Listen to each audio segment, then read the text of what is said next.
here? Yep. All right, we're recording. Let's see if this works. Yes. That's a YouTube play link.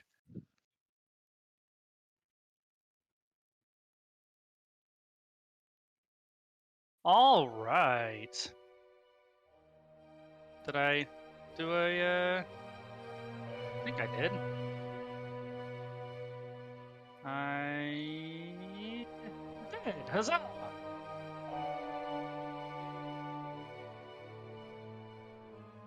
There we go. Last 2 sessions.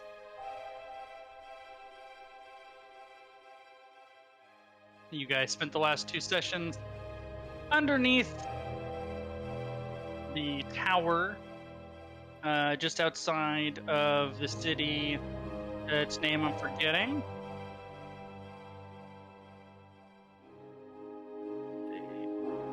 Sharn 2. No, that's definitely not it. It was the one across the river from the other city. It was across the river from the other city. That is correct. Reckonmark, just outside the city of Reckonmark, you guys found the center of operations for the Chorus's criminal syndicate, where you stomped out most of it with one unfortunate escapee. Then you decided to delve underneath, defeated, well, actually goldfished, and then murdered an aboleth. Went down into the Temple of the Seal, fought your way to the bottom, took some gold items, or gold gems, treasures, magic items, and then called it a day. Went into the teleportation doorway and found yourself at the top of the tower, just outside the city of Reckonmark, where you entered, basically. And that is where we are.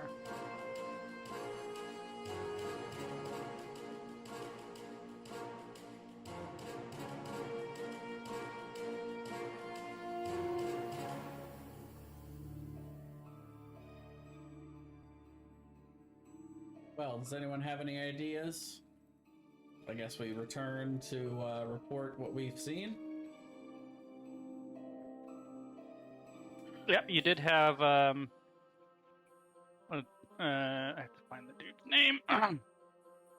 A contract with the dude from the house who gave you some money.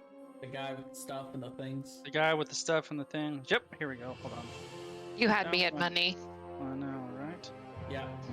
His name was... Well, we're gonna have a question here of whether we want to lie about how successful we were. We were fully successful. Well, we were gonna be given Luther. Yeah, Luther. Luther D'Orion was his name. He offered you 500 gold pieces each. Hold on, wait a minute. 500 gold pieces finding out who was behind this attack, and another 500 gold pieces each if you destroy whoever is responsible. Right. Without implicating their house. Which we did. Which, that part you were successful in. I need to grab a pen one moment. Well, we found them out, but we didn't fully destroy them. We didn't say fully destroy, but we destroyed their, syndicate enterprise situation, which is really what they wanted. Yeah, I would say they are effectively dismantled for the time being. That is definitely It's open to interpretation. I think if we say that they have been fully dismantled, that's A, not a lie, and B, what he wants to hear. Yeah. My 1-year-old daughter just took the remote off the couch and then tried to crawl away from my wife as fast as she could because she knows she's not supposed to have it. Nice. What does she want to watch? I have the remote. I have the power. Pretty much. I've seen the adults use this. I can use it now.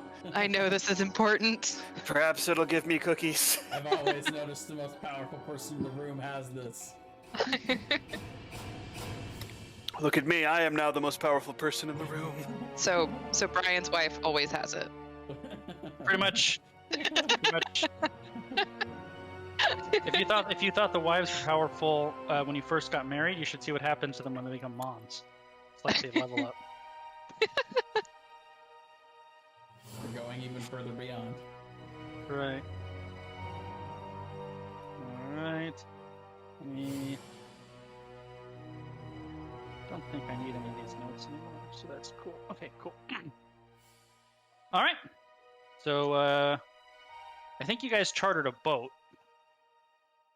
To get here the first time. Or maybe not chartered, but just paid your way across, basically. Makes sense. Yeah. We followed that guy with the thing. Yep, that's right. You found a guy, you chartered his boat, you went across with him, and now you are. Here you are. Now we here. Wherever we are, that's where we are. We started someplace else and now we're here. Well, I guess we'll go back and report to Luther then. So you're basically going to go back to Reckonmark, charter a boat, or hitch a ride across, and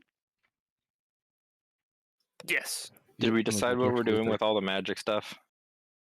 I know we said we were going to figure it out, but I don't think we ever did. I thought we divvied up most of it and then we were either going to use whatever's left or keep it because we didn't want to sell it. I wanted to sell it, but Oh, nobody someone else- wanted to sell it. Yeah, nobody else liked that idea. I'm like, if you sold a set of 3 of these items together, you could probably get a shit ton of. We probably get a shit ton of gold. But I probably wouldn't think we should do that until we got back to Sharn, because I'm not sure that anyone's gonna really have a good price for us unless we get into a major metropolis. Didn't Thomas take the longsword and Thomas took the longsword. Keelan took the bow. did you take the armor? The scale mill? I think I did. Yeah. yeah, because Yeah. it leaves your AC the same. But you don't have Uh, disadvantage on But you don't have stealth. disadvantage, and you have a dragon that you can slap someone back with if you want to. Okay. Well then, yeah, So we we only just have have- 2 pieces left anyway. And Yeah. if I remember right, my actual armor class wouldn't change. Nope, stayed Yeah. the same. Were we gonna go attack that that lady? The lich. The Lich Lady? Oh, I don't think we wanted to tangle with her. What Well, we Lich probably Lady? could. What You don't remember is the that? Lich? No. The The dead the bone knight, and he serves the Lich Lady, and The ruler of Reckonmark? Oh, sure, right. She is not anywhere near here, FYI. Oh, okay. That sure, right? That says a lot. yes, that. I mean, you guys could do that character. if you wanted to, but I have zero prepared for that. Then we That's will what we're doing. not. Yeah, no, that's what we're doing. We will not be distracted until this is done. Well, let's go back to the guy. Yeah. First and foremost, let's go back to the guy. No, there's going to be Okay. distractions at the guy that are going to move us from this glorious quest we're on. Well, I think we were, because Keelan cares, we were gonna go rescue Rasner. Oh, right. And Lorraine would, in theory, care. Yeah, the rank card. Theoretically, I care. Well, as I said, they were all introduced together as with the assumption that they were previous adventuring companions for 6th level. So, in theory, We care about Rasner. Your friend. Pause for a second to think about it. She's trying to remember his name. I care about you so much, whoever you are. I care about you so much. She pulls out a piece of paper. Rasner. Rasner. Rasnir. Rasner. Hey, Brian, I'm looking for the handouts for the magic items, and I'm not seeing them. they are. That's Oh, they're- because they're not under magic There, items. I there have they to are. move them there. Harold's gifts. I see. Yeah, let me move them so they're under magic items because that makes more sense. I don't think you should let Aaron pressure you to change how you run your game, Brian, but that's just me. The DM talking right there. There it is. Okay, so did you guys already wrote down the treasure in the party? So I don't need to move that, Yes. right? You guys know how much you got there. Yeah. I updated that. We've got a lot of gold to split after this is all over. Mm-hmm. Almost like you guys are pretty damn high level and filthy rich. Funny how that happens. Oh. We need to get back to Sharn immediately so I can bet it all. There we go. Now they are all in your magic items area, which just makes more sense. So yes, I think we will go hitch a ride on a boat back to Thaliost and tell the guy Uther. what? Yeah. And then you also, I don't remember. Oh, yeah, you had Sergeant Acolyte Noisette, who you were talking with about this group, but I think you were just kind of more sharing information. I don't think you guys had any like Yeah, I think we're just rewards or sharing anything worked information. out. Yeah. And then I think Keelan and Serene would insist that they return to rescue Rasner because they care. Because they cared. I say to remind everyone, but not me.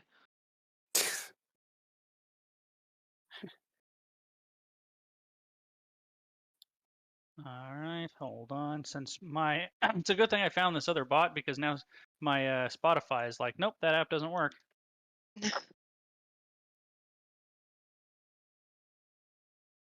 All right, really? so The Spotify bot broke?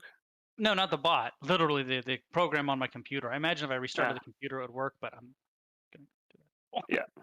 I'm just not doing Yeah, I'm not hearing anything from Fredboat now. it. Give it a second. Hold on. Oh, there we go. How's that? I don't hear him. Nope. Don't hear it? Bastards. All right, hold on. The YouTube just now shut him down. I know, right? I would say they were watching the stream, but They're that's like- not necessarily. They're like, finally, we got that Discord bot. This is people have been streaming YouTube videos through shut down. They were like, you know what's the perfect time to shut this down? Right now in the middle of this game. All right, well, hold on. Saturday night, 6:30. Let's go. All right, well, since apparently that is not doing YouTube, I'm going to try to restart the computer to get Spotify because it's so much better with music. So give me 2 seconds. Okay. How's everyone's day been? It's been pretty okay. Nice. Me and Thomas and Marcus played some League earlier, and it was fun, but the game itself was kind of annoying. As That's those a kind of games shocker. often are. I've Yeah. never heard that game is annoying ever in my life. I know. Not once. I know.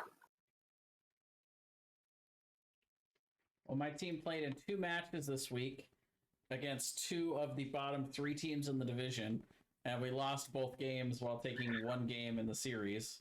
Ooh. Yeah, and we are currently 7th place with 2 games left to play in the entire season in our division tomorrow. And Oh, you better win one of them. well, no, there's 2 games left played by other teams. We're done for the regular season, and Oh. there are two different. Both games have scenarios where we would qualify.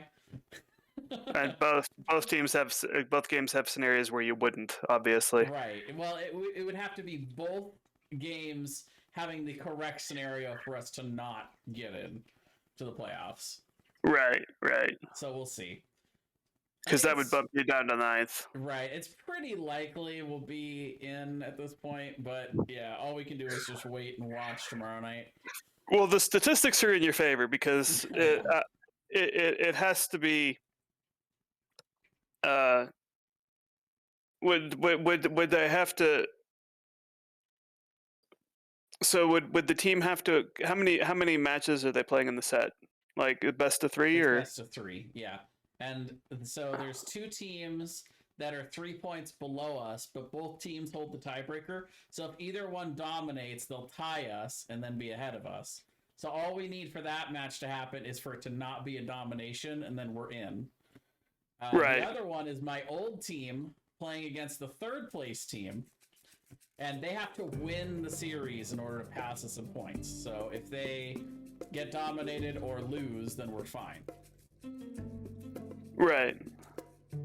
I hear music. Yep. Nice. Off of Spotify, so that's good. Don't know what happened with YouTube. Apparently, you can play it once. That's it. That's all you get. All right, well, let's kick Fred Boat out of here. We can. Fred Boat, get out. You're fired for now until we need to try to use a YouTube video again. Oh man, what happened? No, I don't want to kick him from the server. Just go away. Go away, Fred Boat. Move him to another channel.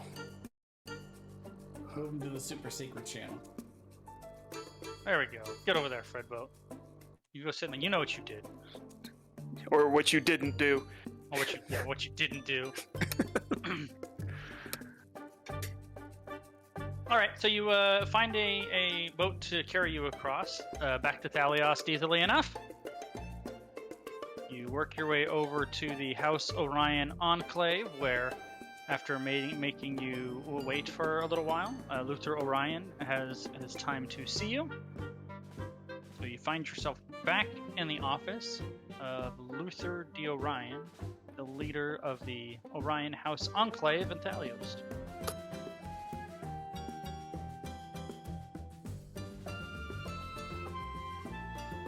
And we find out who did the thing. And we stop them, dismantle their organization.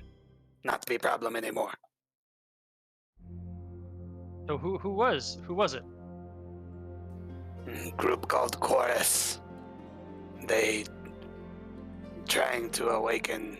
Well, what was the name of that dead god or whatever that they were trying to awaken? Well, you don't know that they were trying to awaken it. You know that they were doing something down there. But it was... Hold on. Let me make sure I get you the right one.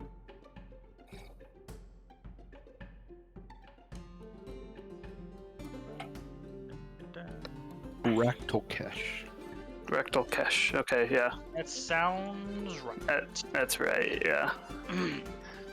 They trying to do something involving rectal cache. Maybe wake him up. Maybe use power. Not sure. Kind of culty.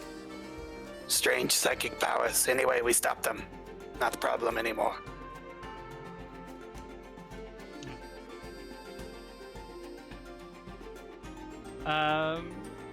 Make a persuasion check with advantage.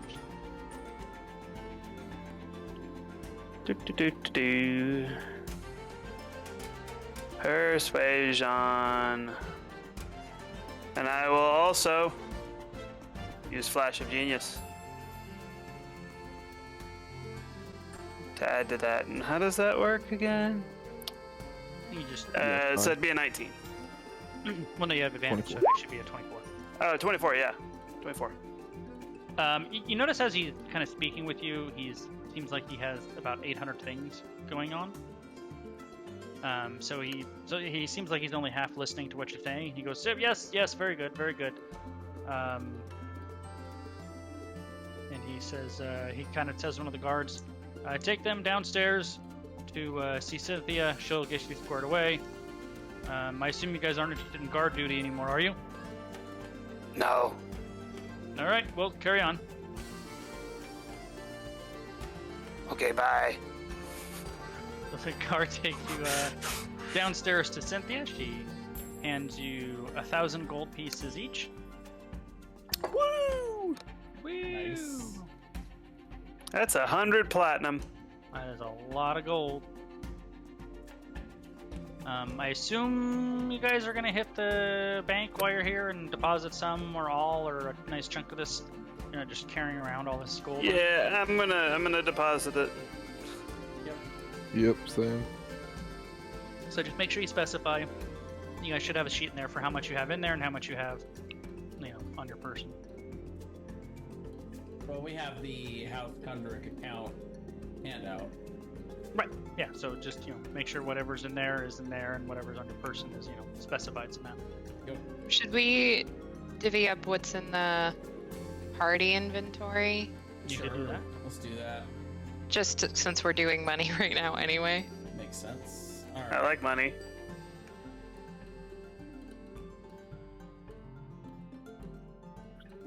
I can do that. Let's see. So we're dividing everything 5 ways. Everybody gets 56 platinum.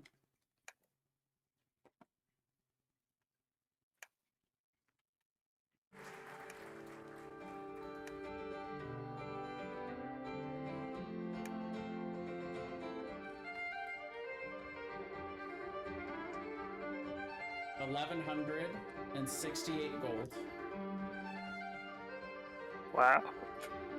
Sorry, what did you just say? 1168 gold. Okay.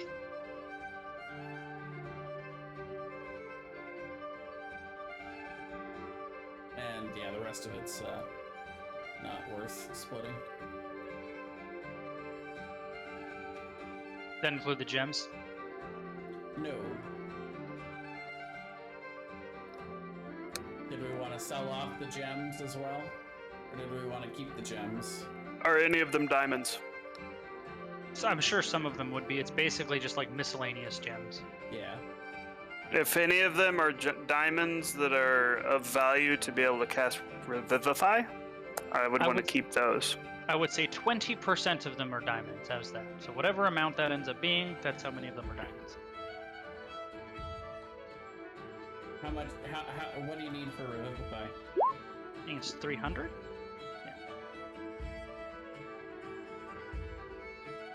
Let's see, times 0.2.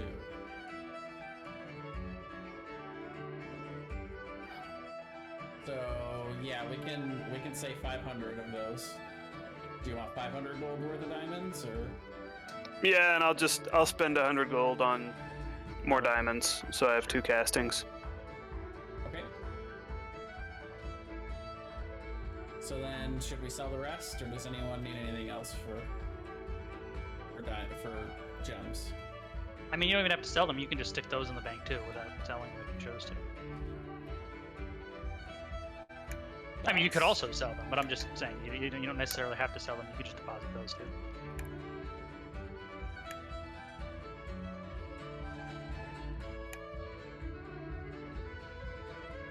Can we sell all of the random stuff that we found here? Yeah, Dalios is a pretty large city. Okay. You'd want it. Stones and all this stuff. Yeah, all that stuff you could sell. You'd want to get out of the Eastern District. That's where the bridge has really screwed up the economy. But if you go to the other side of the city, it's more okay. Okay, well then I'm just gonna add this all up. We'll sell it and then split. I attacked with a diamond and did -1 damage. I crit.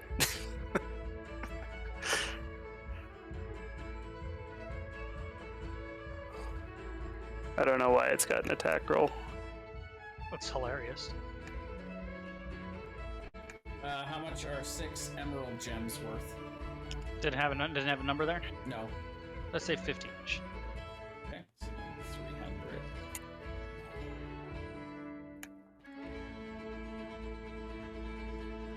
Okay, and then let's see, we've got a balanced, sharpened, brutal, masterwork longsword. Balanced, sharpened, and brutal. So I believe And that masterwork. that one is going to be a pretty penny. Hold on. Was that Bastion's old sword? Probably. No, I have mine, and mine is That's only what you got superior. from somebody. That is we got it from somebody. So I'll make sure you know what that does before you sell it. I'll tell you. So, was it balanced? Is +1 to hit. What's the other one? Sharpened. Sharpened, yeah. Sharpened is +1 damage, I think. Hold on. You could be right. Yeah. Sharpened is +1 damage, and is it masterwork? Yes, and brutal. Okay, so sharpened is +1 to damage. Balanced is +1 to. Hit. No. Balanced is +1 to hit. Sharpened is it crits on one roll lower. Brutal is when you roll maximum damage for an attack with this weapon, you can roll the damage again, adding the new. So it's an exploding dice. If you roll max, you roll it again, and if you keep rolling max, you keep rolling again. Yep. And Masterwork is a +1 to attack and damage roll. So it's +2 to attack, +1 to damage. It crits on one number lower, and it has exploding damage. Shit. Want that, or But it is not magical. right. Worth noting. I think maybe Bastion carries both swords, but the new one we just got him that's magical, and this one. My other one's better. Is it? Yeah, I have so much stuff on my other one. My other one Okay. is superior, balanced, and sharpened. And So this one's masterwork, balanced, sharpened. hang on, mine's superior, balanced, keen, sharpened. Okay. I think mine's better. Okay. So Not if by you a watch- lot, but I think it's slightly better. Well, the only ones who can really use a longsword in this group are Brath and Bastion. Yeah, well, I won't be taking that. And so if you were to take a longsword and put all of those tags on it, it would cost you over 11,000 gold pieces. So you can sell that thing for 5,800 gold pieces. Whew. Or, alternatively, you can hold on to it, use downtime activity to find a buyer to buy it at full price. I If you mean, just wanna- if you just I want think to quick sell it, you can quick sell it at half price. If you we want to hold on to it and use downtime or try to find a buyer, you we can sell that at full price. Yeah. We hang on to that. That's so much money. How about a heavy crossbow? A heavy crossbow is just half whatever the regular heavy crossbow price is. So I have it right here. Hold on.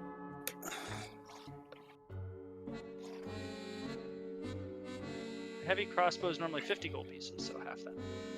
Okay.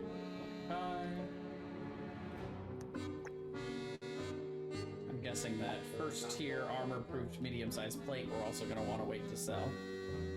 That one is not going to be nearly as much as the other one, but I will tell you how much it is. Is your plate proofed, Thomas? No. So plate, that might be better for you. yeah, first tier is an extra +1 to AC. So if it's plate, So that's armor-proofing first tier. that's Yeah, plus one. just- That's Yeah, do you have It's just plus regular basic- plate, Thomas? Yeah. Oh, So it's basically +1 plate that's not magical. yeah. That would be one more to your AC. If I must. wow. Okay, If then you I guess, must. I guess we Really? have to sell his regular plate then. So 450. Okay. Schnicket will be in the working with the blacksmith in his shop with our rivet gun, bolting the new armor onto. But now the Bastion. DM frantically goes and adjusts all the NPCs that Ow. Ow. Ow. Heater shield with symbol of Karnath. That's a lie. Bastion doesn't have feelings. Yeah, baby! Thomas does, though. Why are we babying? The Dodger pitcher just drove in a run with 2 outs. That never Oh. freaking happens. Nice. Alright. Anyway.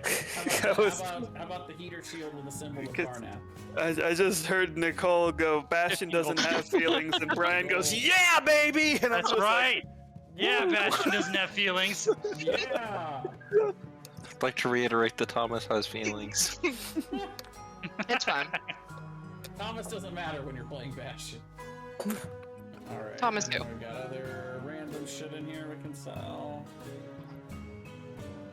Shopping episode! You're the highest scoring team in the National League, and in 2 games, the only guy that's driven to run is your freaking pitcher. You should all be ashamed of themselves.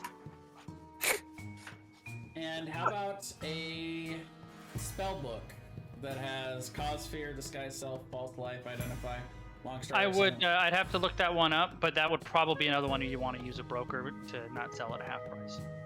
Well, we don't have any wizards in the party, so we can't Yeah. use the spellbook. You do have a wizard in the party. Who?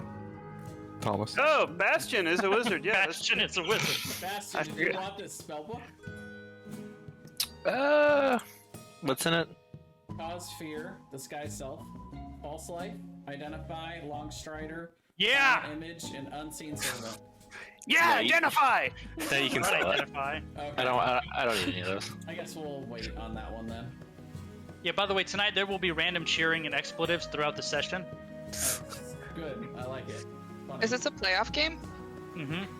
Oh, It's the National League Division Series Dodgers-Giants. Probably second biggest rivalry in baseball. They've been rivals for like 100 years, and this is the first time they've ever played in the playoffs ever. So, are you a Giants or a Dodgers fan? I'm a Dodgers fan, of course. Everybody gets another 737 gold. Because you're from LA, not from San Francisco. If we're gonna talk right? about sports, I'm gonna leave. That's 737 gold for everybody for selling all of our random shit. The random crap 730 that's accumulated. Yes. 737 more. Wow. Yeah. Each. We are so wealthy. So I'm just going to assume you guys basically spend the day in Thalios between the trek over the river and then the meeting with Luther and then the shopping episode. So Yeah. You guys could basically find a room to crash. And then it's early the next morning. If you've sold all of your crap, Schnicket has his wagon, and you guys are ready to depart to wherever you may be setting off to. You want to go make sure Rasnum not dead, right? who? Yes. Yes. Fine. We go there. So that would involve, I mean, you guys could just travel the whole way on road, or you could go like 40% of the way on lightning rail and the rest of the way on road. I mean, I think we'd want to go as fast as possible because we had gotten the notification a couple days prior, correct? Right. Yeah. Mhm. Yeah. So basically, if you guys like really wanted to push it, you could get there in 2 days. You could get there in 3 days pretty comfortably. I would say 2 days. Okay. So you're gonna have to pay for the lightning rail ticket. So everybody has to. I know this is really gonna hurt your pocketbook, but Mhm. everyone has to take down 8 gold for the lightning rail ticket. Nope. We'll kill the man who expensive. asks him for 8 gold. Too How expensive. dare you! Keelan will pay it for me. Fine. You guys are all walking around in like your tails and monocles and like your top hats and canes, like 8 gold. Ruff, ruff, ruff, ruff. Is 5 platinum enough for this? I don't know how much a ticket costs. No, how do I break a platinum? Can anybody break a platinum?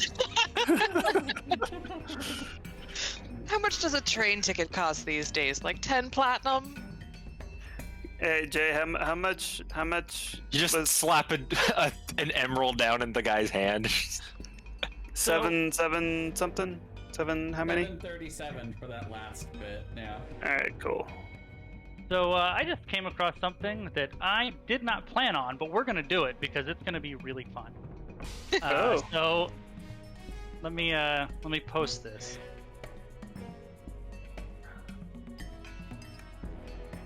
Let me find the right.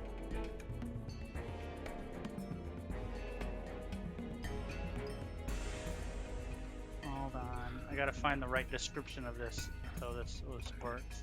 We gotta figure out what to do with all this money. I know exactly what I'm doing with the money.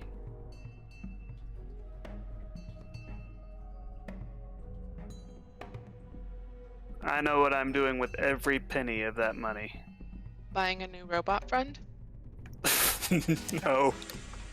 By the way, God. I'm in charge of selling the magic items. Just FYI. 'Cause I will- I know how that downtime activity works. And it's based on a damn persuasion roll. I will assist you I'll do if it. you like.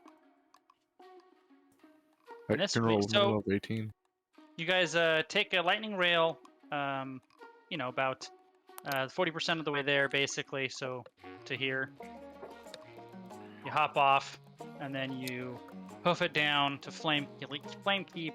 You We don't arrive- hoof it. We get into my wagon and drive. And you chug it or steam it. I don't know. How would you describe that? But either way, Yeah, I don't know. you arrive 3 days later. You traveled a little longer than 8 hours each day, but I Since thought it we was were a- making it in 2 days. oh, you're right. I did say 2 days. That's why you're traveling a little longer than 8 hours each day. But between resting in the wagon and that it's a relatively uneventful trip otherwise, we're not going to worry about exhaustion or anything like that. Do I get to get rid of my levels of exhaustion? Yes, you could definitely get rid of your levels of exhaustion. You could have gotten rid of that the night you slept in Dalios. Well, he could have gotten rid of one of them if he had more than one. I think he got rid of one with a lucky rest roll, right? Yeah, I was on it. That one. Either way, even if you couldn't, you could sleep in the wagon while Snick is driving. Could One of the you? advantages to the wagon. Yeah, totally. Is So sleep- Snick that good of a driver? Of course he is.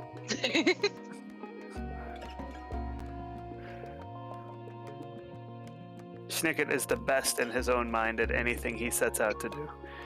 He hits every single pothole. His braking needs some work. He's like the 16-year-old that's just learned how to drive. yeah. Oh, you think that this wagon has brakes? Oh, I mean, it's not just we just throw Bastion off right in front of it as a speed bump. we I'm sorry. just tie a rope to him and throw him out the side like an anchor. God. It's the only way to stop. I'm so sorry. I'm being so mean to him tonight. You are. Love you, Thomas. Not Bastion, though. It's fine.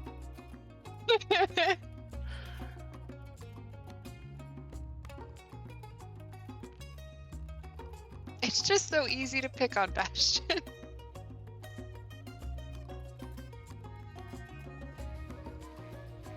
Gotta prep this better. All right, we'll see. We'll see how this rolls. Could be really good or terrible. So you guys arrive back in Flame Keep on the 17th of Sypheros, Syphers. Basically, it's October, so it's in the fall. Now, the night of the 18th to the 19th in Eberron, what I did is I had my little calendar that I use for a game in front of me, and before we started the campaign, I wrote down all of the holidays on the appropriate thing, just in case we ever had a time where we randomly came across a place where you'd be, where that is. So it's very interesting that you're in Flame Keep, which is the most conservative of the nations and also the one that is most religious, because the night between the 18th and the 19th of October of Sypheros is Wild Night. And that is the description of Wild Night. Supposedly on this night, the god of passion and revenge is at the height of their power, and they lower everybody's impulse control. No, no. Everybody goes a little crazy. Oh no. We're all just gonna start murdering each other. So, I'm trying to think. By murdering each other, I mean Bastion's gonna kill this whole party while Brath flies away. Brad's like, I'm done. Snicket would have ways to deal with Bastion. Are you challenging me? Challenge me? Yeah, Snicket is going to cast Resilience Fear on Bastion and push him down a hill. Counterspell. Counterspell? Ha! Get fucked.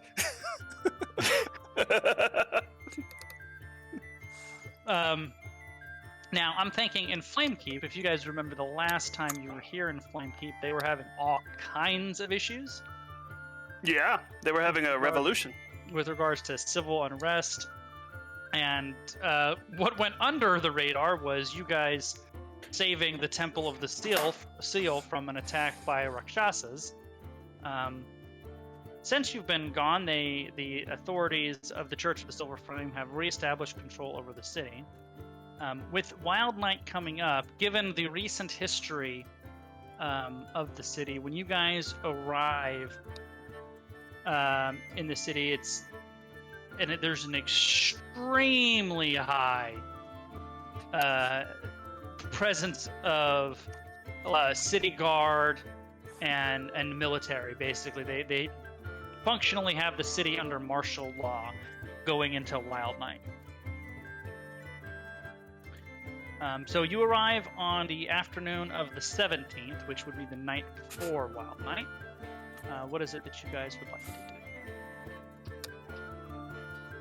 do? Well, we're looking for Rasner, right? So we're gonna go to that was at the church, wasn't it? He did stay at the Citadel of the Silver Flame, and I forget who it was that got the message. Which one? It was you got? Keelan. Was it Keelan? Keelan, you got the message from the priest Reva, who said, "We met in Flamekeep. Rasner has been abducted. Return apostle." What is this? This is music. I know. Well, right. Right? It's a little better, I guess. Those like laser beams and stuff. I know. Come on, Twitter D&D playlist. What in the world? Hashtag Wild Night. That's right. Some D&D 2020. They're games have ravers. lasers. They've got their little Sure. like glow sticks. So yeah, that's the message came from the priest Reva in the citadel of the Silver. So I think Keelan would go there and ask for Reva. Said that I had received a message about a good friend of ours, Rasner. And we are here to find him.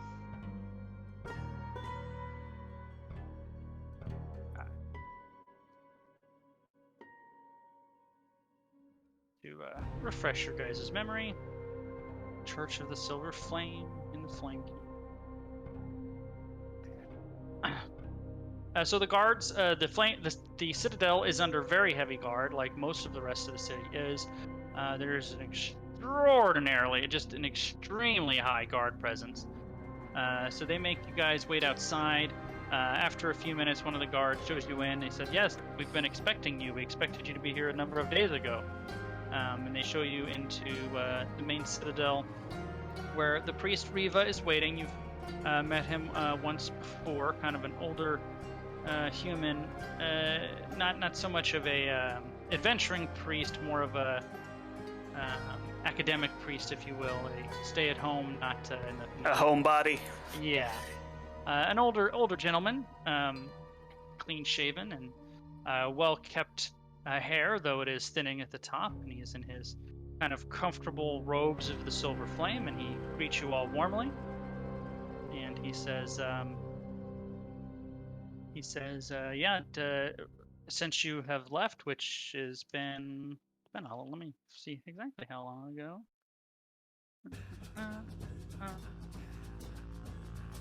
You left.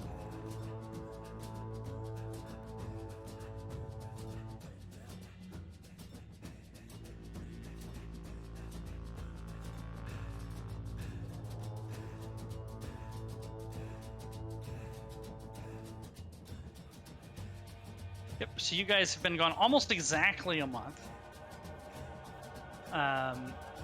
He said Rasner was poring over the various journals that you guys have acquired in your travels and utilizing the archives and the library here in the Citadel of the Flame, which is, the Citadel of the Silver Flame, which is very extensive.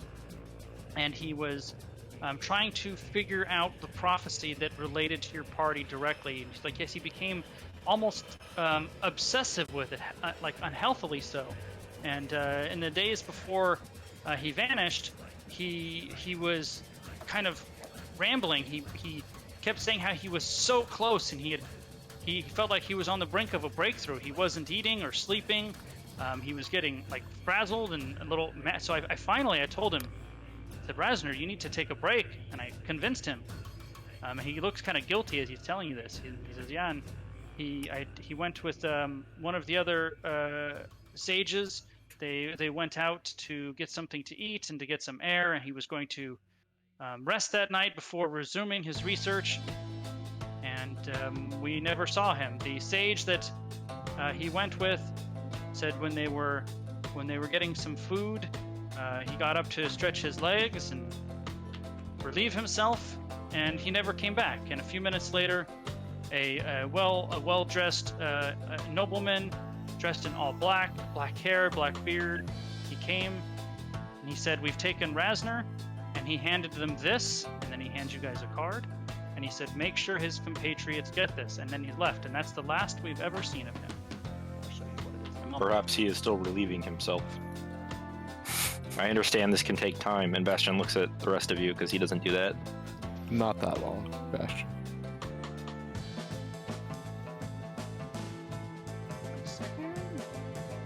I think I missed it. How long ago was this that he this all happened? This would have been.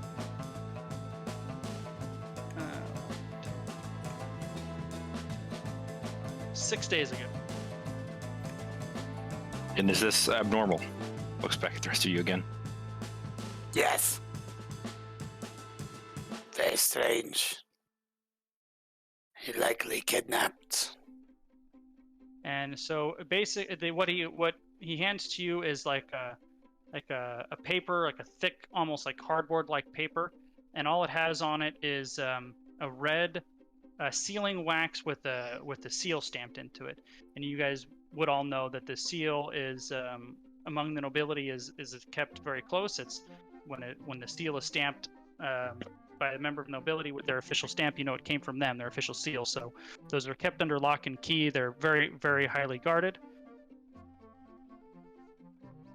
Has it been opened? It's not closed. It's just a paper with the seal on it, but it's not sealing anything. Oh, I see. And he says, we of course recognize the green field and the gold crown is the crest of Seer, but we don't recognize any of the rest of it. We were hoping it would mean something to some of you. Would Keelan recognize it? Wrath? Yeah. Or Schnicket. Or Serang. Or Bastion.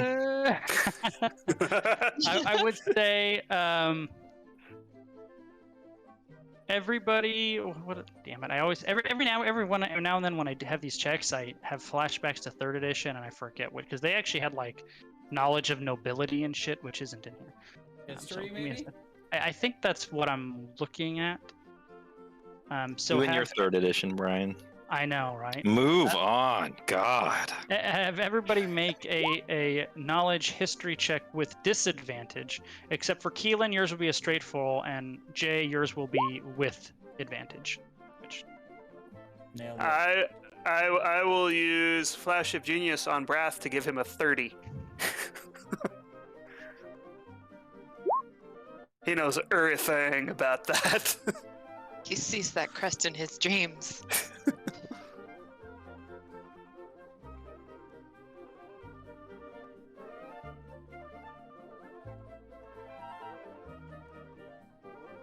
It's an interesting little tune. It is. It is. I haven't done this. I don't hate it. It's just it's like, oh, It's a little different. It's a little different. Little ditty. it's doing a little ditty. Yes, a little ditty.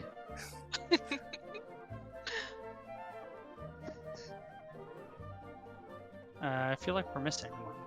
No, Snicket. Oh, Snicket's hiding up there. I'm hiding up there. Jay, So check Brad- your DMs. Yeah. Brath got it. It's a book. I'm trying. It's a to little bit read of a it. novel. I know. I know.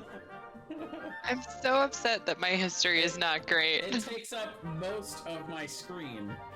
For the record, your role was irrelevant. Yes, Oh. thank you. Yeah. Because you said that to me before the roll, so I was Yes, like, I did. That's a waste of a nat 20. Yes, it That's is. a waste of a Flash of Genius too, but oh well. You know what I'm gonna do is I'm gonna snip this because I want to read it, but this is also taking me off of our normal page where people can see. I mean, I guess it's just for us now, so it doesn't matter if, because we know who's talking. But anyway, back to this. What is this music? Oh. I'm enjoying it. It's a little ditty. I'm actually just. It's like sitting in my elevator chair, like, music while we. Medieval elevator music. Yeah. That's I right. feel like I'm on hold. I'm full wiggling at this. I think it's great. I mean, we are. Oh, kind of it's waiting. over. You say you're full wiggling Oh, at it's this? not Yes. over. That's not a thing people say. Doing the wiggle. Oh, it's not. I can't dance because I'm in a chair, but it's It just does like kinda wiggle. sound like a wiggling song, though. A song by the Wiggles. Oh no, you ruined it. Yay! Aaron loves ruining things. He's a ruiner. Yep. Aaron the Ruiner.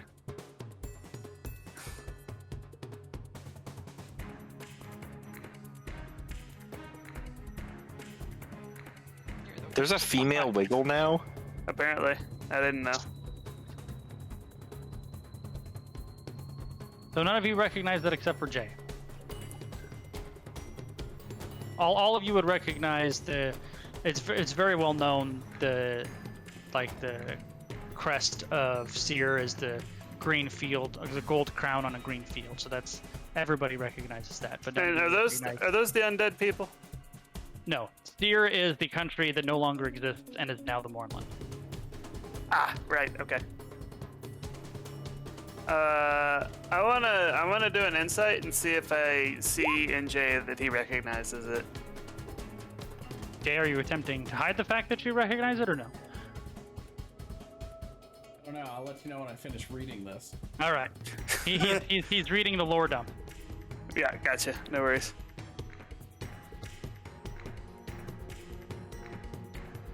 So Keelan is going to ask if someone could show them to where they last saw Rasner.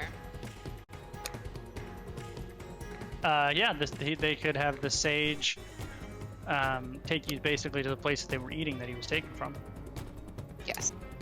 And is on that piece of paper, is it just the crest? Is that Yep. all there is? Okay. That's all there is. All right, I have to ask you a question privately. All right. Let's jump into top secret voice channel. I'll pull you in.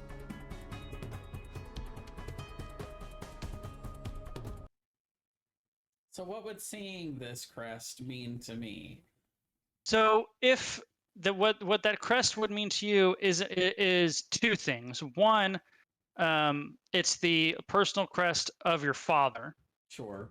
and as such, he would be the only person that would have access to the stamp to make that seal. Like all nobility, those are very closely guarded, so nobody could forge a letter from him. Right. So whoever stamped that has the seal that belonged to your father. Right. Last place that you know of that was the rose grounds. So that's what it would mean to you, is that to the best of your knowledge, that's where it last was, and whoever stamped this had to go to the rose grounds. Interesting. Okay. All right.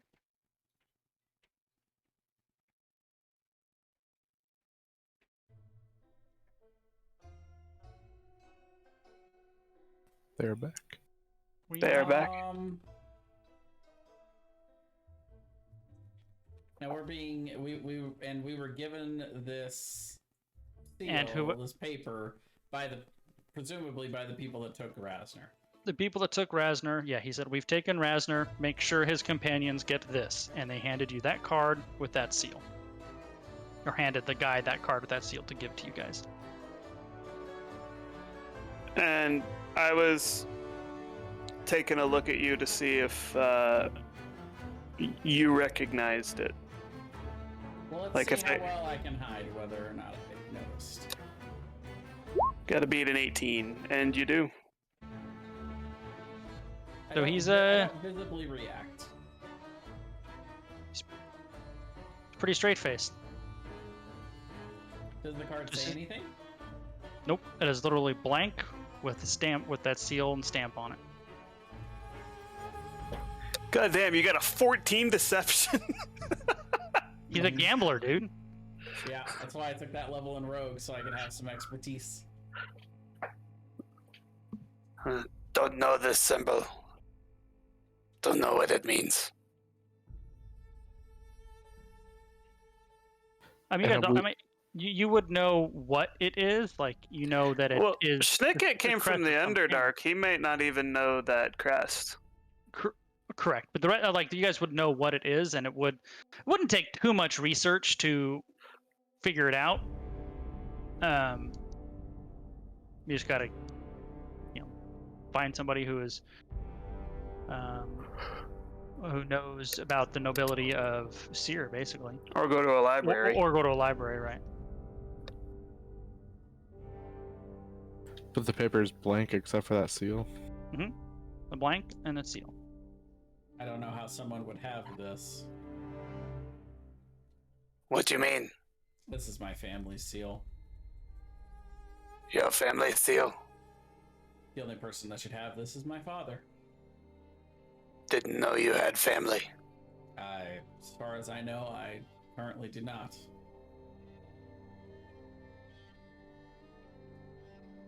Disconcerting. This would have been somebody who would have had to have gone back in to the Mournland after the destruction to get this.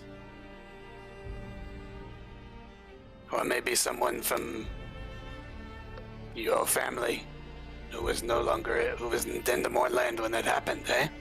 Possible? Would I have known anything of that, like where their location was during the day of the mourning? To the best of your knowledge, your parents were both where we discussed on the day of the mournling. Now you haven't seen their bodies or like been there, so you you haven't like 100% confirmed that, but there's no reason that you can think of why they wouldn't have been there, but it is in theory possible that they were not there. Did anyone survive from the did anyone then make it out alive? Was that This is a great question. It's funny, I just read about this, so I can actually give you this answer in great detail. So the Syrians that survived the day of mourning were almost all exclusively not in Seer when it happened. So Brath would be an example of this. He was somewhere else when the day of the mourning happened. So day of mourning happened. So most of the Syrians were wiped out because most of the Syrians were in the country. There were a couple of exceptions, and the reason the exceptions was for a very specific reason. So when the day of mourning happened, this dead gray mist and the effect of the day of mourning basically launched out from some central location and expanded directly to the borders of Seer. So it happened to, if you were inside the country, you were done. The couple of exceptions were two specific places. So one of them was, is it on here? It might be I think it's Seaside down there. So Seaside has a thriving fishing, or had a thriving fishing economy. So the day of mourning specifically occurred in the late morning, like 10 o'clock-ish in the morning. So a lot of the fishermen were already out. The dead gray mist literally stopped at the water's edge. So anybody who was Syrian, but in a ship just offshore, was not affected. And there were a number of people in the Seaside who actually dove into the ocean to save themselves from the dead gray mists. Mm-hmm. So that's one exception. The other exception, for very similar reasons, is up here, Dahlem on the river. There was a you guys can't see that name, but it's this city right here. Dahlem on the river actually there's a whole intrigue thing where their economy was based on shipyards, and when the day of mourning happened, they lost all their things, and their economy was in the dumps. So they were trying to betray Seer to Karnith. So they had all of these leaders and soldiers on the other side of the river preparing to betray Seer on the day of mourning when it happened, and it wiped out the city. So a huge chunk of the city's population was actually in Karnith when it happened. So those are really the only specific exceptions to the people who were at. Would we know that? The Seaside thing would be probably for Jay. He would know that just in his travels as a Syrian after the fact. He would have probably come across that knowledge. Yeah. And he probably would know that there was a significant portion of Syrians from Dahlem on the river that survived, but I don't know if he would know the specifics of why they were there. I don't know if he would know the intrigue of they were getting ready to betray Seer and that's why they weren't there and survived part of it. He would more know that there was a nice chunk of the population that survived for whatever reason. Can we make some sort of history check to see if we would know why they were on the other side of the river? The only person that I think would know that would be Jay. And since you discounted my natural 20 earlier, would you take it for this history Sure, roll? we'll take that. So yeah, sure. We'll swap it out there. So you would know that the people from Stalin on the River, that there was rumblings that they were going to be traitorous and like basically swap sides to Karnath in the middle of the war.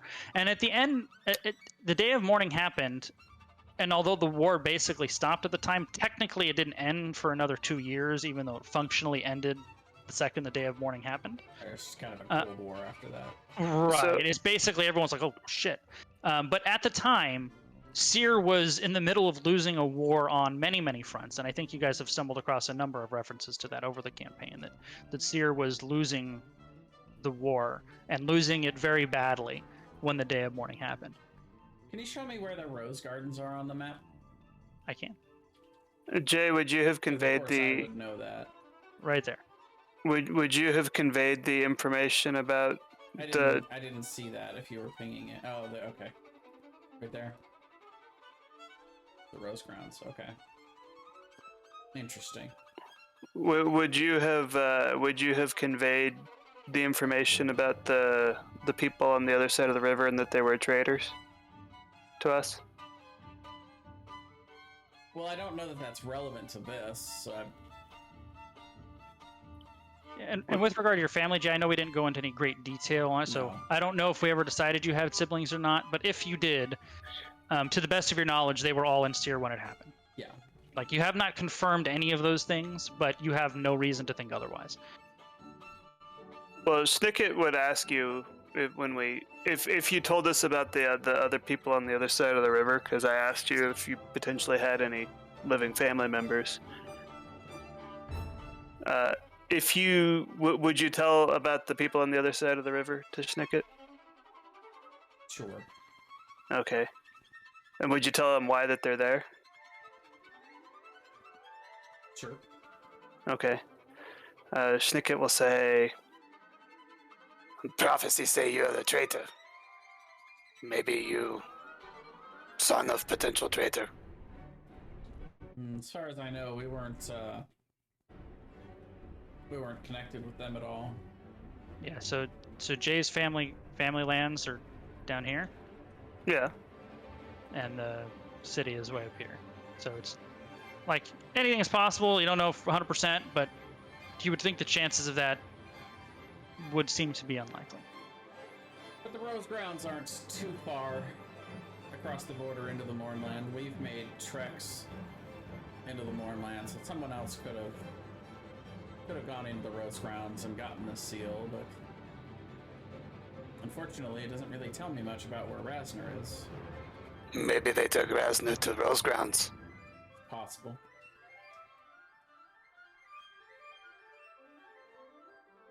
That's the only lead we have.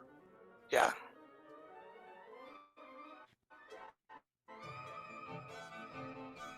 Do we go to Mournland?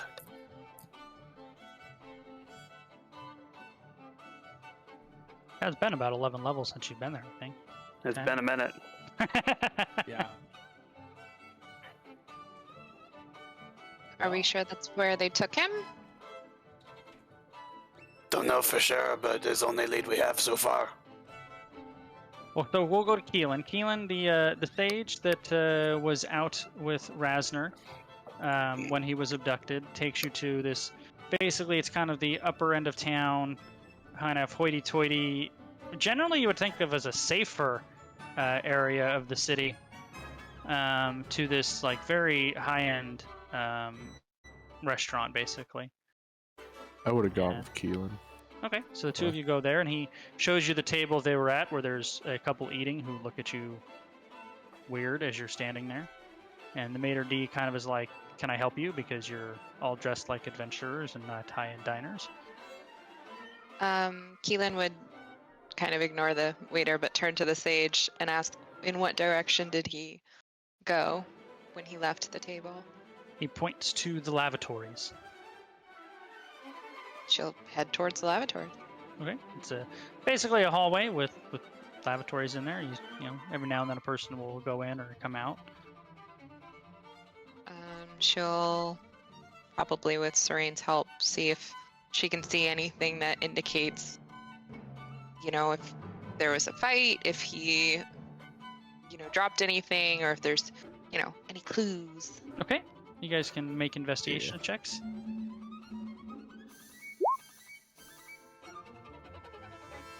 You don't really find much. It's been over a week. You figure the staff, if there was anything, would have probably cleaned it up if it was just lying around. You kind of, look a little closer, see if you've maybe seen any splatters of blood that were overlooked, anything like that, and nothing like that jumps out at you. Okay. Then she'll probably go back to the waiter and ask, a friend of ours went missing from your establishment. Do you have any information? Did you know anybody that looked particularly suspicious? He says, "Oh yeah, you want to talk to the Mater D? I know the Citadel of the Silver Flame sent some people down and asked us about this. I don't think anything came of it, but I don't know personally, so you want to go talk to the Mater D." Okay, we'll go talk to the Mater D. Right. And ask the exact same I thing. want to make him have a French accent just because it's an expensive restaurant. Can he be Canadian? Either that or Larry the Cable Guy, because his first name is Mater. I vote for Canadian. French Canadian. French Canadian. Emphasis on the Canadian. I want him to say sorry. Sorry, we don't know anything. Sorry. As my French friend says, big French. Quebec. Crocodile. You meet the Mater D, and he says that he remembers the night specifically, and he remembers the sage that's with you. He's a fairly high-ranking administrator within the Citadel of the Silver Flame, so they would have given him the VIP treatment. They were aware that he was there, and when he told them what happened, they searched in the moment. As soon as that guy went and handed him that card, he went to staff. They looked around. It basically seems almost like the perfect crime. Nobody saw anything. It all went down very quietly in what was a fairly crowded restaurant at the time. I don't believe that nobody heard anything. Can I insight check that? Sure. Yeah, I think I would too. Well, I'm horrible tonight. You're doing better than me. As best you can tell, he is trying to be helpful. He seems embarrassed that it happened at his establishment. And he kind of doesn't have much to offer. Are there any security cameras in this place?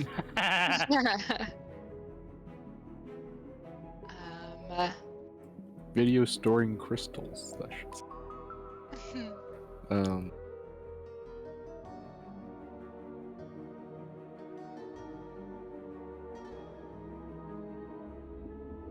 Oh, I guess maybe we've extinguished this lead.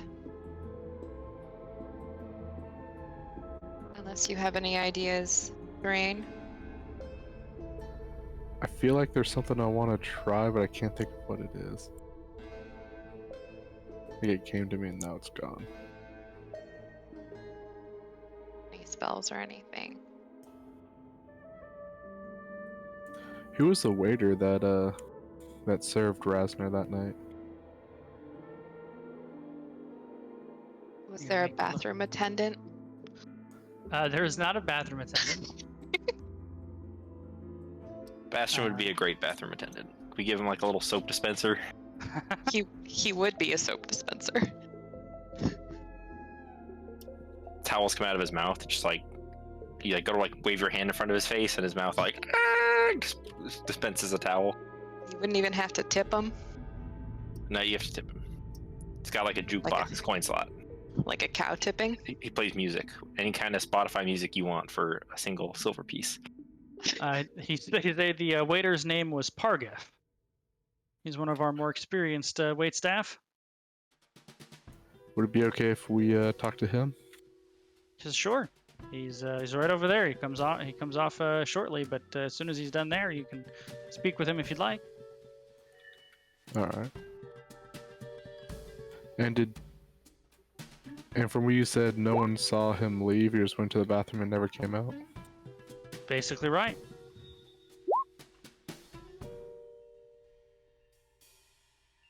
So he went into the bathroom.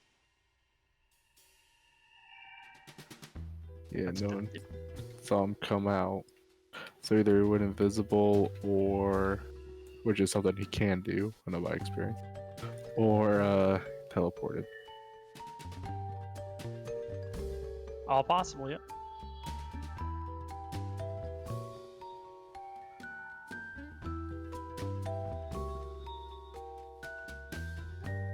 So after a few minutes, shit,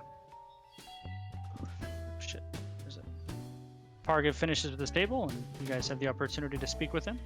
He acknowledges the sage who's with you guys from the temple, Citadel of the Silver Flame, and he looks a little impatient, but he's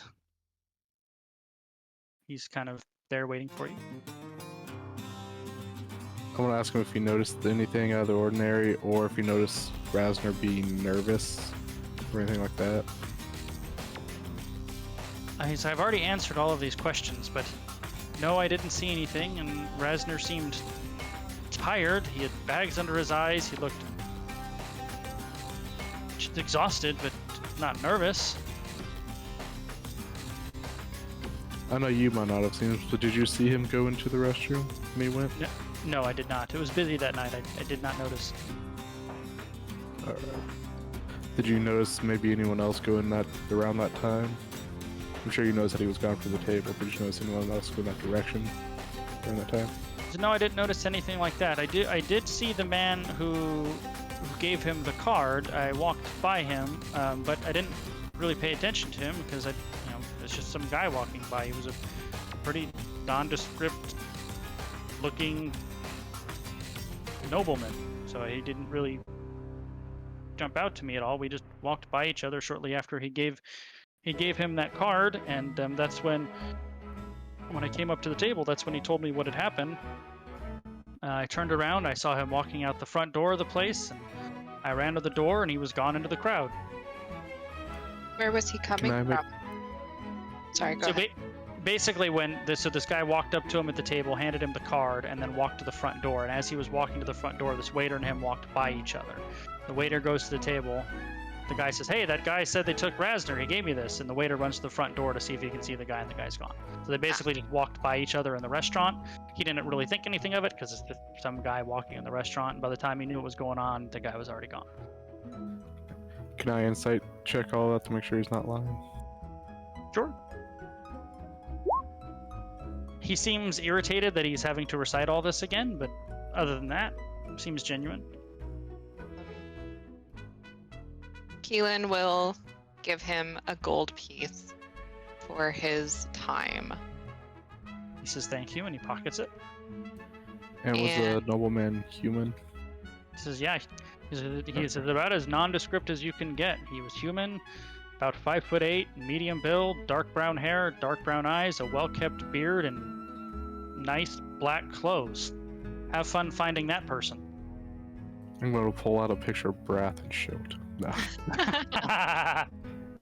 I'm actually not sure what Brath actually looks like. Is that close to what he looks like at all? I mean, there's a picture of him on our start page.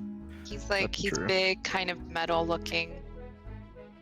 Oh, sorry, that's Bastion, my bad. I would have eventually wanted to go, after seeing that, I would have eventually wanted to go and talk to them as well. Them being the waitstaff? Yes. Okay. I mean, I wouldn't have gone immediately when they did because I was still, talking to everybody here. But eventually, when he brought that up, I would have used Massive Many Faces to look exactly like my father did to ask if that was the same person. Okay. So we'll say basically later on, these guys leave. You kind of decide to go do your own little investigation, as it were, and they get. The waiter is equally as exasperated with you that he's having to answer these questions again. The maitre d' looks just as embarrassed. Him the one after talking to. Sure. The maitre d' looks just as embarrassed, but they both appear to be helpful. And the waiter says no, that's not him. Okay. I'll tip It's a him good thought, I'll tip him a platinum piece. Oh wow, thanks. He's much less irritated now. Yes. Got any brothers? I don't know, Brath, we haven't established. Do you have any brothers? No. 2 hours later, Schnicket will go in and ask the same questions. And I'll tip him a copper. He won't tip him. An hour after that, Soren will go back and ask him the same questions again, and then take all the money everyone else tipped him, Nice. plus some of his tips. It's a great party.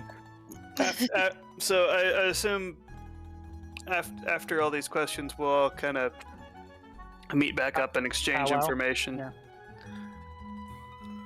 Schnicket will say, Possible he went willingly. No scuffle, no noise. He capable spellcaster. Not best, but can't imagine it happened without any struggle at all unless willing. Or surprised. I'd agree with that. Very possible.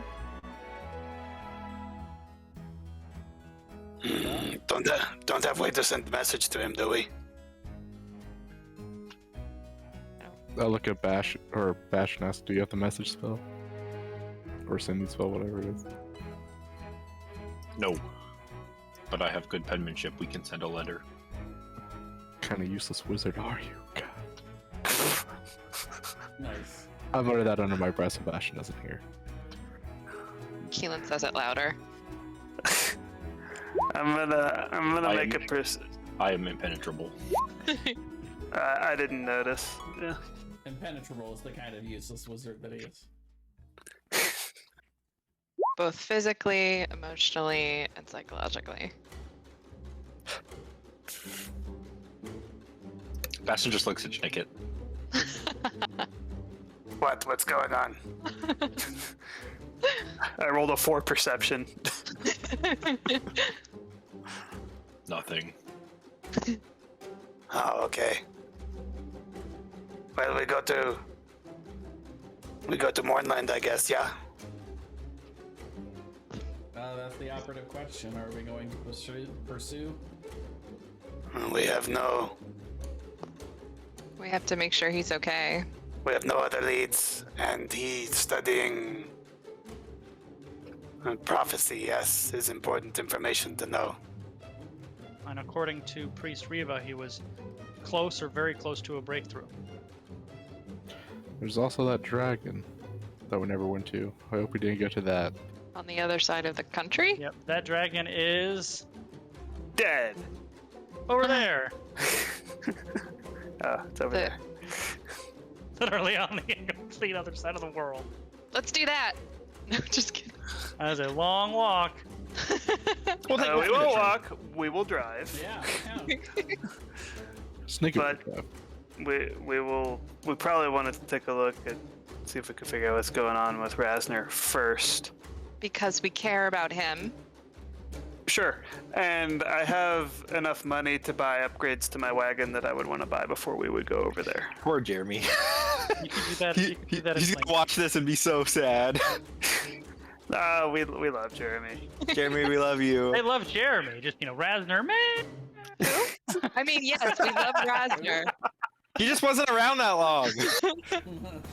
He didn't make much of an impact on the three of us. Well, you have a day, assuming you guys want to leave soonish, where you could buy that stuff. Nick. And this is a major city, so both the common and uncommon components would be available. Oh, well, but it would take some amount of time to fit the upgrades. Mhm. Like You a could significant. find it if you, assuming you guys want to take the fast way down, which is lightning rail. You could stick it in a cargo car, and you could work on it the 2 days that it'll take to get to where you're going. I gotta look at the where's the upgrades for the wagon. Did I not make you a handout? I think you did. I just don't know where it is.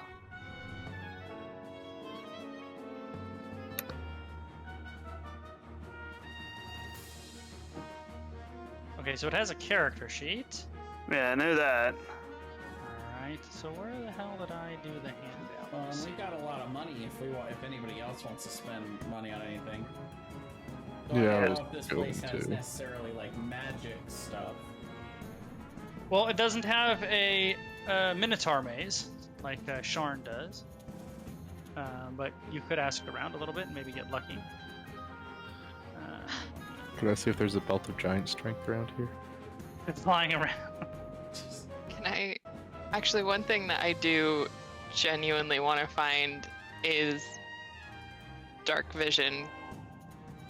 The glasses. goggles? Yeah. Goggles of the night or something like that they're called? Something like Goggles that. of night. That is exactly what they're called. Uncommon.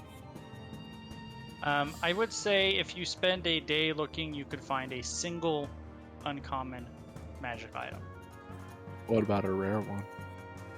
Rare rum, rare one. Rare I don't rum. think you're gonna- That's a where we'd rare like rum. to find some rare rum. I don't think you're gonna find in a single day in a city you're not familiar with, where you don't really know. Rare rum! Rare rum! I'm looking to see if anyone has any spell scrolls. Just like blank spell scrolls. No, like made spell scrolls. Yeah. Where are you looking for something specific? More like I was looking to see if there was anything I could get that I would have access to. So, if I'm sure there are any in the Citadel of the Silver Flame, any third levels.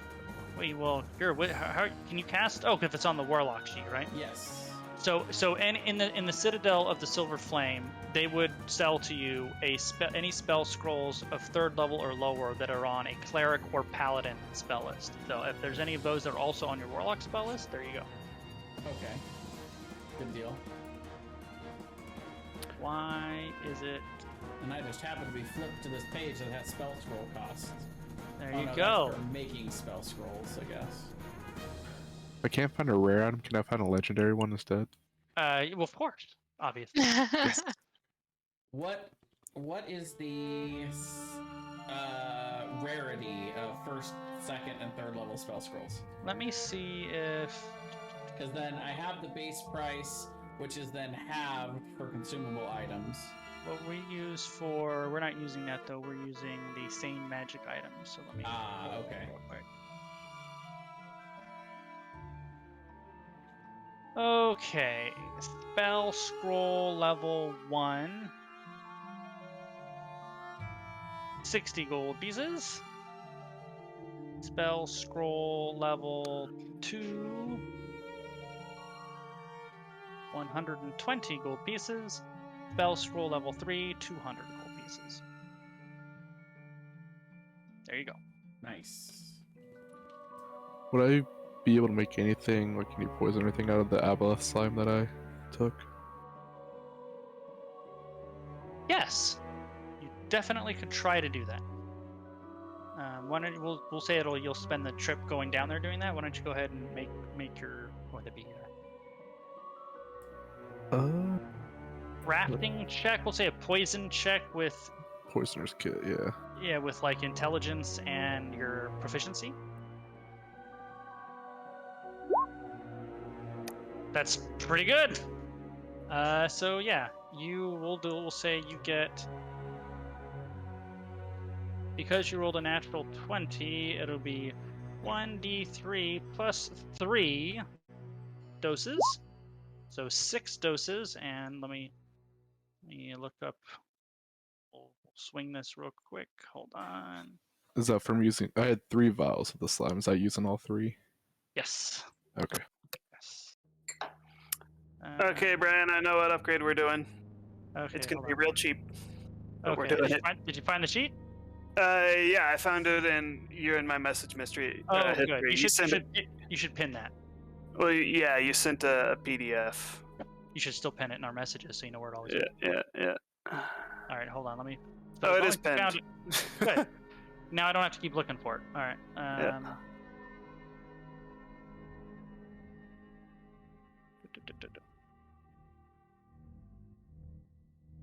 Hmm.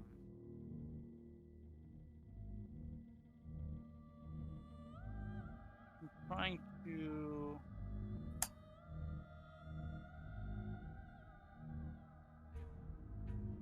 So, I'm looking at the aboleth mucus cloud. So I think it would lose some of its viscosity, like some of its potency when it's out of water. So I'm trying to.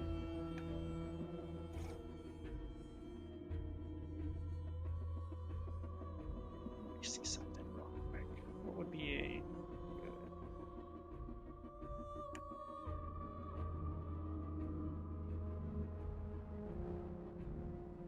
a So I think the best way to do it, basically, you can apply it to a weapon attack or a ranged weapon attack, and it's a DC 14, and if they fail, they have the poison condition for like 1d4 days or something, because it was a pretty long-lasting effect.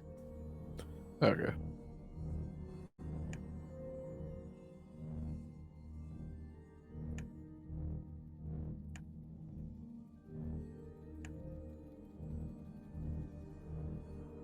There you go. There's one of these that I would do, but I just do not have the time. Okay, so which upgrade did you do, and can you edit your own character sheet to fix it, or no? I don't know if I can edit the character sheet. Give me just a Yes, sec. you can edit it. You can just. I am doing the crossbow. Oh, sure. Nice. Easy And, one. and how big would you say the crossbow is? I think I would basically bigger than a heavy crossbow, but not a ballista. What Okay, did I put so- for the damage on there? D12. D12. So- right? So the heavy crossbow I think is D8 or D8 or D10. So it's Heavy crossbow's a D10. yeah. So then it's basically I basically, think. bigger Well, than a heavy one would be a D8. I think, Yeah, right. actually. So it's bigger than a heavy crossbow, but not a ballista. Basically, it needs to be mounted. It's not something you're going to be. So it would take up 5 feet, right? Approximately Sure. 5 feet of space. And, Yeah, on the roof. like mounted, yeah. Yeah. And I have proficiency with blacksmith's tools. So what I am going to do is I am going to just cast fabricate and make that just happen. Just boop, Sure. there it is. All right. So I don't even have to. I shouldn't even have to make a check to build it to do that Okay. because I just go snap my fingers and it's built. There you go. Easily enough. And I'll get that mounted, and that costs me 100 gold. Well spent. So Brian, on the first day, I would come back having purchased a scroll of sending, Okay. and I would ask Bastion if he would either cast the spell from the scroll or would like to add it to his spell book so he could cast it. how much is it going to cost for me to add it? Well, it's a third level spell, so it would be 150 gold worth of materials and 6 hours of time. That's fine. I'll add it. And then the next day, you could have it prepared to send Rasner a message. Yeah, that's fine. I'll do that. And then another thing I'm going to do, Brian, I'm going to spend 2,200 gold pieces Okay. to get a second tier 2 tag. I'm going to get the magical tag on my longsword. Ooh, so now you have two magical longswords. I want to yeah, see dual wielding. I'm going to sell the old one. The one I'm going to sell the fancy one I got, unfortunately. Because Oh, my other one's better. I'm sorry, Brian. All right, I see how it is. Just remember that. When you get to the big bad guy and he's vulnerable to the sword of the Herald of Coatl, don't say I didn't warn you, you know? I don't think we should sell those, honestly. That set of items. If we're gonna sell it, we should sell like the entire set. I mean, you I don't want guys the shield. I don't want the shield either. I mean, you guys are poor, so We can sell the sword. I'm poor now. We can sell the sword and the shield, and if someone else wants to pitch in an item, we can make that happen. I don't think anyone's using the cloak. I have a lot of gold. If you guys would ask Brad for anything, he would help you because he has a lot of gold right now. I would just love to have gold so that I can have big number make head voice happy. Like, don't look at the Kendrick account if you don't want to know a rough estimate of how rich Brad is right now. Can String have some money? What do you need it for? To have? No. Expenses. No. Living expenses. It's fine. I have more than you, anyways. That's fine. So I think the night vision goggles are 1,500 based on what I saw on the Scene Magical Prices list. Sure. So that would be basically your day there, as you're looking around for those things and you can find them. Yeah. Yeah. So I have a question for you, Brian. So, if I were to do the mithril reinforcement, it says it's going to take. If I roll at least a 22, it'll take 75 days. Okay. How fast would casting Fabricate speed that up?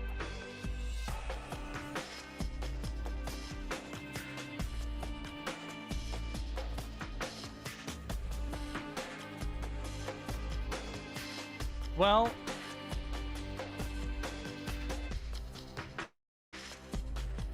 For something like mithril, it says it only does it. It can only do like 5 feet. how about triple speed? Triple speed. Yeah. So that'd be like what? Instead of 75 days, it'd take me like 25. Yeah, something like that. Okay. Mithril upgrade's a pretty mondo one. It is.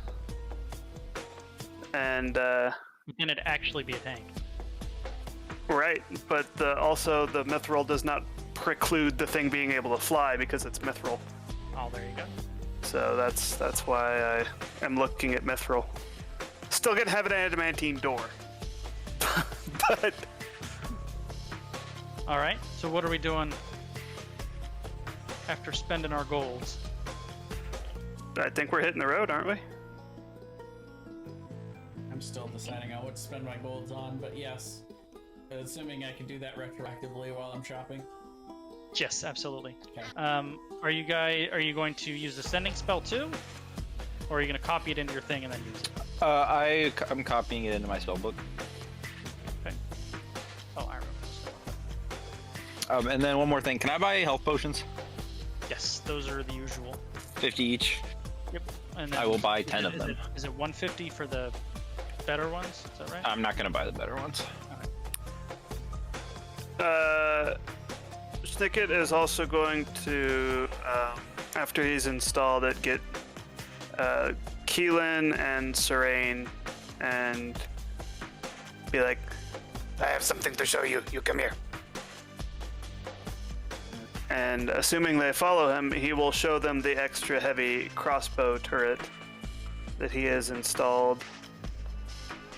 And he'll say, I think maybe best for you to use this. You know best how to use ranged weaponry. Bastion will do it.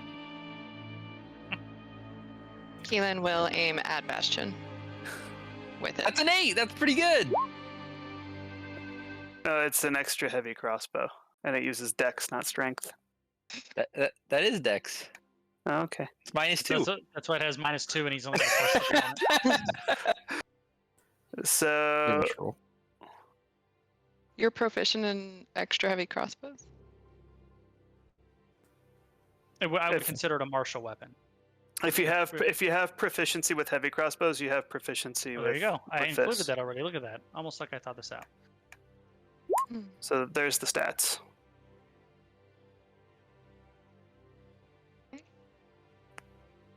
Crossbow of the Destroyer.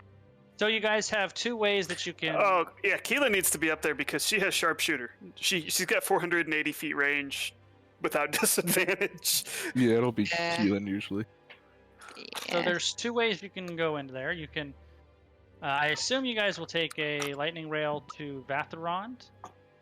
You could either cross into the Moorland from Vatharond and go down, or if you wanted to take a longer route with less time in the Moorland, you could then actually go. I'm good with less time in the Mournland if everyone. I mean, I else suppose is. you could actually hug the Dead Grey Mists and not like just kind of skirt through the No Man Land, here, and not actually go all the way down and cross over like here. If you didn't want to go all the way around, you could do that as well. Yeah. Before we leave that town, I want to see if we can buy some of that wine. Oh yeah, the good Good berry idea. wine. You absolutely can. I will give you guys a reminder of the effects of the Mournlands that you're familiar with. Spellcasting is erratic. Jank. You can get lost in the dead gray mist while crossing into it. All magical and natural healing is halved, including the recovery of hit die. You don't know about those two exceptions, so that's not for you. Warforged are not affected by that, are not affected by this. All healing still affects what works on Warforged just fine. And there's this. Oh, what about Scrolls of Rope Trick? Well, that probably wouldn't be on the Paladin or Cleric spell list. I can Except cast rope. you can cast rope trick. Oh, you have it. Okay, never mind. Yep. Yeah, so we have kind of we have something against that a little bit at least. How much does a bottle of good berry wine cost? We have one already. Yeah, I want to know how much they cost though. If you buy them in Vatharond,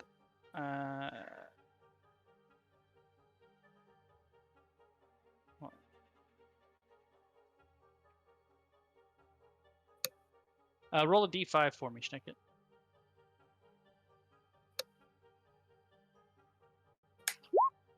Three. They are 400 gold pieces per bottle in Vatharond. I'll buy one. I'll buy one as well. Me too.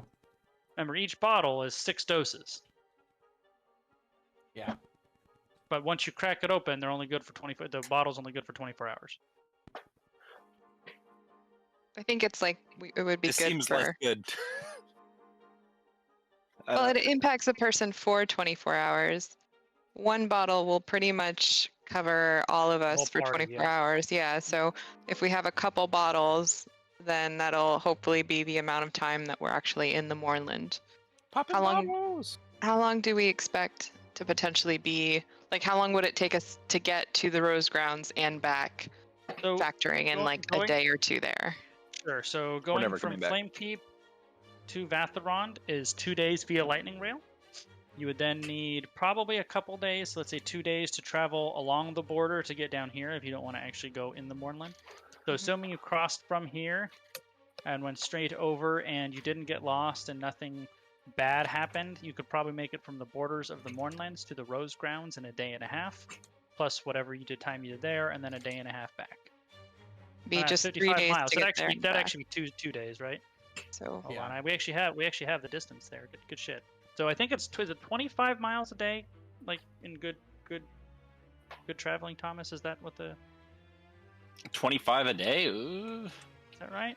Oh, I don't know why that number sticks in my head. And in the steam wagon, it makes sense because it can't get tired. The horses can't get tired. There's no horses. I can't, Brian. Here's the thing. I can never remember, which is why I just set all my map distances to number I of know. days. I know. Well, let's do some math. How many? How It is 70 many feet can it move per round?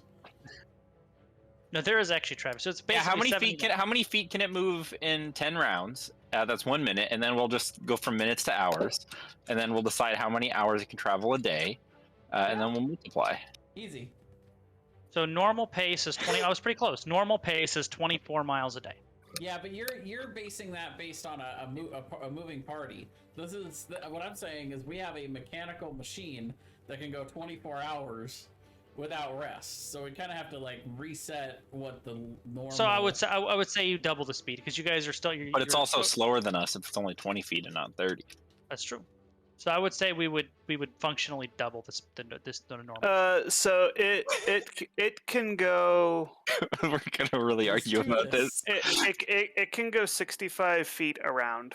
If it's We're not dashing. arguing about this. If it's Brian, dashing. Oh, Just give us come a on, you guys please. wasted like half an hour on Cone of Cold and I said A squared double. plus B squared equals C squared a few weeks ago. Brian, please just give us a distance. So You- is Are the 4 bottles of Goodberry in the party inventory, including the Yes. ones we just The bought? ones we just bought, yes. Okay, so then 'Cause I Keelan will bought buy. one, Keelan bought one, and Snicket We'll bought one, and we already remember- had one. Make sure keep in mind if it's in the party inventory, nobody actually has it. So make sure somebody actually has it. Okay. Yeah. I can't be trusted with it. So- Well, you're the Keelan only one would that actually. doesn't really need it, right? Or no, that's just regular healing. He Keelan would buy doesn't. He 2 doesn't of really them. need it. And they were 400 each. Yes. Was it? I thought it was I'll take 450. I'll take it out of the party. I'll take one. Keelan will have 2. Snicket will leave his in the storage inside the wagon. We should carry them all with us. So I hear. So here, if you normally you're assumed to be traveling approximately 8 hours a day and resting 8 hours and whatever. So normally you'd move 24 miles a day. Assuming you guys will still rest 8 hours and travel the rest of the time, you cannot rest in the wagon because he doesn't have the rack upgrades to accommodate everybody. Yes, I do. You do not have 5. You have 3. Do what? You have 3. So you could travel 16 of 24 days. So essentially you double so you could do 48 miles in a day instead of 24. I like that. Assuming you stop to rest. Well, That does mean it'll take you about a day and a half to get there, and then a day and a half out. So what I said initially is actually stands. Well, I thought I had enough sleeping racks for everybody. You have 3 sleeping racks on the inside, but also if somebody's driving, they're not resting as well. Sure. I mean, I suppose if you want to do it in shifts, you could, in theory, go 24/7. The other thing to keep in mind, though, is you remember the Mornland has the dead gray mist that completely surrounds it. So at night, there's no like moonlight or starlight. It's literally pitch black. So it would be very easy to get lost if you travel through the night. That's fair. But I have night vision goggles now. You can see normally in So you can magical see while you're darkness. getting Yeah. I'm the Brad- night driver. Wrath is the night driver. Bastion's listening really hard because he can't see. The night rider. So yeah, That's day and a half there, day and a half back. So 2 days down to Valtherond. Yeah, 2 days down, day and a half in, a day and a half back. Yeah, so we would go to like right here before we. I then would want went to. in, I don't know if you'd right? want to go into the mountains, maybe just as the mountains start Fine, to save sure, some like- travel time. like Yeah, right here, but and then yeah, exactly right. You know what I meant. So, yep, 2 days down on the lightning rails, 2 days to travel to the border, 2 days into the Rose, or a day and a half into the Rose Grounds, then a day and a half back.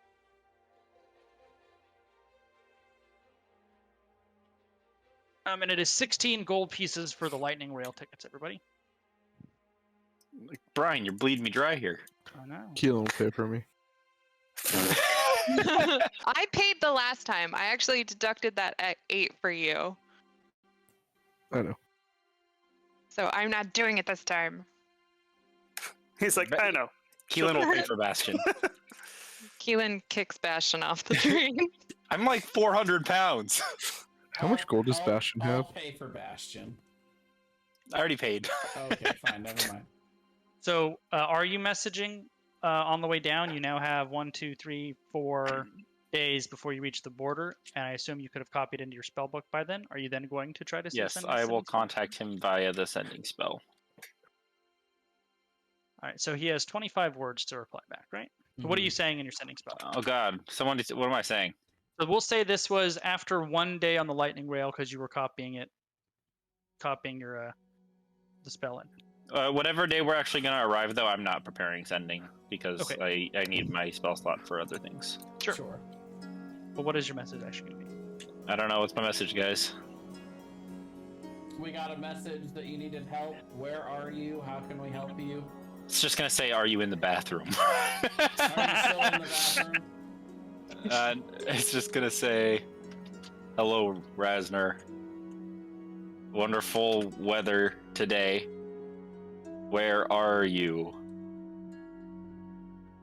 We Are you okay? are coming to save you.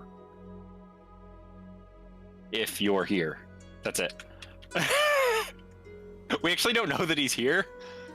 We don't I know like where that you he didn't is, define yeah. where here is. You said if you're here, That's wherever really pretty much- here may be.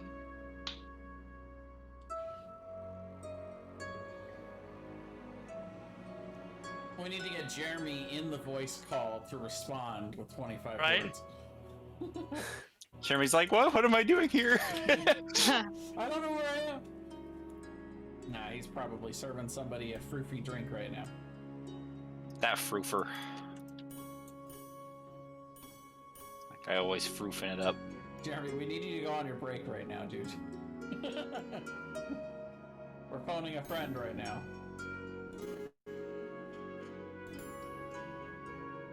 Sending a companion.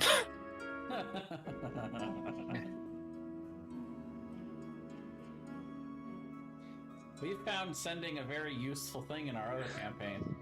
Could you just imagine if we just called him? He's like, hey guys, what's up? So, have him send us back a text in 25 words. That's what he replies with.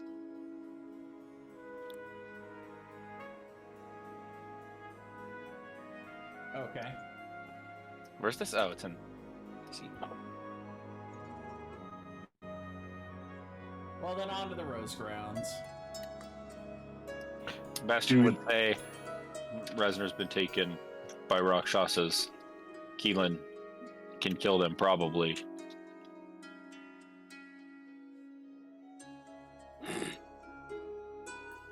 Do we know if Rakshasas would go into the Mournland? Rakshasas kind of go wherever the fuck they want. Pretty much, yeah. They're free spirits. Rakshasas are scary. Too bad. All right. So 2 days by lightning rail, 2 days through the Borderlands area. You guys are now at the borders of the Mournland.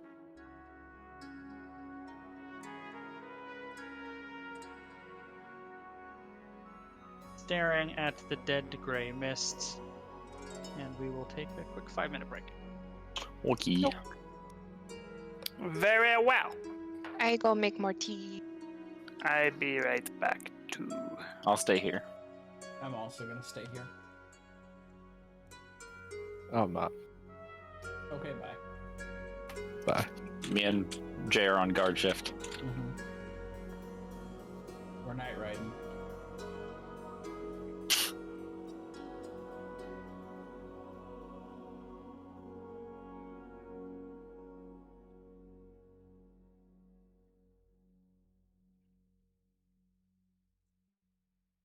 I miss getting to play Takoran. I think Brian's gonna be going for a little while longer here. I know. But I still miss playing Takoran. Oh, this is a song from Divinity Original Sin 2. Never played it. Pretty good game. It's a good game to play as a co-op.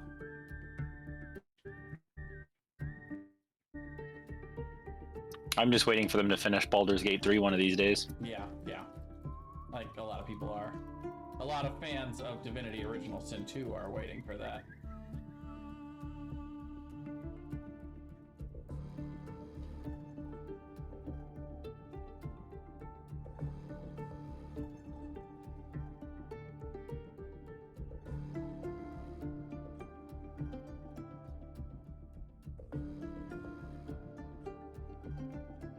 I keep having like phantom texts. You ever just like when you're sure your phone just like buzzes, then you look at it and it didn't?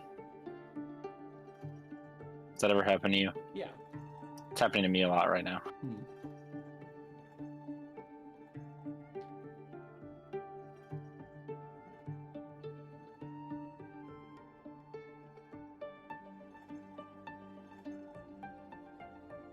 I envision this is about up to speed with how conversation between Bastion and Brath would go. I think it'd be a lot of Bastion saying, "Well, does Breath have dark vision?" Yes. It'd be just a lot of Bastion saying, "What do you see? Just What do you see? What do you see now?" just the same mist. Because it's pitch black and Bastion can't see. It'd just be a lot of anything new. Mist. What do you see? Anything new? What's up ahead? Just more and more inland. Any changes? God damn it, bastard! I'll tell you if I see anything new. Don't forget. So are you forgetting? Did you forget? Wrath, do you remember what you said to me?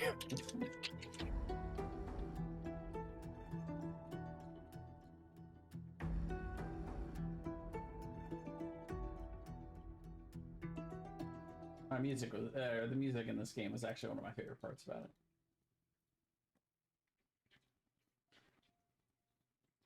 There's this one part where you essentially escape Act 1, where you're a prisoner, and you get onto the ship and you're leaving, and this music starts, and it like the feeling of being free in the game matched the music perfectly, and it just it changed it from being just like playing a game to like an experience the first time I did it. And I was like, that was one of the few parts of a video game I think I'll remember for a really long time.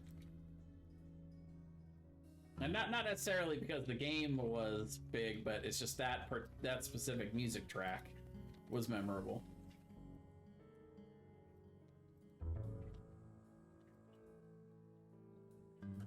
That's how you know it's good.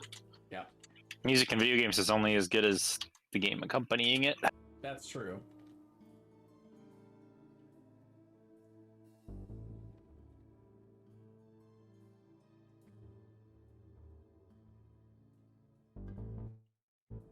It didn't hurt that there's a special mirror on that ship that lets you completely respec your character. So it felt like very free. Free from all my past mistakes. Right, yeah. In game and out. Oh. I'm back. Welcome back. Danke. Oh, Thomas, I am going to try and see if I can get Britt to do space things tomorrow. Okay. Please. I was talking to Brian, and it sounds like we are going a lot slower than he thought we would, so we will probably be in Eberron for a little while longer, so that works out well for space. I think Is that- 2 more sessions. Because that means I can continue with space. Space. We're starting up space next week. Space. Next week and what? Next week, space. Space. Space. Is that this Yes. Tuesday? Are you guys being intentionally vague? No, we've been talking about our space game forever. Yeah. Why do you guys not listen to us? But that's not this week, that's next week. Yeah, next week. Yeah. Well, technically, I'll Yeah, need more this week- details this is later, last because day of if this you week? talked about it in front of me, I wasn't listening before. We've talked about it so many times. We have talked about it quite a lot. So many times. My confusion isn't the space part. My confusion is the next week part. I didn't realize you guys had picked another day. is that the 19th? Well, we were gonna play a Yes. while ago, but like I don't know, like 3 months ago or something, and then Aaron couldn't, so we just said, "Fine, Aaron, whatever. We'll just wait for you." Whatever. And he finally said, like, "Whatever. I guess I'll play." And we said, "Fine. We don't even care." Whatever, Aaron. Is it Space D&D? Yes. We're playing Esper Genesis, Space. which is a sci-fi tabletop role-playing game. It's kind of a mix of Star Wars and D&D stuff. Sounds fun. You're welcome to join. We invited everybody, and nobody joined. Probably because there wasn't a date involved.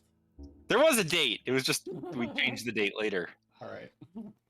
You can come if you want. I don't know what time. We're doing it like earlier, right? Like in the day. Yeah, we have to do it earlier because there's a lot of East Coast people. Oh, And probably before 5:30 PST. I think so. That would be 8:30 your time. Cool.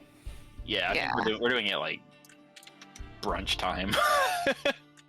I think we're trying to do it at 6:30 my time, so 3:30 PST.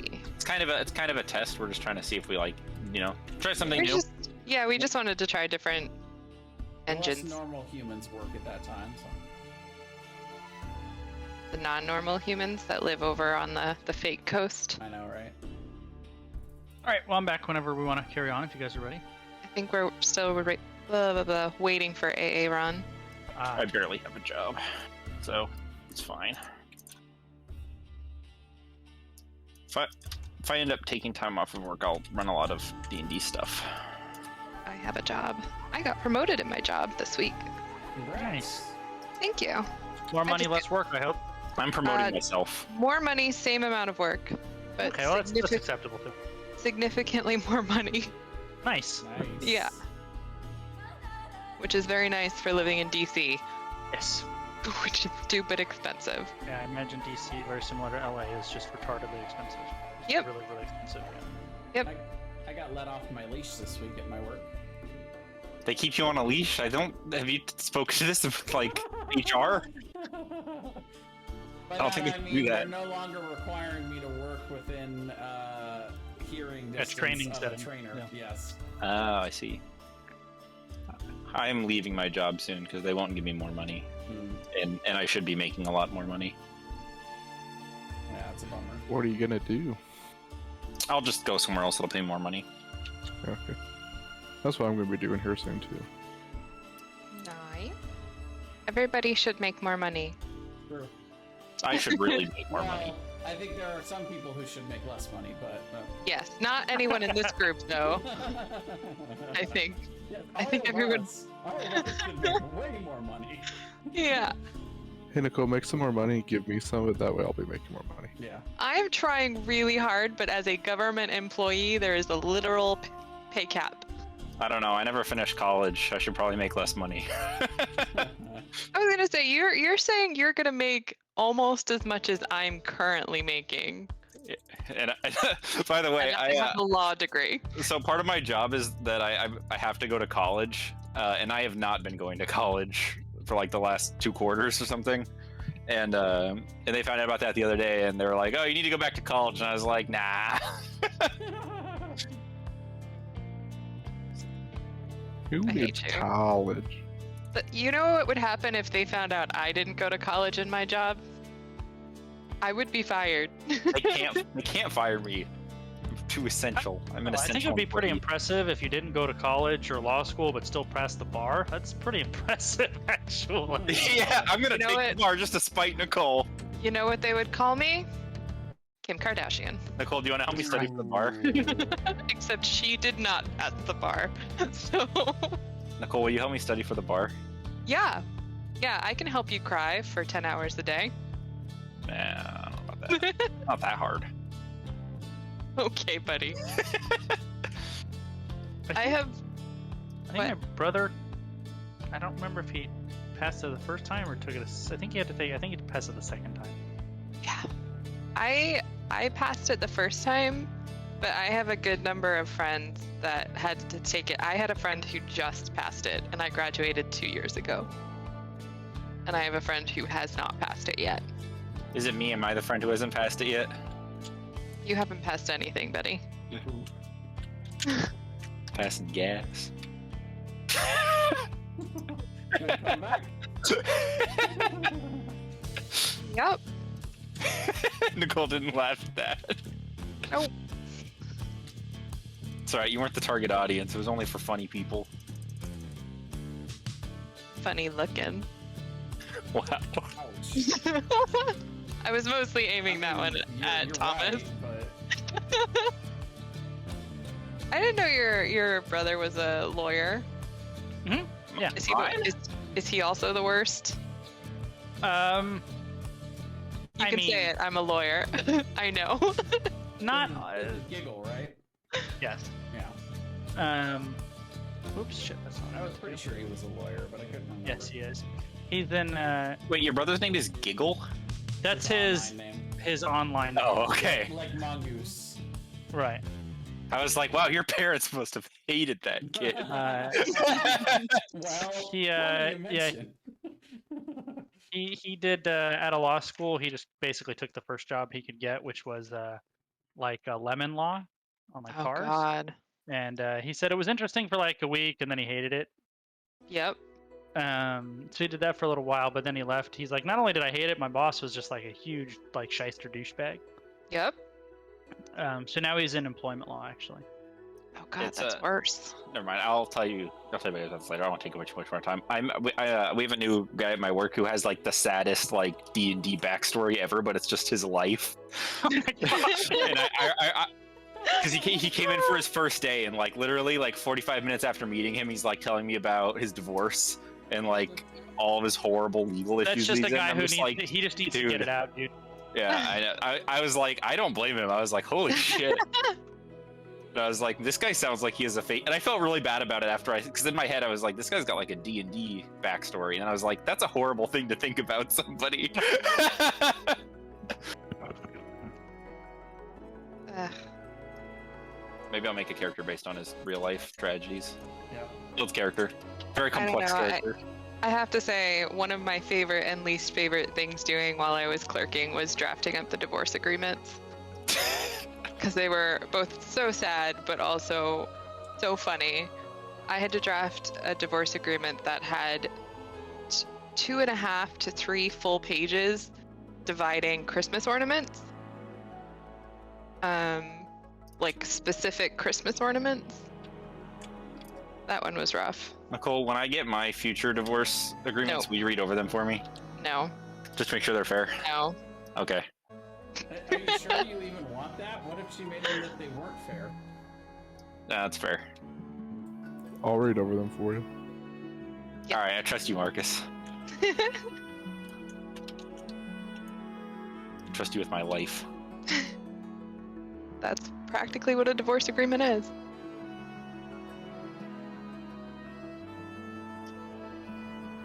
But I'm very glad I don't do that anymore.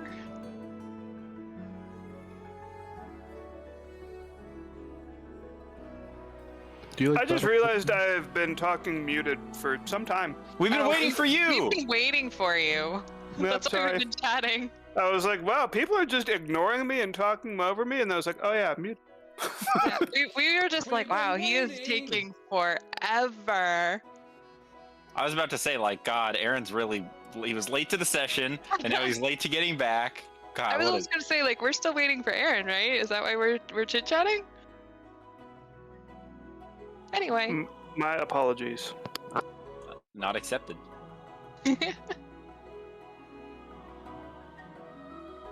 Anyways, we can play D&D now, I guess.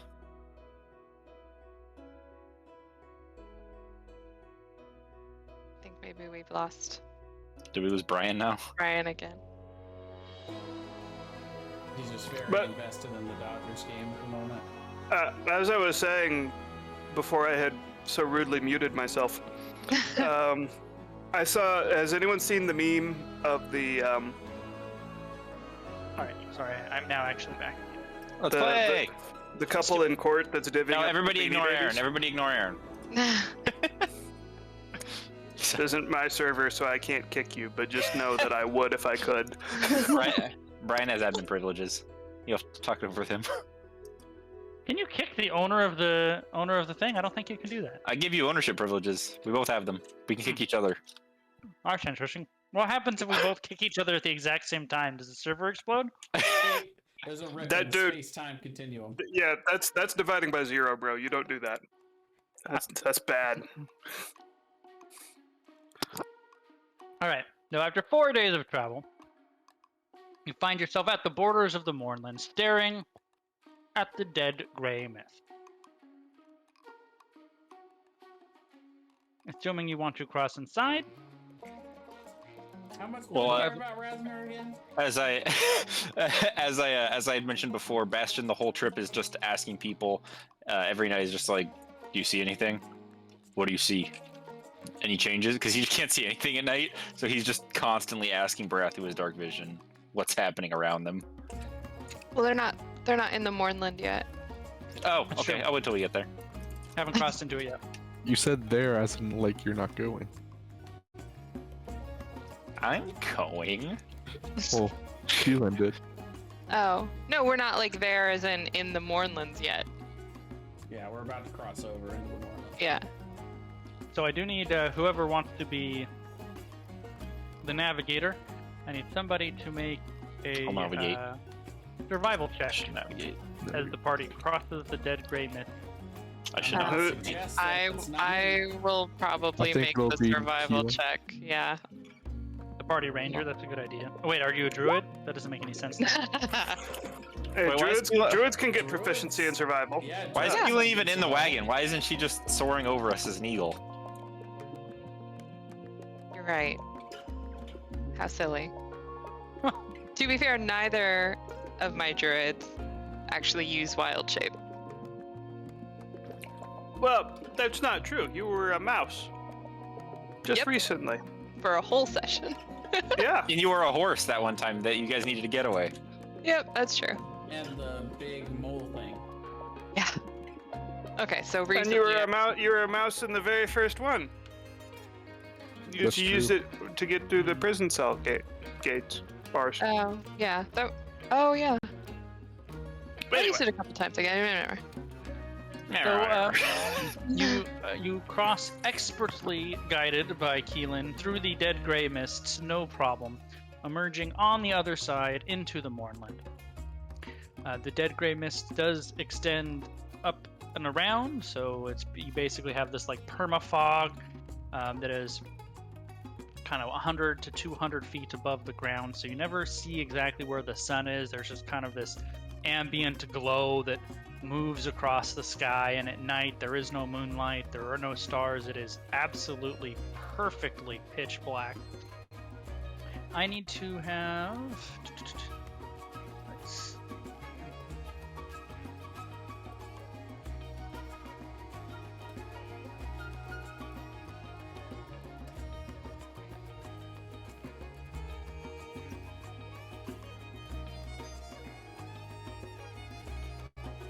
Aaron, roll a d2 for me.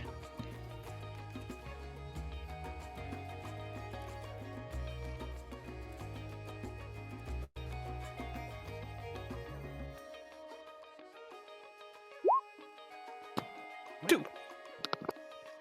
So as you cross the dead gray mists to the other side, it is a relatively clear day. It appears to the Mournland, and that I mean it just looks like it's foggy all around and kind of depressing.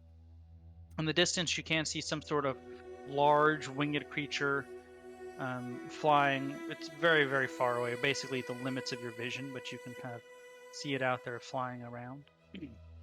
The party makes its way towards the Rose grounds.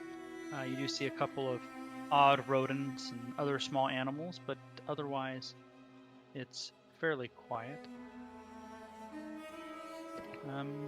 Jay, roll a d10 for me, please.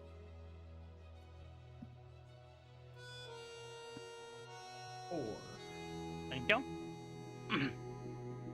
So, Brath, you know, after about a day or so of traveling, you're getting fairly close to the Rose grounds. You would guesstimate, though it's been a while, you're probably about an hour away from reaching the Rose grounds. Ahead of you, you all see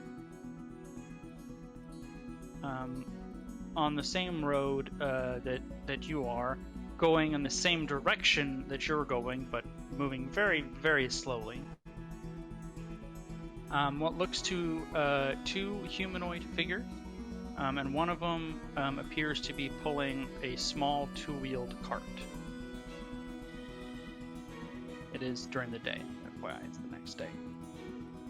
Well, that's weird.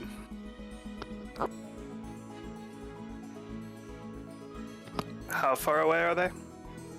Basically, you just kind of see them coming up on the road, so as far as you could see on a foggy day, so not close, but not not miles and miles away either. Say a few hundred feet.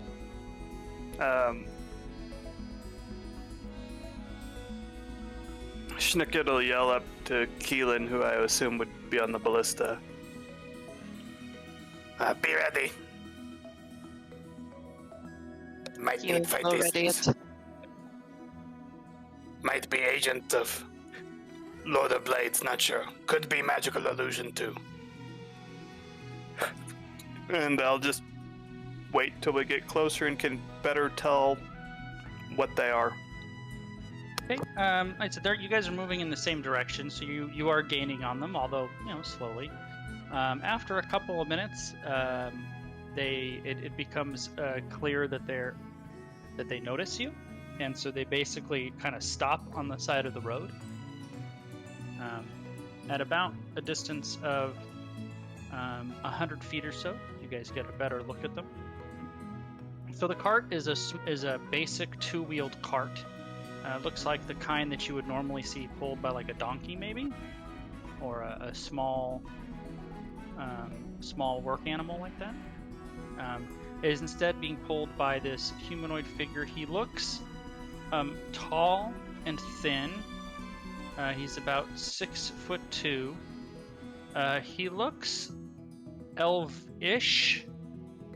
However, all of the elves that you have encountered have never appeared old. Elves are kind of renowned for this, like, kind of eternity of youth, even when they're old, they don't really look old per se.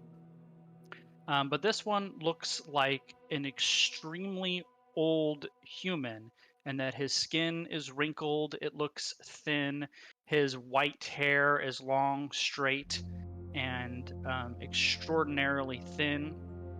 He does have elf ears, about 6'2", very, very skinny, and this is the guy that was pulling this cart behind them.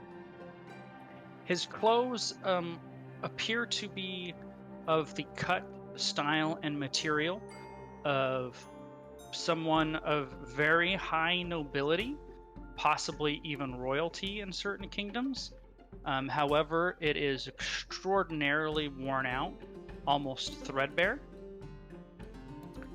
He's just basically standing like he was pulling the cart, kind of holding the little handles on each end, and when he stopped, he just kind of let go, so he's just like standing in the middle of these two handles of this cart. And the figure next to him is a short, what appears to be elderly woman. She's about 5'3". She has a little walking stick, and she's kind of hunched over a bit. She has these dark green and black robes and a black cloak over top, all of which appear to be fairly high quality and in good shape. She has green eyes, you'll notice when she gets closer, and like her counterpart. She looks very elderly, her skin kind of wrinkled and thin, her hair straight black, a little fuller than her companions, but still thinning.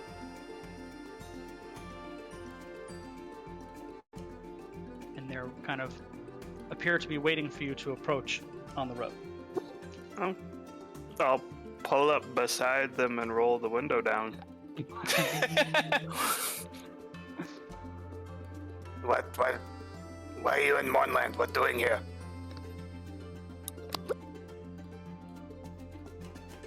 I live here. Where else would I be? Why you live here? This terrible place. You can see she's kind of taking stock of you. I want to know who is where. Who is in the wagon? Who is out of the wagon? I will. Who I guess is I'd visible? probably be Who in is the not wagon. visible? Everyone can fit inside of it, so. Yeah, I'd be in the wagon. I'm in the wagon and not visible.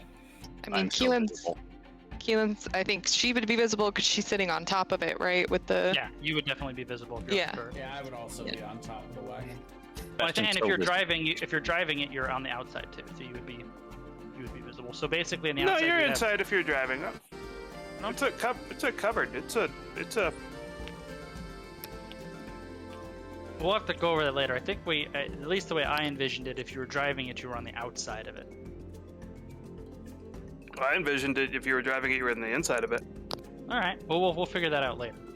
So if that would be the case, then one, I wouldn't think there would be a window to roll down. So you're like talking at her like through a slit in the wagon, or how would that work if you're inside it in like a driver's compartment? Kind of like a tank, kind of, sort of. So you pop out a hatch. Yeah, that'd work. Open up a hatch, like maybe I got like a hatch on the top and on the side, and on either side. I'll have like one of those. What are the types of doors where they've got like the top door and the lower door? Oh, I don't know what those are called actually. But a hatch kind of like that, where I can just open up like the top part of the hatch, so I can just like peer out if I want to. Okay. So I'll have done that. And if Wrath said he was on the outside, then the three of you would be visible, and then Yeah. Lorraine and. So as Schnicket is interrogating, she's kind of looking at the three of you, and she's kind of answering you, Schnicket, but not really looking at you as she's answering you, because she's kind of sizing everyone up. And she says, "Well, I live here because I prefer solitude." If you want solitude, this right place. And is she the only one talking? Has the other guy talked at all? The other guy hasn't said a word, nor has he turned his head. He is basically standing there looking straight ahead, and that's not even at you guys. That's kind of up the road. It's like he's literally stopped where he was, set the cart down, and just stood there. I'm gonna kind of gesture towards him and be like, What's going on with him? He not moving. Kind of acting strange. He okay? Need medicine? Says you're acting strange. He's just fine. And she appears to be paying close attention to Brath. What a weird lady. Can I insight check? I mean, obviously something weird's going on here. But I mean, I don't think so. Brian, shut up. Can I insight check to see kind of what she's like? It doesn't sound like she's trying to get rid of us. No, she's just a fucking weirdo. Yeah, I just a general insight check to see if I can get any kind of reading on her. We don't have room for any more weirdos in this group. That's a 10. That's not great. You can't quite figure her out. And as she's kind of looking at Wrath, she glances at Keelan. She says, "My dear, are you okay? You don't need any help, do you?" You can take her. You're not outside. Any help in what way? In any way. I believe I am fine, but if you have help to offer, I would never refuse. I just want to make sure that you're not in poor company. Well, the poorest We are is not poor. among us. You're not outside. I'm yelling this through the behind you ticket. Make a what are the components of detect magic? And Interesting. I think it's verbal, right? It is verbal and semantic, so I'm gonna be kind of trying to do it like under my breath. okay, so make a stealth check with disadvantage because you have to both hide your hands and your voice. Well, my hand would be easy enough. I just put it down low where she can't see it. But Well, like it's not like, it's not like doing an okay sign. It's like Right. Doctor You're casting Strange a spell. style. Right, exactly right. so I'm going to Flash of Genius to make that a 15. Okay, one moment.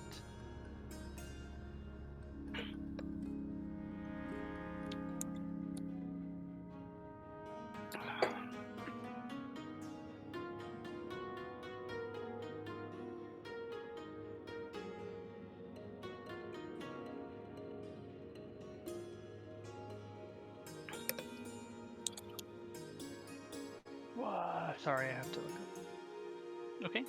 She, as best as you can tell, seems not to notice you casting that. They are about 20 feet from your wagon. So detect magic will allow you to sense the presence of magic within 30 feet. And you do sense the presence of magic within 30 feet. So it's funny this came up. So I was looking up something else actually, and I went down this weird detect magic rabbit hole this last week, and we've been doing it, in my opinion, a little bit wrong. So the wording of detect magic is fairly specific. Brian went way deep into this. We had quite the conversation about it. We did. So the wording of detect magic is very specific.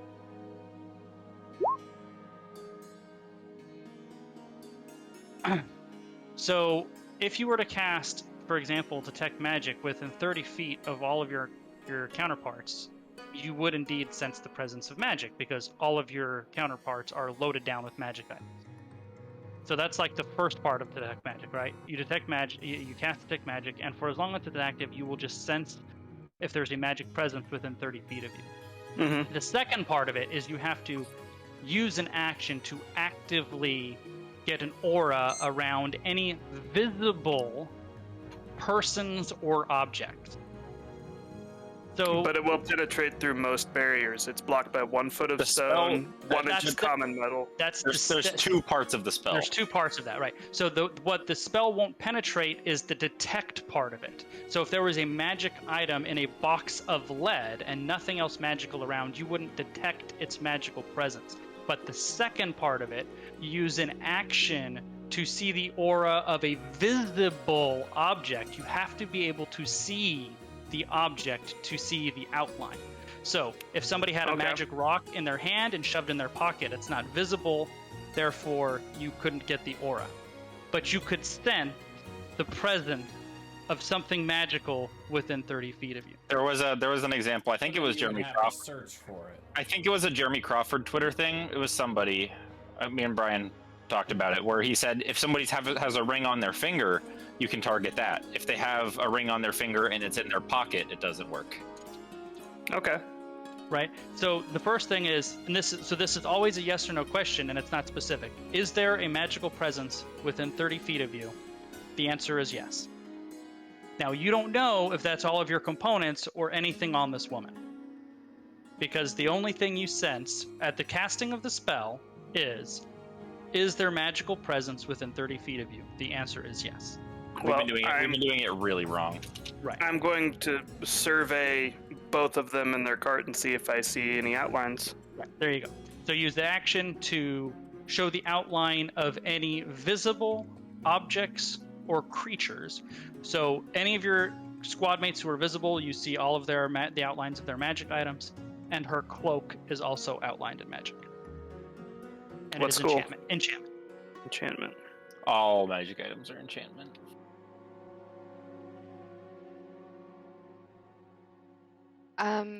I would have, when she started asking me questions, probably tried to figure out if she was being subtle. Like, I think I would have tried to figure out kind of what she was really asking. Maybe she just doesn't trust men. I don't think you would have any context to make that. Okay. I think you would. Yeah, I don't think there's any context so far for you to make that determination. I think you would just probably be confused. Okay. I wasn't sure if I could do an insight check on Yeah. that, but it's fine. So Brian's being a tough DM on us this session. Yeah. No, it's fine. Brian's been that's going easy fine. on us. I don't Yeah. mind it. Yeah. So after Keelan says she's fine, she goes back to paying attention to breath. I'll have the 3 of you make an insight check. I would say with disadvantage because she's kind of weird. I will Flash of Genius again to make that a 17. I'm just confused.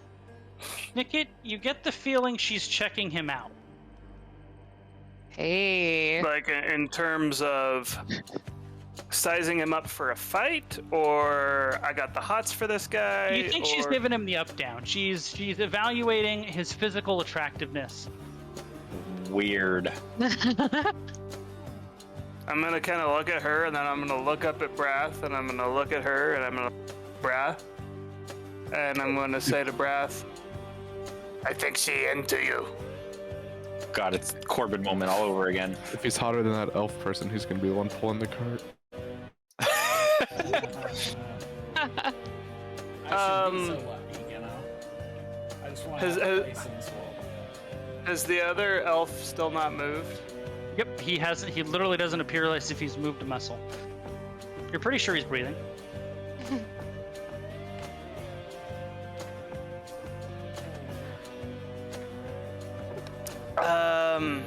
His. I should have mentioned this before. I had probably kind of left out of the description. His skin, in addition to being wrinkled and thin, as if someone who's very old, also doesn't have the kind of typical pinkish, peachish complexion that you're used to. It's more Kinda of a gray. sickly gray. Yes. Yeah. This guy's super dead. I'm gonna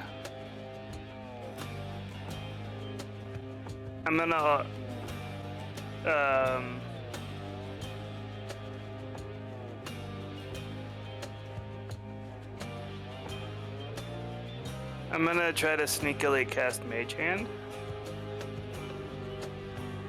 Okay. And I'm just going to give him just a very light, just not trying to push him over or anything, just see if he even like leans at all or reacts in any way. Just a What are gentle the components of Mage Hand? push. Verbal semantic. Okay, so Am same I- thing. Make a stealth check with disadvantage. I Am I assume ab- those of you inside would hear the conversation, but not really have much context for it as you're inside of it. Would I be able to notice Snicket casting Mage Hand and Detect Magic? Potentially. Probably. Definitely with those stealth checks and your perception. Schnicket, I need you to make an opposed initiative check. Darn, I was gonna. 25. You will definitely beat her. I don't think she can beat a 25. Ooh, she tried. She did. Very hard. Wait, what? I don't even think. How the hell did she roll that? What side Oh, of the... that's. Hold on. No. That. I have no idea literally what happened there. That is not accurate at all. That's really bizarre. I'm staring at her character sheet. She does not have a +4. I literally have no idea Maybe how she that has the happened. alert feat or something. I have the That- alert feed. That's bizarre. Would I know if I'd be able to sneak out of the wagon without her noticing? You can try. All right, let me try something At else one now. point, Is I'd that- like to say something, but You everyone's can just been absolutely. super You can. active. You can say something now while I try to figure this out. I'm just gonna lean down. There and we say, go. We're looking for one of our friends that have been abducted and we believe taken to this place. Have you seen anyone else in the last few days?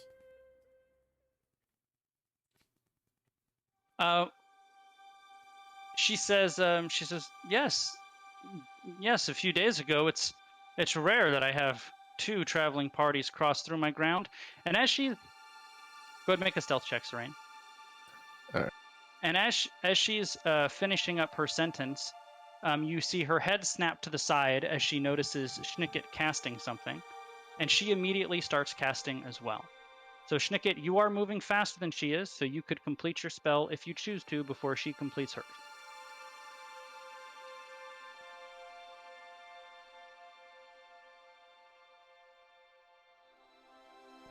Can I tell what she's casting?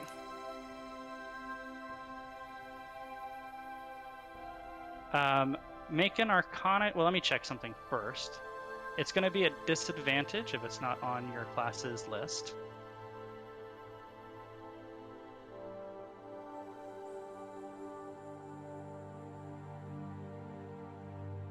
It is not on your class's spell list, so you can make an Arcana check with disadvantage.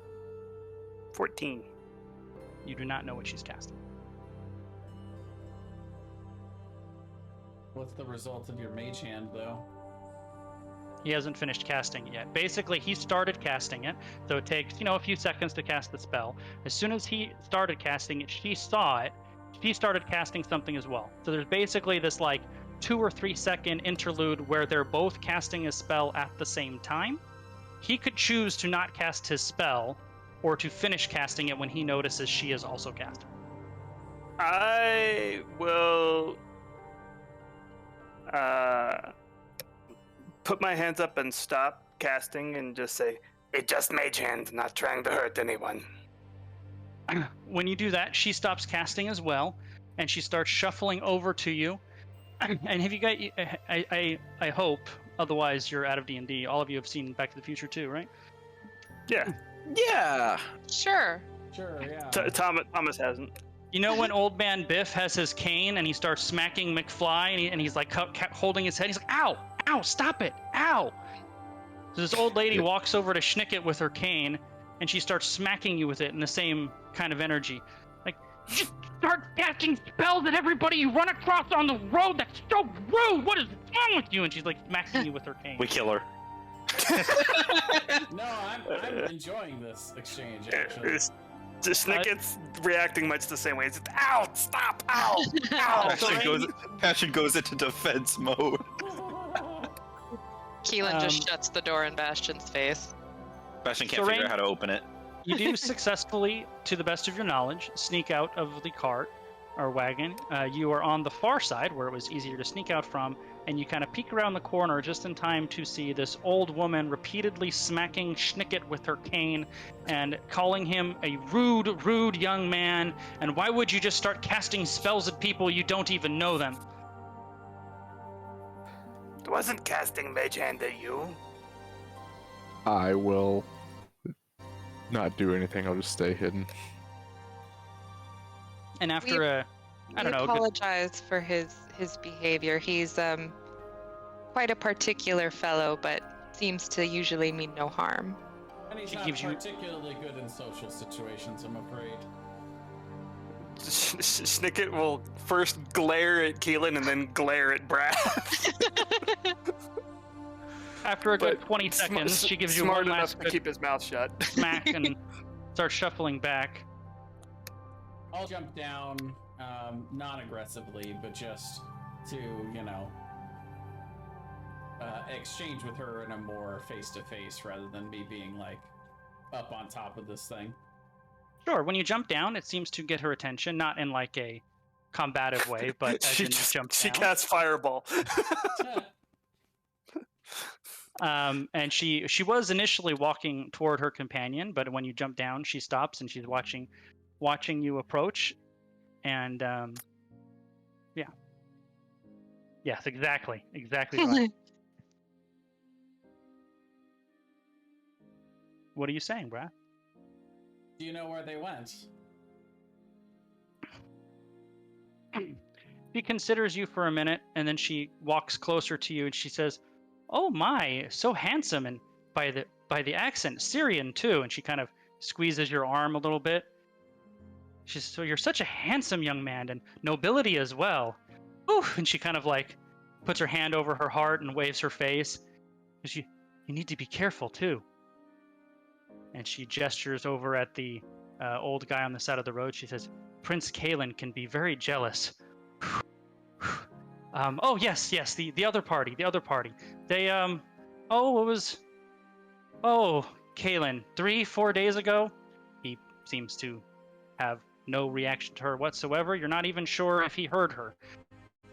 She goes, but they went off in that direction, and she gestures to the way the road continues toward the Rose grounds. Do I know who Prince Kalen is? Other than it appears from her gestures that is her companion at the side of the road. You have no idea who Prince Kalen is. I rolled a 26 history, do I know? Or 25, 24? Nope. No? Okay. I'm readying my rapier to attack if she does anything. Well, Bastion's still trying to... You've been very kind. Is there anything you need from us? Oh, he appears to be blushing a little bit. Bastion's still trying to get the door open loudly behind them. Keelan's sitting on the door. Or leaning against it, whichever way works to keep it closed. You just can't figure out the latch. Yeah. He says, no, Yeah, I've got the child locks on. And she says, no, I don't need anything from you. I'm sorry, your name... At Brath. Brath. That is not... I don't offer my surname. That is not your name. Your full name. She goes, I am Vantika. And she holds out her hand, kind of draped at the wrist, like you're supposed to kiss the top of her hand.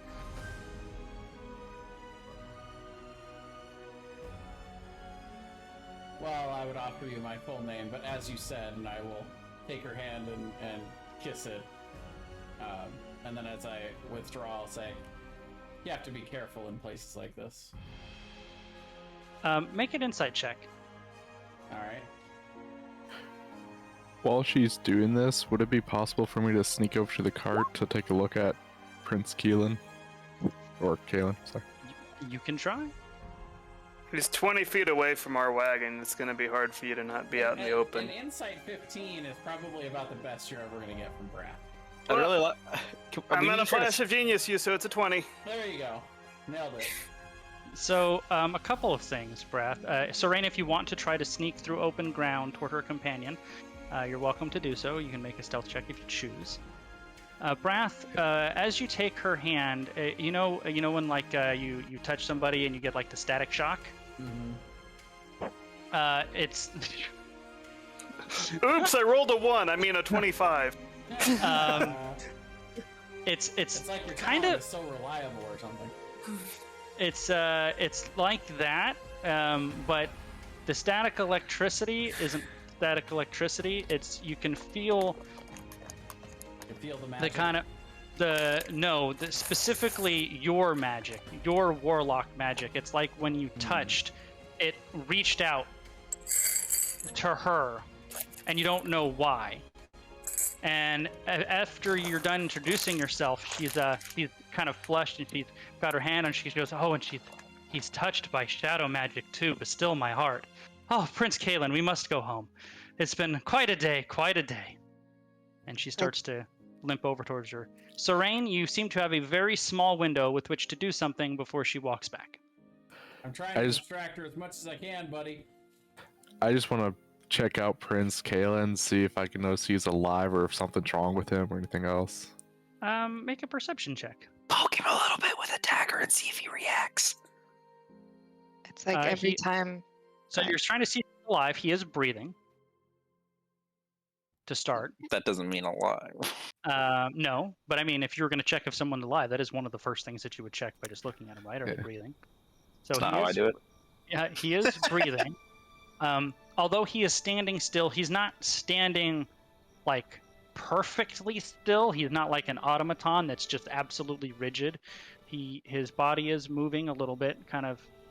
It looks like he's been standing for a long time, so he's kind of, swaying just a little bit, not very noticeably. He seems alive.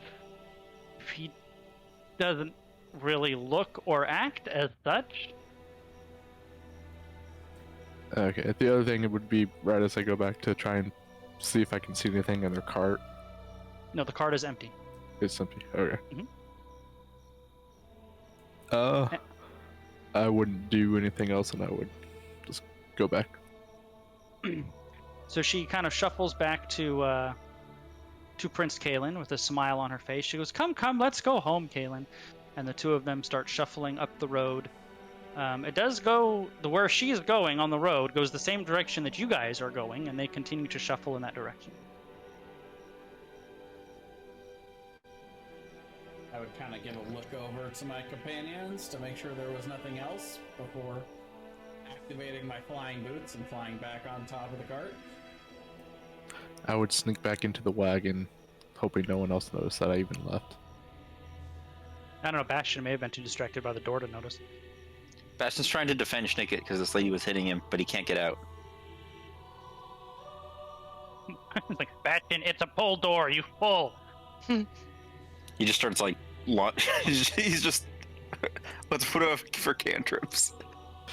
I'm gonna come up and tap Bastion on the back of the shoulder and say, "You don't want to mess with the wagon. Snake will get mad at you. She's gone already." Anyways. So Bastion puts his sword away. You guys can see him definitely continuing up the road. If you start up, you will at some point catch them again if you choose to. Pass But them, I imagine. Oh, it's like that awkward thing where you like say goodbye to somebody and then you walk out, but your car's in the same direction. Well, yeah, I don't think we would have stayed there long enough for her to go way down the road. I think we were leaving. Sure. Yeah, so if you carry on, you will pass them. She watches you guys as you go by, but doesn't seem to do anything. I'll start casting Eldritch Blast since I know she can't catch us. No, I'm kidding. Can I stealthily Do throw? you know she can't catch you though? Oh, that's a good point. Would I be able to try and stealthily throw a single ball bearing at Prince Kalen? See if he reacts at all. You can try. Just gonna bounce a ball bearing off his forehead. Why are we doing these things? Pretty much, yeah. Why are we scared? I'm curious. Oh. You know what they say. Yeah, god damn it. And yes, I am a cat, and I know what to say.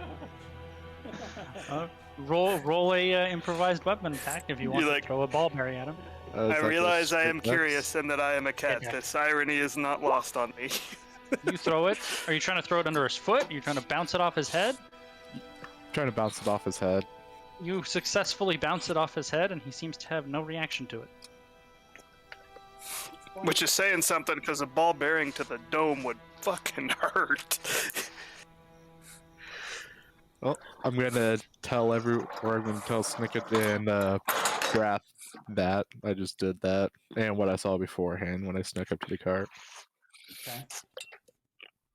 Seemed like maybe his mind dominated. If he even alive, could be kind of thrall. That's what I was thinking. It's a little worried when she came up to Brath for a second.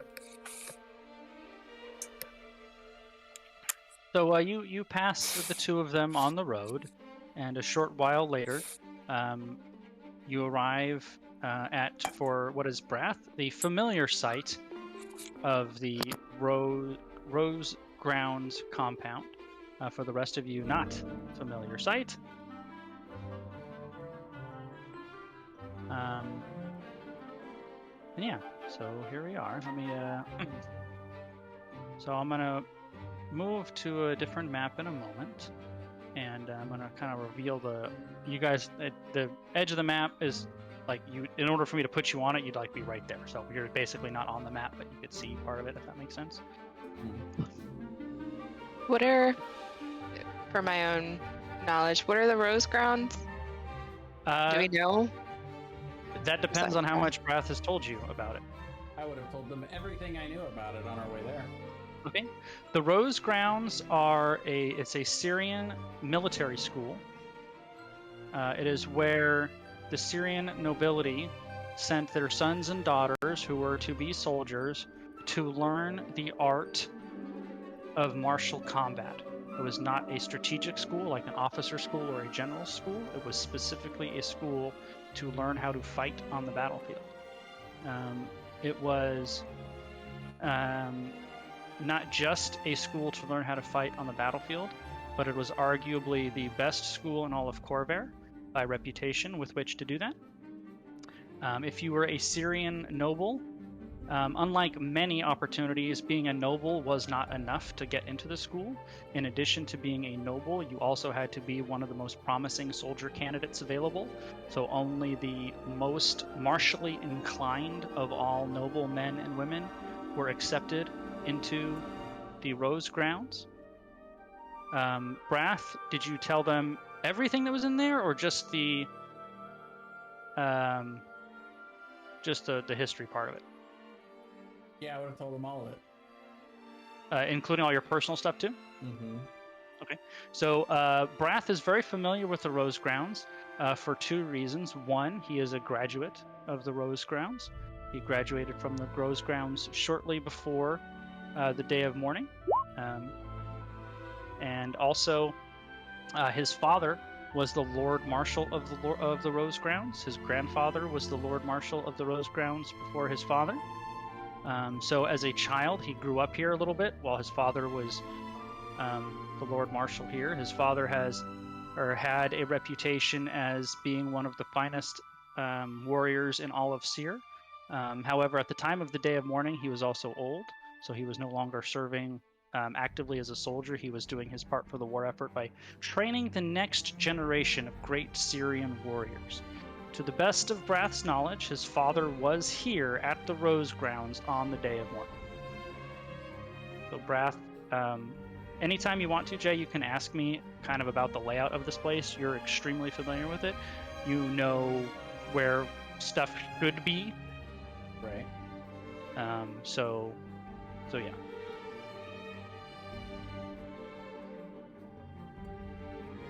So that is what the Rose Grounds is.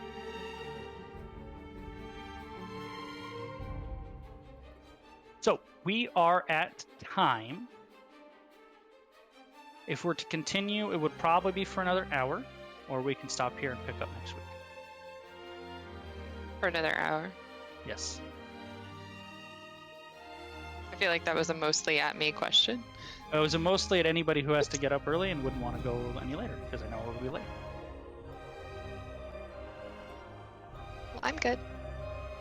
For another hour. All right. I'm Let me good. switch scenes then.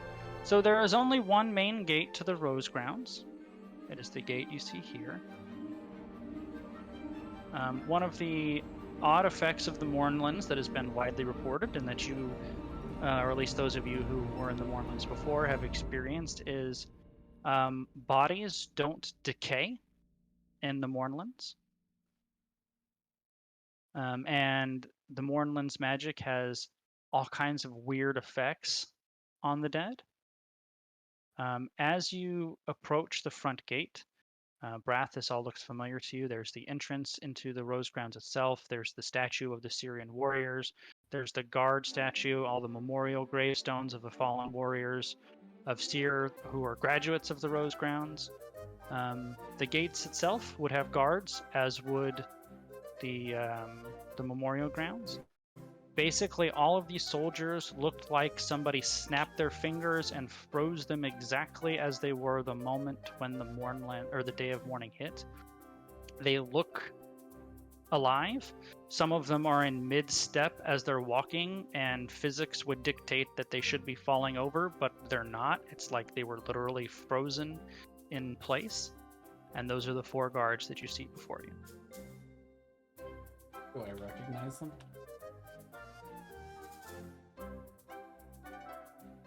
We'll say one of them you would recognize because you were here not too long ago, so maybe one of them would be like a senior guard by now.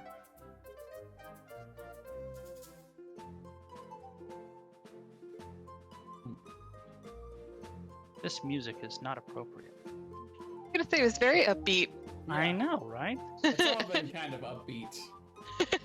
Yeah, hold on. Let's. What do you mean? We made a new we made a new friend. We have what's the problem? I mean, Brath now has a new love interest, which I'm excited for. I know, right? She's more like the kidnap and murder type. I feel like. Yeah. Don't judge people's love. I feel like if you reject her, you're gonna like get your arms cut off. They each Right. express love in different ways. Sometimes it's kidnapping. You know. Sometimes it's bodily mutilate. That's what I tried to. Never mind. That maybe could have been the right music for me, like remembering my times here, like flashbacks. Right.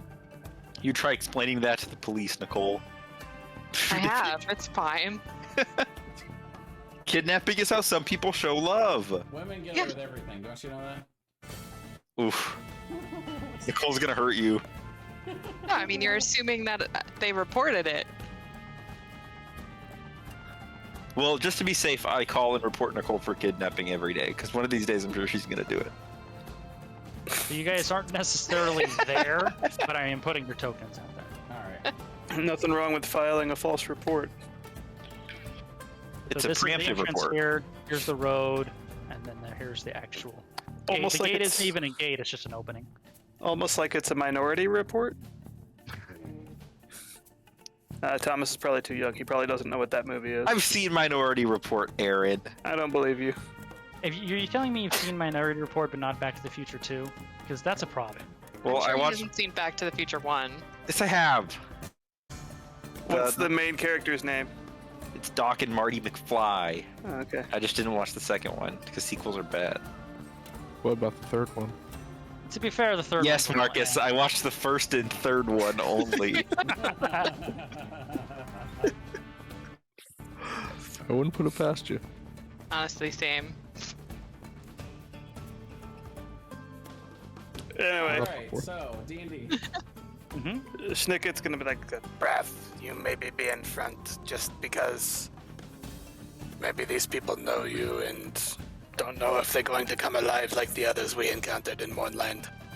So just kind of FYI, Braths, because you would know this, the general layout of this place is if you go inside, there is a large square courtyard in the middle, and all of the buildings are, it's a square compound, and the buildings are the square around the center.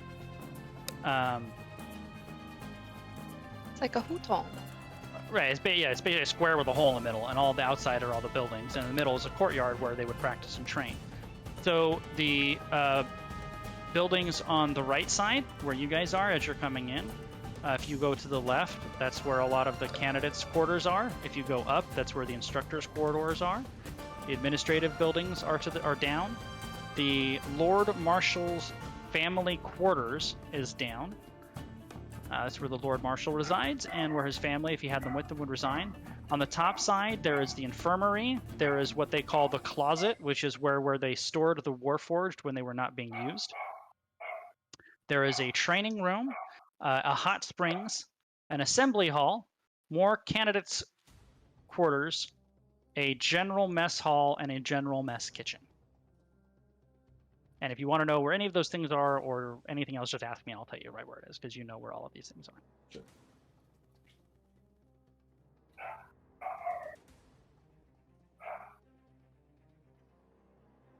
Well, how do we want to approach this? You know this place. You take lead. I mean, we could just walk out into the open and see if anyone reacts to us. We're kind of at a disadvantage because we don't really know. I mean, we obviously are looking for Ratsner, but we don't know how many abductors there are. We don't know what their intentions are. We don't really know anything. We know they're Rakshasa. They're very tricky. Would not put it past one to disguise self as God and stand perfectly still.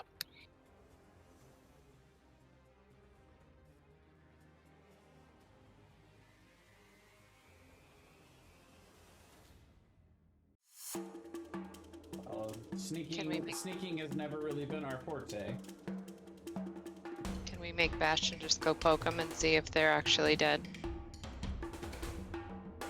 They might be dead and alive at the same time. Place is weird. I mean, you guys remember the last time you were in the Mournland, there was that noble fort where, like, they were functioning as, like, pseudo ghosts or whatever. So you guys definitely know that as weird ass shit happens in here. They were fake ghosts. Except for Strain and I, who weren't there. I've never been here before, and boy, are you in for a treat. Oh, you know what? I forgot, Schnicket. We should have, but remind you guys need to help me remember. Every time a spell is cast, we have to roll a d20 because there's a chance for a critical success and critical failure. We didn't do that when you were casting your spells on the road a minute ago.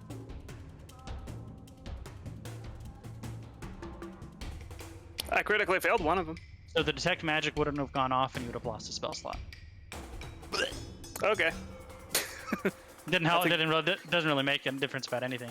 Yeah. We have no idea that her cloak was magical. Now you don't know her cloak was magical. Is correct. I guess we should just approach them. And I'll leave. Sure. Unless anyone else has any other ideas. The only other way into this compound, to your knowledge, Brath, would basically be to break in through the windows or something, because there are windows. It's not like a fortress. It's not like a military. It is a military compound, but it's not like a defensive structure. In my expert opinion, we're not getting Bastion in here without somebody knowing, so we might as well just walk in the front door. I don't know if Bastion would fit through the window. Bastion, you walk through the front door. We're all gonna go in this window. I'll polymorph myself. Bastion I'm should just... happy to lead the way because this is my stomping grounds, and they shouldn't have any reason for stopping me or any of my companions. That may be the one advantage. Do you know who I am? Exactly. You dare stop Brathicus? So here, we'll go like this. Go in with the flying V. Flying V, I love it. Right. Mighty Duck style. And then just Bastion and Serene on either side get kind of bashed into the wall. I sneakily hide behind Keelan.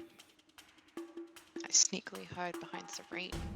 I sneakily hide behind Keelan and Serene. I turn around and say, "What the fuck are you doing?" Roll perception, I don't think you see me.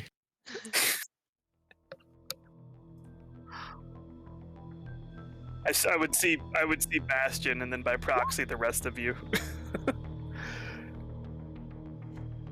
Bastion only thinks he's hiding behind me when I'm actually hiding behind him. So sneaky I am. Boom. All right.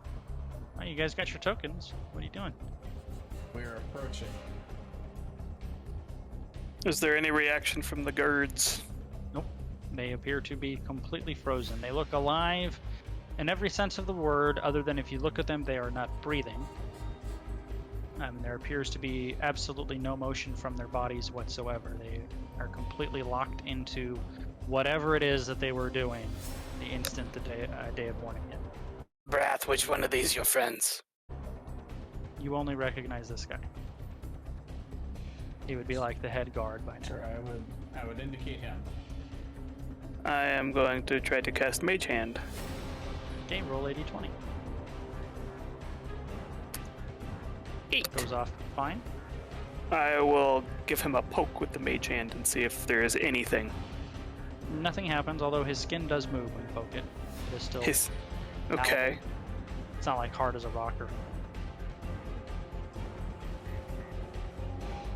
I will try to.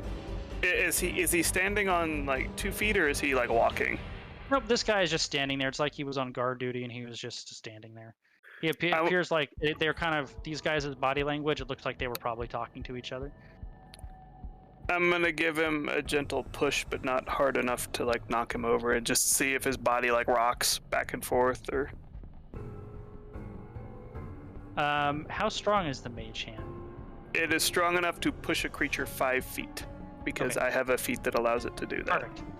So when you push it, when you push him, his like, so like if you were to push him in like the center of the chest, for example, his torso flexes just as it normally would, like if you were bending backwards.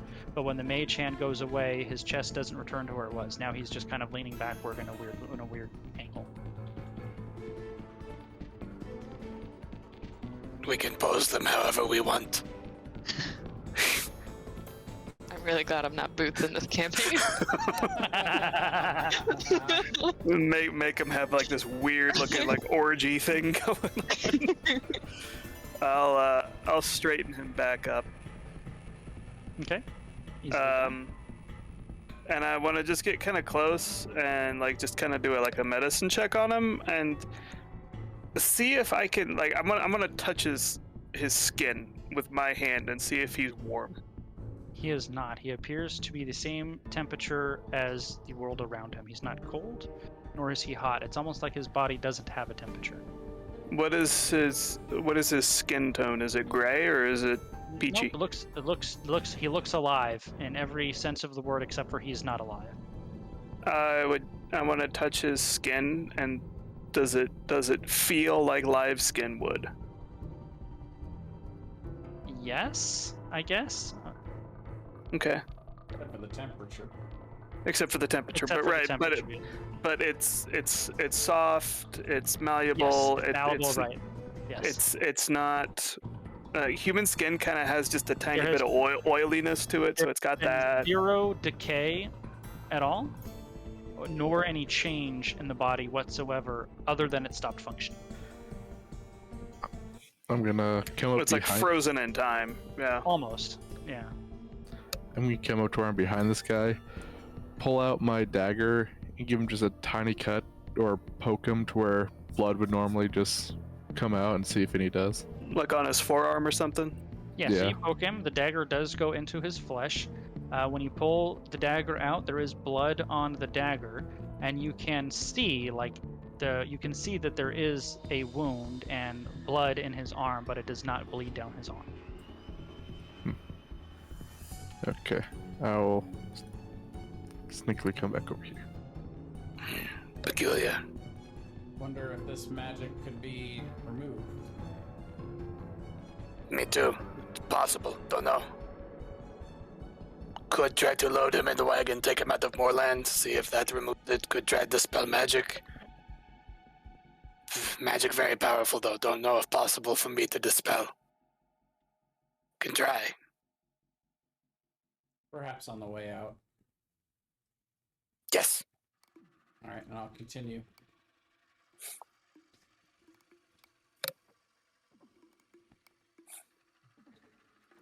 Only if you're gonna share.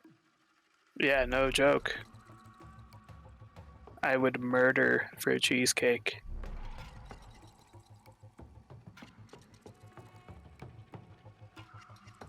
How far I do would- I have to go? I would before I'm- murder to retain Right my there. cheesecake. That's exactly as far as you need to go. Literally right there. Like, how far do I need to go before something happens? No. Literally, that is the spot. Okay. Hold on. You step on a glyph of warding and explode. So, like I said, Brett, you just need to ask, and I will tell you what is supposed to be in all of these areas. Okay.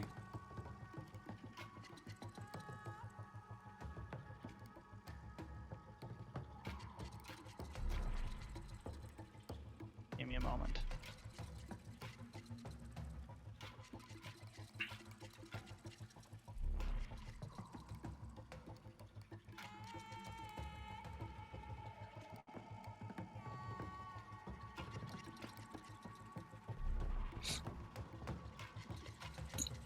Fun fact: this compound that I made here is based on Roman gladiatorial combat training schools. All right, thought that was cool. All right. So I see a group of people over here. Mm-hmm. In case I didn't say before, I am trying to stay hidden this entire time. Okay, fair enough. So yeah, the group in front of you, this one out in front here is an instructor. The rest are all students, and it appears they're in some kind of group instruction midway. They're all kind of in various kind of practicing maneuvers, all frozen in that kind of same pose. Where would I think that it would be the most likely place for my father to have been? If So he this were building, this building just to the south of where I'm pinging. And this guy is actually guarding one of the entrances to it right here. Is the Lord Marshal's family quarters. So it's the only two-story building in the place. It's very likely that anything of your father's would be on the second floor in the Lord Marshal's personal residence quarters, basically. here? I think that's where we go first. Keelan is keeping an eye out to see if any of the statues, so to speak, move, just in case. Okay. She knows the Rakshasas can. You moving down now? Yep. Wait. Bring everybody else where they're gonna be. So you would know that these hallways I'm revealing here, these are candidates' quarters. Barracks, yeah. Students' quarters, yeah. One moment. I need.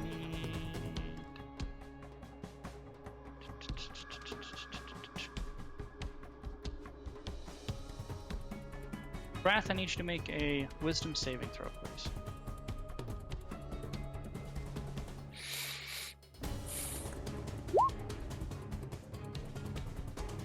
Nine.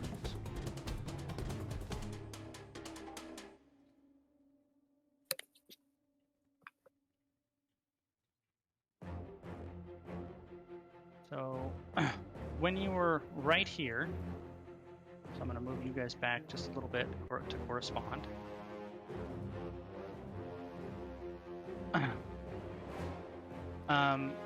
You feel an absolutely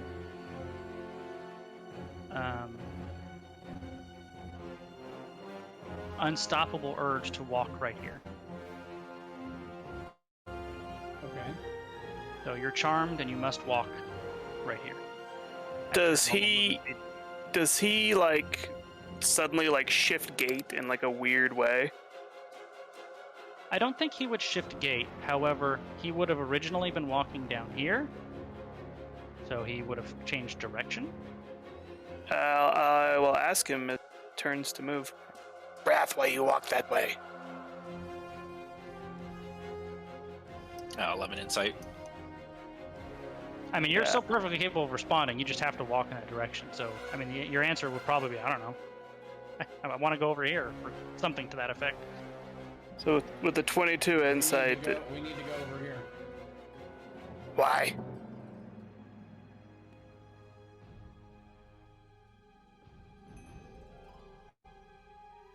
I would probably just keep walking and don't know what the answer would be. Fair enough. I'm going to Probably try something to like, not a good feeling about this. So we're gonna put you right. Hold on. With the 22 insight, I think I'm like, whoa, something's up, right? Like, this is weird. I mean, he changed directions and said we need to go this way, and then didn't answer your question. I don't know how much of that your radar would put up. It's true, that does kind of sound like something Brath would just do. Well, the However, random change of direction. Brath does lots of things and doesn't tell us about them. I feel like this is completely. I feel like this is on brand. I feel like this is completely on brand. Yeah, I was gonna say, Keelan is not suspicious at all. She's just like, oh, now we're going in that direction. That's fine. I There's am gonna not have much of a everyone roll initiative though. Is that a spoiler? It is not a spoiler. Looks like an upside down spoiler. It is not an upside down spoiler. Are you sure? A spouter. I am positivo. See, we're in a perfect place for me to turn around and cone of cold all of you, by the way. Brian, are you sure that's not a spoiler? I am sure. I'm 100% sure. See, look I at that think it beautiful look- cone of cold. Just hits everybody. I think it looks more like a Boom. coral or Oh a, no, it's the yeah, spear no, thing no, all over again, but now we're getting Cone of Cold and he's escalating. No. And the terrible thing is he would do that and we'd be like, God damn it. We still wouldn't know anything was wrong. Brath! Stop it! Come on. Roll insight. No, that just seems like what Brath does. I wouldn't even request an input. I'd just be like, come on.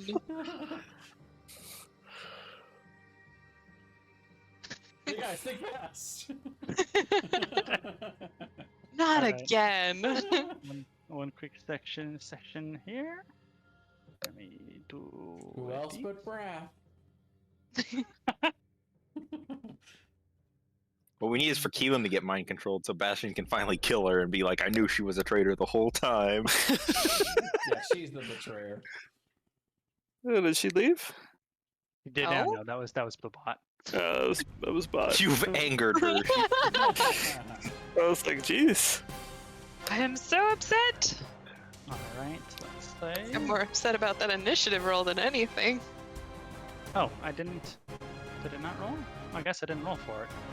Un momento.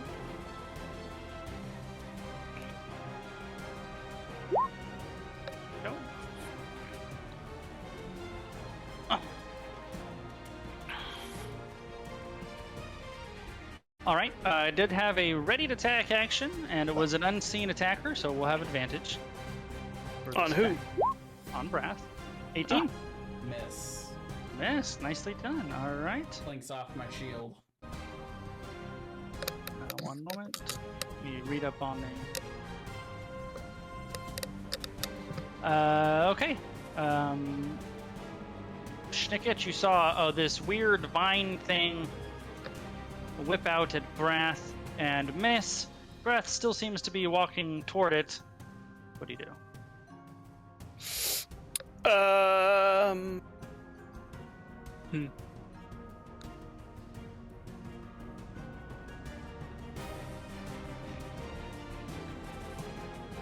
That would be fun to do, but I don't wanna do that. It's like a plant on the ground. Sort of?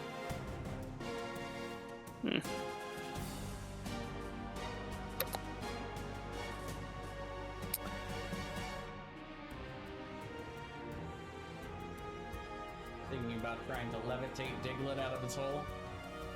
Thinking about it. I want to see what the bottom of Diglett looks like. Yeah, we're gonna try that. I'm gonna cast Levitate on the plant. I'm gonna try to rip it out of the ground with Levitate. Hey, post levitate as a spell. Let's see, one creature or loose object of your choice. It is not loose. It's a It creature. is a though. creature. That's true. That is odd, though. Weighs up to 500 pounds. That's right, only move only with face shape.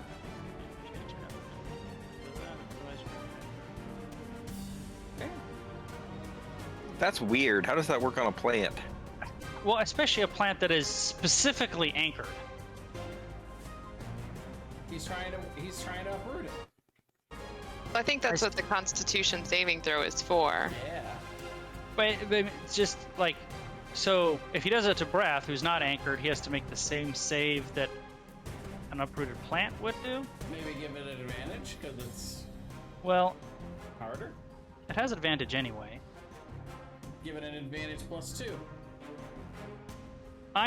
What I am thinking to do is let it make a strength saving throw instead of a con because its strength is higher. That's fine. I think it would be actively using its strength to try and keep it in the itself ground. down, right? Yeah. But you need to roll a d20 because you cast a spell.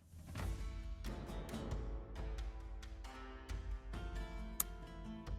20. All right, I need to look up what that. I need to look up what that does now. If the creature is either of a weight of 500 pounds or can produce a force to anchor it of 500 pounds or greater, the levitate can't work. This is similar to Tensor's floating disc, the conjuration spell, which has a weight limit and breaks if the weight limit threshold is surpassed. I don't So know. how strong are these roots? Are they 500 pounds strong? You know, it doesn't say that on the character sheet, Thomas. Rule of fun. Roll You guys, we need to stop breaking stuff. We're breaking rules. Hold on a minute. I gotta look up what the 20 does first. If it's not in the book, you can't do it. Well, I think we already got a reasonable compromise that it's going to use strength instead of con. That makes total sense to me. That's not the rules. He's the DM. The rules are what he says they are. That's Okay, not so it's how you play! That's one of the... So let's see. That doesn't make sense. Roll a 1d2, Aaron. 1. So now, instead of a creature, assuming you get to lift it, rising 20 feet into the air at a time, it will rise 40 feet into the air at a time. Oh, okay. Anywho, But he needs to make a strength save, doesn't he? And he makes it. That's unfortunate. alright. Sorain, unless you're moving.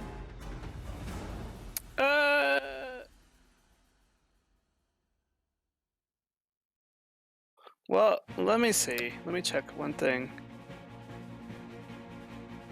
Is that a bonus action? I feel like we should be in a chase now. We have to stop this. It's exactly what we're doing. We need to go on a pursuit. Right? That sounds Yeah, like this sounds like Scooby-Doo music that we're going in and out of these doors. Yeah, I was gonna say it's like Right.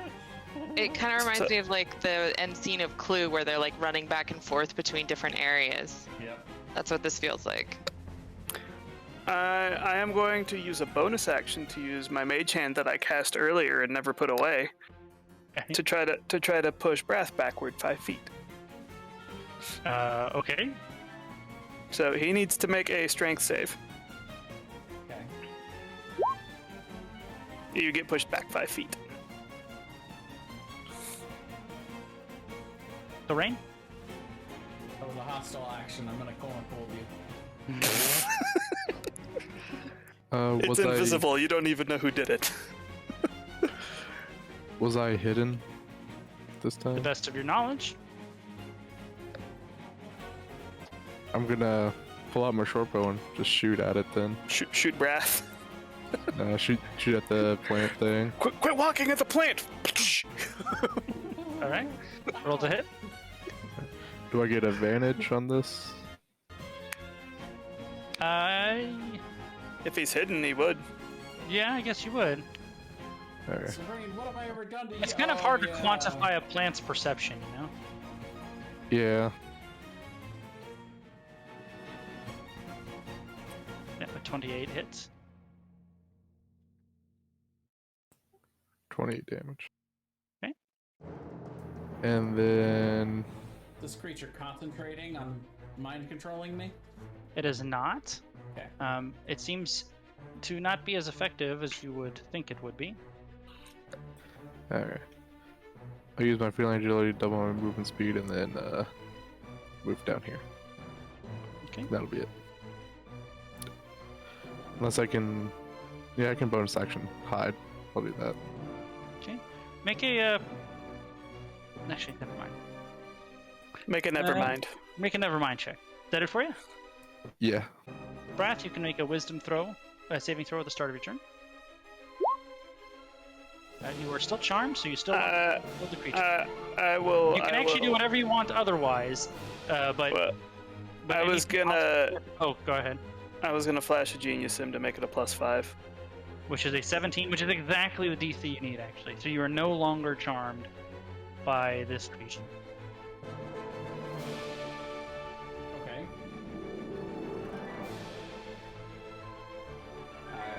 Go ahead and move back 30 feet and rejoin my party. Okay. And then we'll Eldritch Blast. Okay. Eldritch Blast. Actually, first I'm gonna cast Hex on the creature. All right. Why Go ahead. rolled damage. Roll a d20.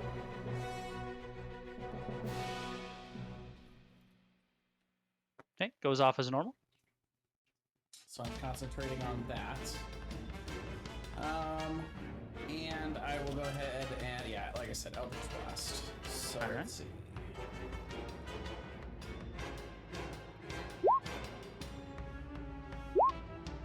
Ooh, that's a critical.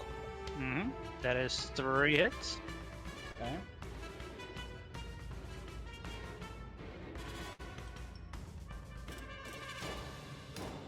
Unfortunate roll on the critical.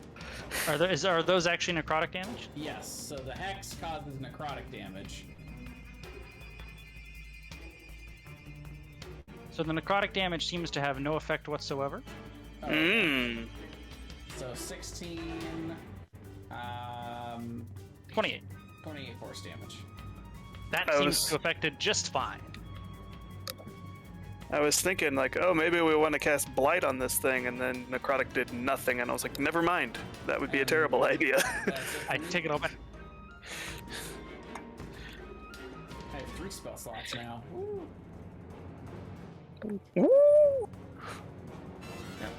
Right there. I don't like that. Cast lightning bolt.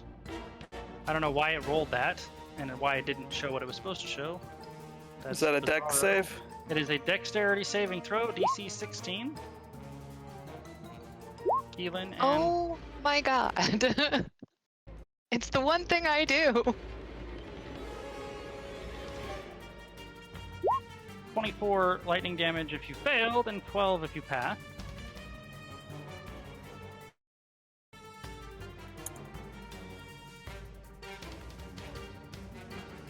Is it only hitting Keelan and Snicket?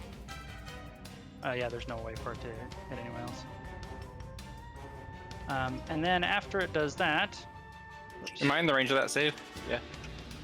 no, Oh, you can only okay. get those 2. Yeah. Sorry, I had to put my headset down for a second, so I didn't hear. It burrows back into the ground. Oh, fuck you, Brian. Keelan? It crawls under the ground? That's horrifying. Keelan is gonna move, I guess, 35 feet this way. And then hold her action until she sees it again. Okay. 'Cause I don't think there's any way that I can see it. Nope, it is not visible. Bastion, Yeah. I will cast haste on myself. go ahead and roll a d20.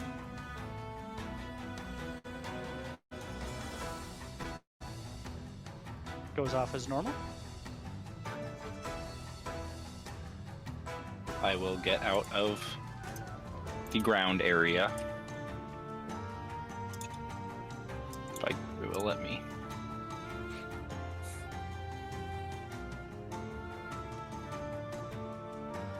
Okay. And then, Oh, sorry. do I get an extra action? Yeah, I do. I will hold my action to cast Ray of Frost at it if it appears. All right. I'm gonna move. Whoops, I did not mean to skip you. Son of a biscuit. Check it. I'm gonna move to right here, All right. and I am going to hold the firebolt for when it appears. So Rain.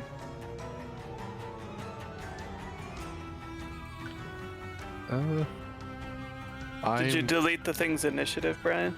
Nope, it's there, but it's hidden. Ah, on- okay. It's hidden. But it's there. I'm going to stand perfectly still, make sure I'm not moving, and ready my short bow. You think it has tremor sense? I see. Kinda, yeah. I was thinking about just jumping on the wall, but Brass. just haven't. Point of order, one of the things I forgot about Hex is that it also gives me the ability to give it disadvantage on ability checks with the chosen ability. Seeing that Okay. it was fighting with Schnicket earlier for strength, I will make that strength-based abilities.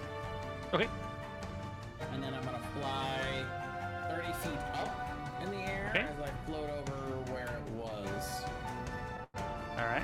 And I will hold. Let's see, there's not really a bonus action I want to take, so I will hold Eldritch Blast. Also, just making sure I wouldn't have to re-hide, would I? Since I No. used my stuff. Okay. Healing.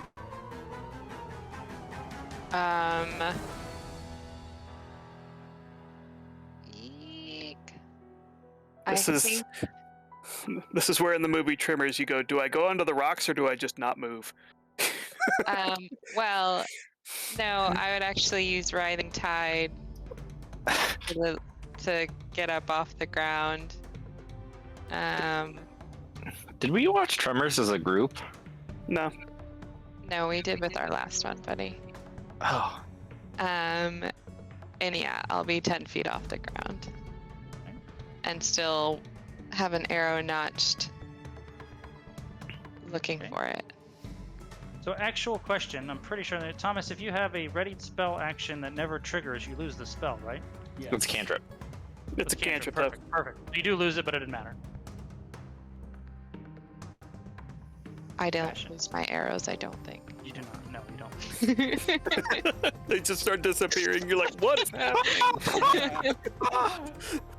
What is this Why? place? Why?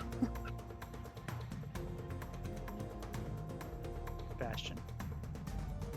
Oh, I'm sorry. I will do the same shit. I'm gonna hang out, and I'm gonna I'll move out like 10 feet. I don't want to be under the ground though. I don't like that. So I'll move over to here, and I will hold my 2 actions. I only get 1, but I will hold my action to cast Ray of Frost.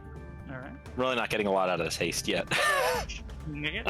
I'm going to hold another firebolt, and then I'm going to use my bonus action to take my mage hand and just start pounding on the ground right here. All right.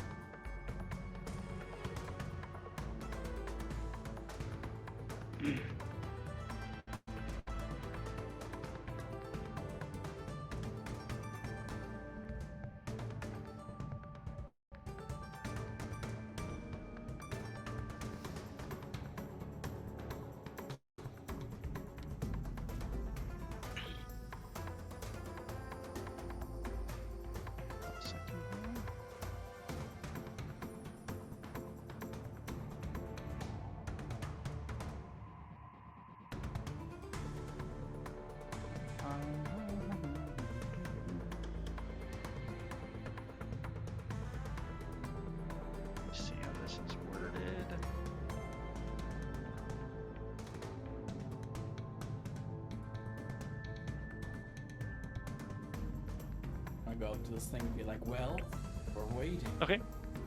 Is that it for you, Schnicket? That is it. So right. I'm just gonna do the same thing as last time. Not move and keep my short bow ready. Brath. Yep. Holding. All right. Eldritch Blast.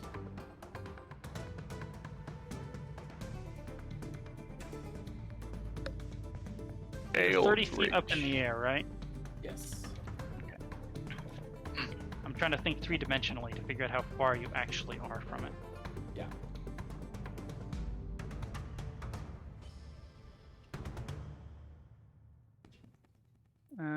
Keelan. I will fly an additional 10 feet up in the air, so I'll be 20 feet. Okay. And I will just keep an arrow notched. All right. I am very tempted to use Speak with Plants, though, because I feel like this is its moment. Sure. But I won't.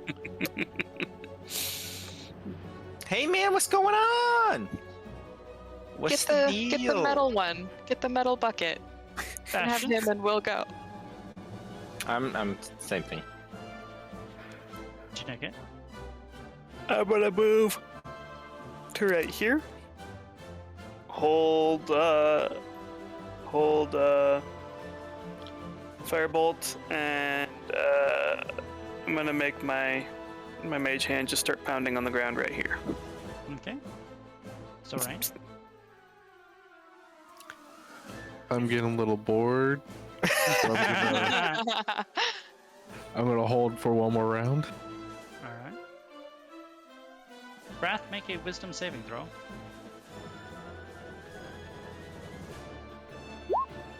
Okay, you're good. Go on. Same thing. Okay.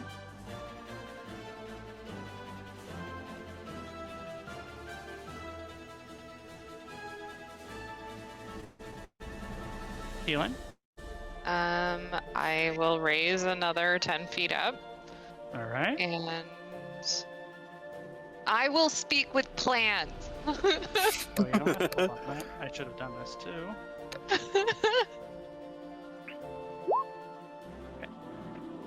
Actually, I need That- to roll them. 1d20, I'm guessing. And I think it's fine. You're good to go. And I will ask, or I will say in plant. Sure. I mean, why not? Oh shit! I accidentally closed out roll 20. Don't ask me how. I'm thinking of the Ents all talking to each other in Lord of the Rings, and they're all just kind of sitting there shuffling back and forth and making little creaking noises. Oh, good. Nothing broken. I just lost my character sheet, so I gotta just open this. Ordinary terrain or plants are present. Ooh, actually, this is really useful. I should have read the spell before I should have read the spell.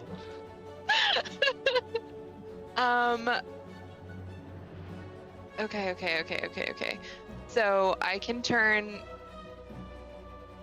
difficult terrain caused by plant growth into ordinary terrain. Or I can turn ordinary terrain where plants are present into difficult terrain that lasts for the duration, causing vines and branches to hinder pursuers. But I think that could also hinder the plant. Could be. But I will explain to the plant that we are just adventurers trying to get through. Please let us through. There's no noticeable response. And then I will turn it into difficult terrain, All right. where in the general direction I saw the plant. Do me a favor. Post the spell up there. Yeah. You can view plants within 30 feet of limits of these animation. You question plants, blah, blah, blah, blah. You gain turn. You can cause, or you can turn ordinary plants are present. Okay, you attempt to turn the terrain difficult, but there are no plants present with which to do that. Damn. Okay. Bastion.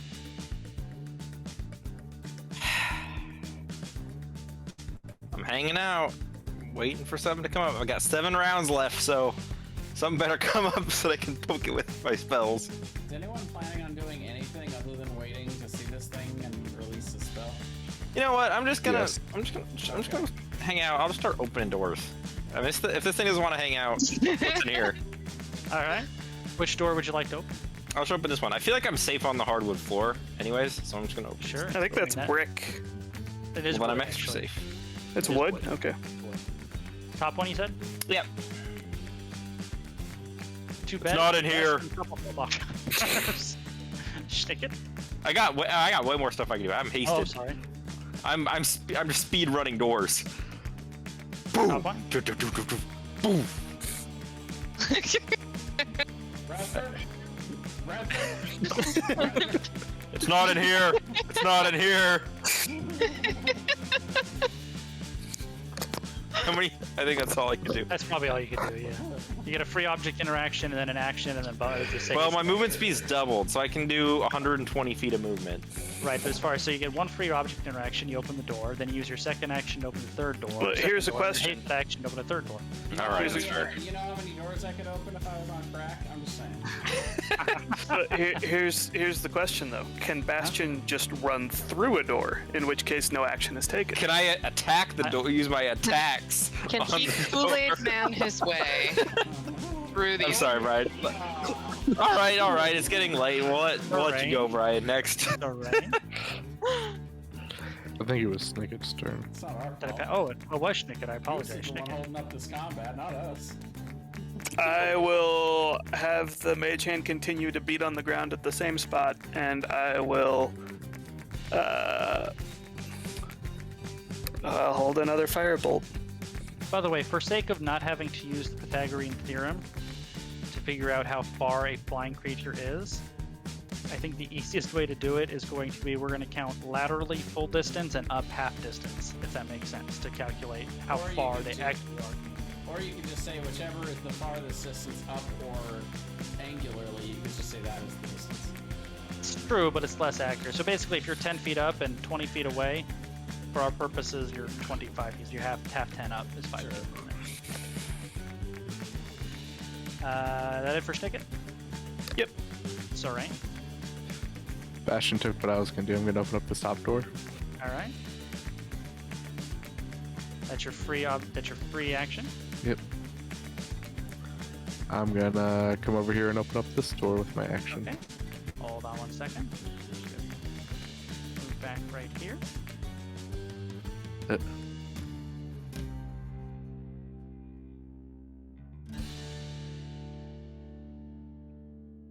1 second. Is the thing. It's actually at 14, but he had a ready to action.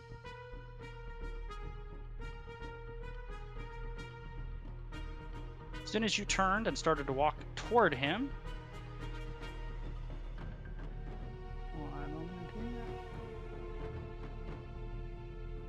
he makes a claw attack. It is with advantage. As Cloak he of was- displacement though, He was invisible, so then it is a straight roll. so that misses. 14 misses. All right. Would I see him? You would now, because now he's not invisible anymore. And I saw him make a aggressive action towards my friend. You did. Could I then release my held action? I know I was What- saving it necessarily. I mean, I guess I was. It sort depends of on how saving you it for worded the plant. ready to action. Yeah, it was to. Well, I was intending to attack the plant if I saw him come back up and be aggressive, but if I had seen something else attack one of my friends, I would have thrown that for sure. I mean, he would definitely have cover shooting past Sorain, but you could shoot out. Sure.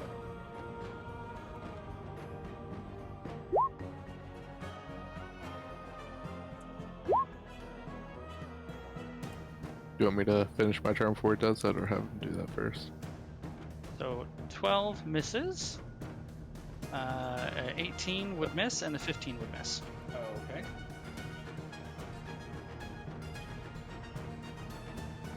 So now you can attack it if you want to, Sorain. Yeah, I'll attack with my rapier. All right. 17 hits. for 11. Check something.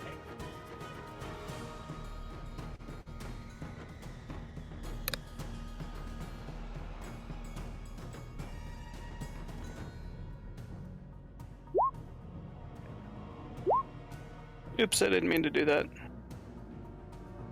All right, now it is actually your turn, Brath. Okay, well, Would I have been able to take the disengage action and come back around the corner? I'll do that. staying up in the air, I'm gonna fly over here, try to get a more straight shot at the sky, and throw 3 more Eldritch Blasts. All right. 16, 16, 24.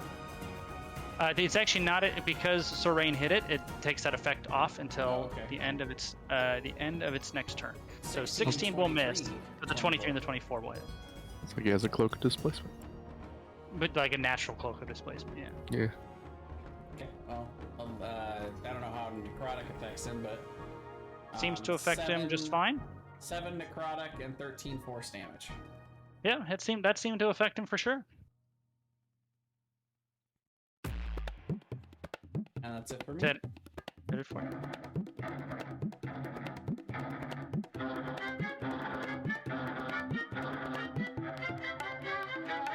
I remember this song from the other night.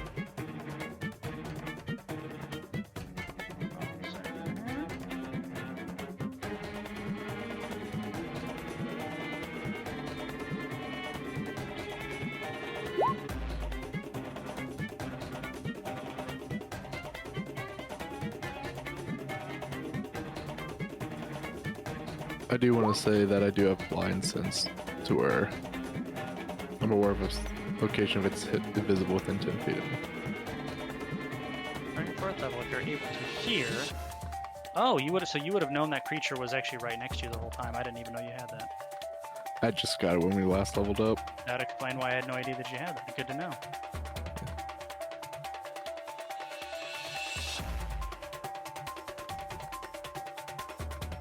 You are aware of him running by you, by the way. Okay. I'm gonna... Well, he would get an attack of opportunity if he moves out of his attack I range. think you have to see him. It says you're aware. That's very weird wording. You are, if you're able to hear, you are aware of the location. That's very weird wording. I think it's just in case you were deafened. Otherwise, you can make an opportunity attack when a hostile creature that you can see moves out of your reach. Okay, so if he's invisible, therefore he is not seen, but you are aware of him going by. Yeah. If he doesn't attack me, then I'll... That's the difference between blind sense and blind sight. Correct. Yeah. So you are aware he ran by you, Sorain, and headed down. Alright, I'm gonna use my reaction to yell out that he ran downwards. Or that direction. Yeah. Turn invisible, went down there.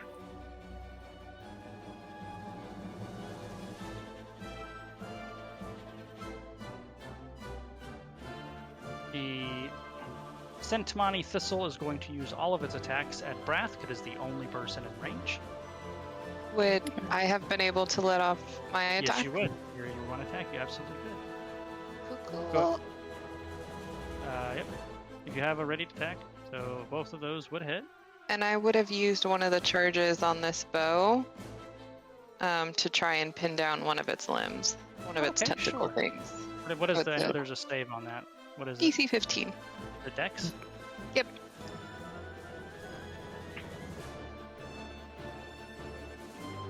Has advantage on saving throws against spells and other magical effects. It's a magical bow. I would call that a magical effect. Would save. Oh. It's unfortunate. Alright, so how much damage did you do, Keelan? 17. 17. Does not seem to be as effective as you think it would be. 18 from me, but it's fire damage, and her bow's magical. It is. That is true. It is magical. Okay, so magic resistance, I guess. 18 fire damage from me. The fire damage seems to be normally effective. Okay. So I assume the 14 misses on you, right, Wrath? Yes. And by the Alright. way, I forgot. The hex effect is on the creature, not on me. So you should give 7 health back to that invisible creature. Oh, gotcha. So he has more. He has 7 health more, yes. Because he didn't take that necrotic damage. That would only be if I was attacking this thing. Gotcha. So I could have used my bonus action to move it over, but that's fine. I wouldn't have Let's done see. that. So 1, 3, 4, 5. Okay. Shit. Well, the natural 20 obviously hits. So that's on the first one. That's just the 24 and the 25. That's the second one. That's the third one, and the 16 misses, right? Yes. So let's see. So let's do the first one. Get a whole was candy a guinea. natural 20, so that Yeah. is 19. 39 on the first one, Ooh. and 62. Nope, I'm sorry. Total 62. I added it all up. Okay. Total of 60. Ouch. I'm gonna double check the math. 62 total. If you have resistance on lightning, that would make a difference, but I don't think you do. No, still cold. And you need to make 3 strength saving throws.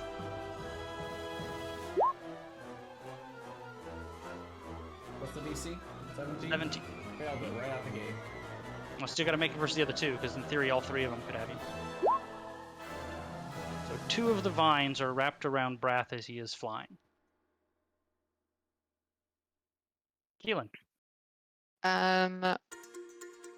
Well, I will take 2 more shots at it. I want to see how many of these. I will use at least 1 more charge on my bow to see if I can pin one of its tentacles. Sure. It's good use for it. Yeah. I think it says you can decide on a hit, or do you have to declare it ahead of time? Does it specify? When you make a ranged attack, you Yeah, can choose a limb to target. Yeah, and expend 1 charge as part of the attack.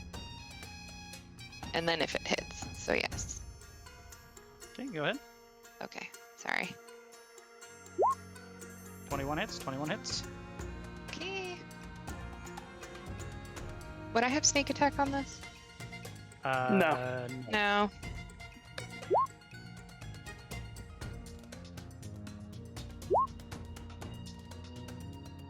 Oh, it's dexterity. Okay, so 1 of the vines is pinned. Okay. And then That's a 16. cool use of that. Yeah. Would that keep it from being able to burrow away? I think it would keep it. It would keep it from moving farther than the length of the vine, but it could still burrow. Okay. And that was Like 33 damage. 33. Okay. Yeah. Doesn't seem to be as effective as you would hope, but it is hurting the creature. Okay. Bastion. All right. Do I know that this thing's out here? That'd be closer. I think you would know. Yes. I think you would hear. Well, you would see a firebolt fly. I'll go my 60 feet of movement, and then with one of my actions, I will dash, All right. and then I will attack.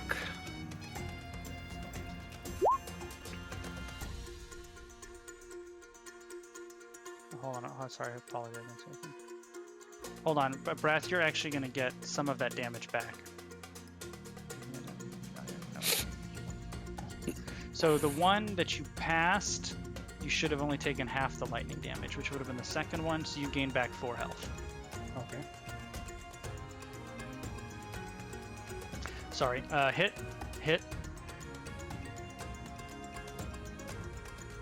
20 damage.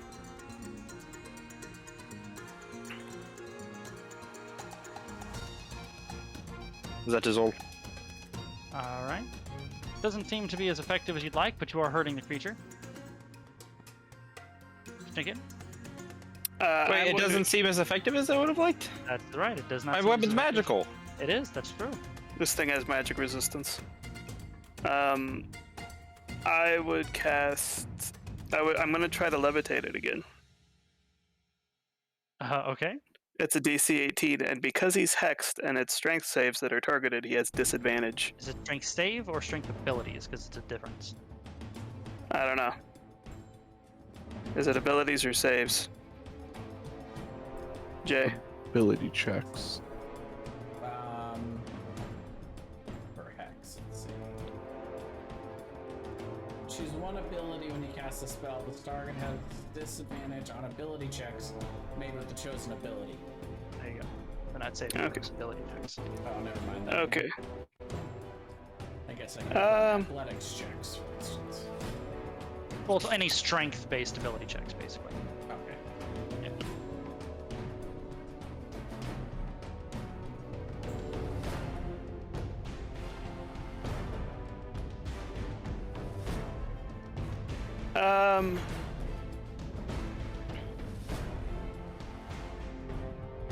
Yeah, I'm still gonna try it. Okay. Roll a d20.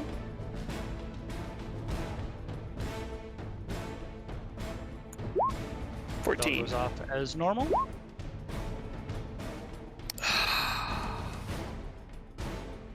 If he had disadvantage, he would have failed. I would have ripped him up out of the ground. Yep, all of that is true. I'm going to use Mage Hand to try to push him 5 feet. Okay. So make another strength save. He saves against that too. Okay. DC 18. So rain. Unless you're gonna move, Schnicken. No. I'm gonna move up here. Am I able to specifically attack one of the vines that's grappling around Brath? No. Alright. Wait, Then actually, let me double check. No. Okay. You could try to take an action to pull it off him. That would be a strength thing. Yeah, it'd be a strength thing. Brath's also 30 feet in the air. Breath is also 30 feet. But I mean, the vines are going from the thing to him, so you could basically grab one of them and try to pull it off him. Yeah. Now, strength's not my forte. I will go ahead and attack with my rapier. All right. 20. 20 definitely hits. For 32. Creature is wounded, but doesn't seem to hurt him as much as you'd like. And that'll be the end of my turn.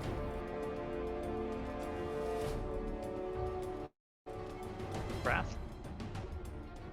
You are currently grappled twice.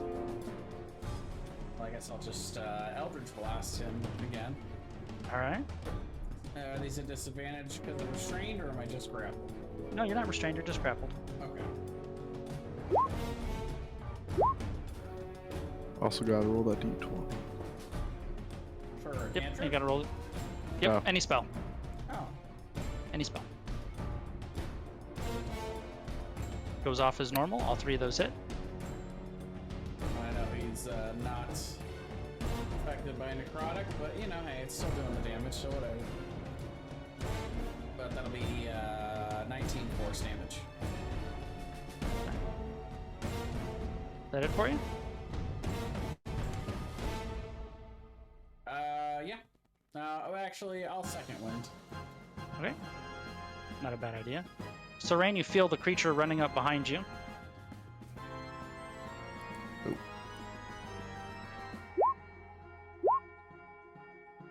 Miss and miss. Yep. All right. 1 second. Here.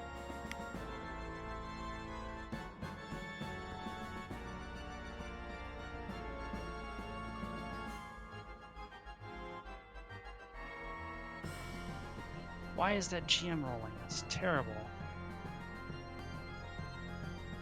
Should not be GM rolling. Fix that real quick.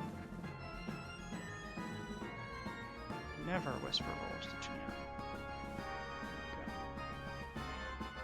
This is like if we're playing Castlevania, the RPG right here. Mm-hmm. Yeah, no joke. Stride music. Now it's being really weird. Come Didn't on, we roll walk 20. in on one of his wives playing an organ or something? Yeah, we Yeah. did. Yeah, that's her. All right, I have to re-roll. Roll That might have been the 20. man. actually. No, that was No, that was the oldest wife, I think. that was the wife that Kryn didn't want to kill because she didn't actually seem like a terrible person. Say what you will about Strahd, but the man's progressive. You made that joke in the campaign. And it's still funny. Hilarious. God's I don't know how much that's progressive as it is just bisexual. I mean, why not both? Yeah. Fair. The question is he bisexual out of just like pure boredom? Honestly, I mean- fair. Whatever. That's fair. um, I've never been that bored, but maybe someday I'll get there. Well, when How you've many been a hundreds of years would you have to live before? Next time my Xfinity internet cuts out. Oh god, those bastards. he will take a bonus action to disengage. So why are you suing Xfinity? Well, let me tell you. It ruined my marriage. All right. Now this guy will launch 3 of his attacks at Brath. The first 2 are the ones that are wrapped around you, so he has advantage on those. Okay. 18 and 20. The 20 hits, but I will. Yeah, why else? Why don't I have these? So yeah, I'll use a scroll of shield.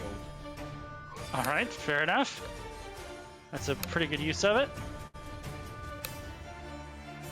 And now here's the 3rd attack. Okay. Miss. He's going to throw 1 at Brath and 2 at Surain. You mean Bastion? Yes, of course, by Bastion I meant Brath, and vice versa. So he missed all of them. Alright, because that wasn't a nat 20 because of the cloak.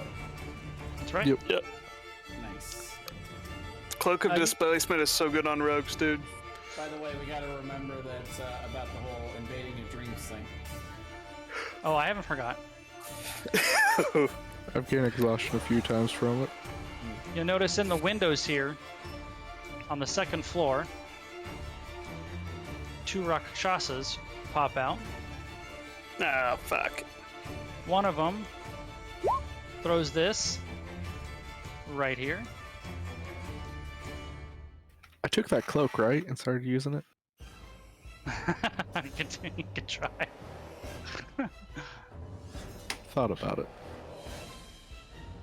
So that means Surain and Bastion need to make a Constitution saving throw DC 14. And the creature.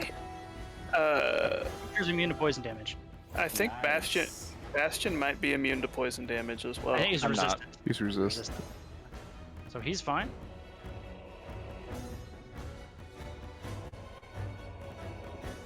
And As a Surain? poisoner feat, I'm just checking to see if it gives me advantage. Don't believe it does. It does not. And what is it? DC Con.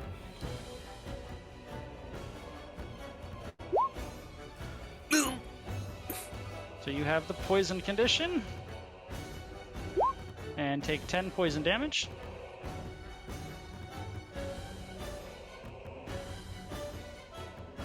And the other one lays a repeating crossbow in the window and opens fire at Surain. Well, at least you don't get crit on the first one. Nope. 23, 23, 23. Man, those are 22s. That'd be fine. 11, 9, and 7. And after both of them attacking, they duck back in the building behind the window and out of sight. Open windows though? Hmm? Keelan? Well, our shots are gone, which is a bummer. Keelan will fly 10 feet more forward. And then I dash shoot twice at the thing. All right. Ooh. Hit and miss.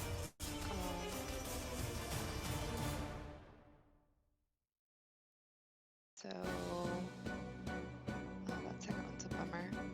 17. Yeah, but it would be both. Oh, his sneak attack. Right. Yeah. Actually, I didn't roll sneak attack. You would get it here. Yes, I would. Why are there? I'm confused then. It's my favorite foe and swarm. Oh, what is your favorite foe?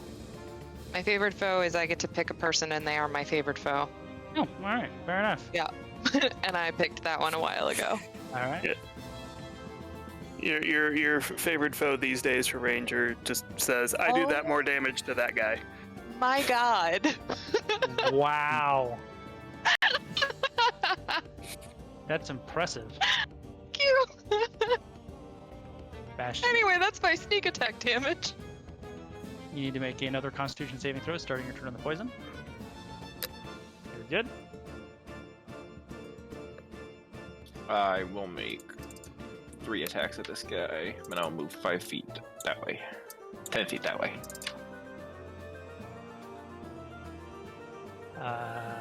Hit, miss, hit.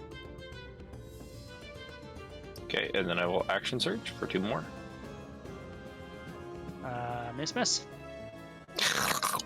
So 2 hits, so it'll be 9 and 6, so 15. All right. Schnick it. The Rakshasa have shown up now. Things are starting to get serious. I'm gonna pull out my ballista. It's going to be a force ballista, but it's going to shoot at the plant this time. All right. Let me place it. There we go.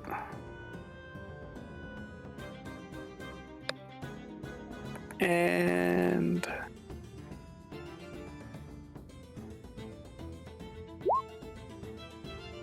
that's 25 to hit. If it hits, it'll do 10 damage. That'll hit. And Damage. it I would don't be know why pushed. the aura is not changing. The aura is red, by the way. It's not. I don't know. It's not changing. Oh, okay. It would be also be pushed away 5 feet, if that matters. I'm going to say it won't be because it is very specifically anchored. Okay. Unless it uproots it and instantly kills it. Sorain, you need to make another saving throw. 18. Okay, no problem there. That means I'm no longer poisoned, right? No, it means you don't take the poison damage right now, but you're poisoned as long as you're in that cloud. If you step out of the cloud, you are no longer poisoned. Well, you'll be poisoned for this turn regardless because you started your turn in it, but if you move out next turn, you won't be poisoned basically to start your turn. Okay. I will.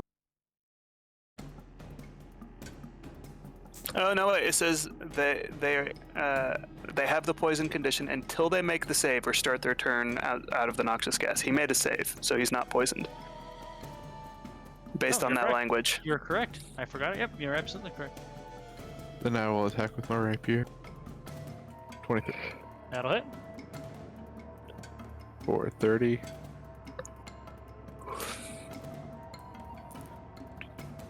Wow. Is it, Roll 20 is being really weird. Okay, well, the creature makes a weird hissing sound and kind of shrivels into the ground. Good. Fuck that thing. It's me. I was thinking, like, before that round, like, Jesus Christ, this thing is still green.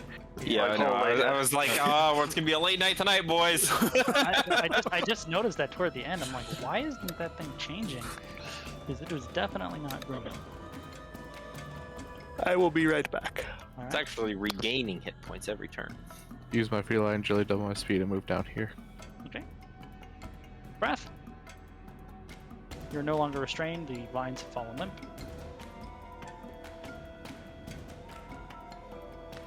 Can I see this thing still? Yes. I'm gonna fly closer to the window. And I will use a bonus action to move my hex to the sky. All right. I completely forgot I was supposed to be making concentration checks this whole time. Oh, How many hits, give or take, do you think I've taken? 2. We'll say 2. Okay, I'm gonna use my spear to give myself proficiency for these con checks. Sure. And I have Warcaster, so I have advantage. Good to go. And I will. So yeah, I'll move my hex to him, and then I will Eldritch Blast.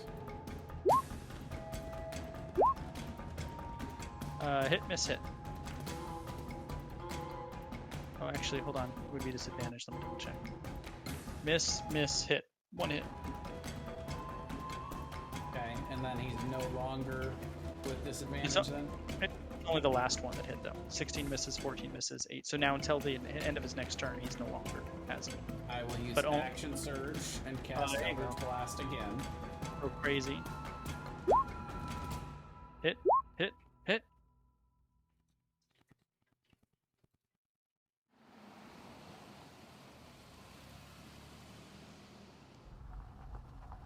He's red too. I don't know why the aura's not changing.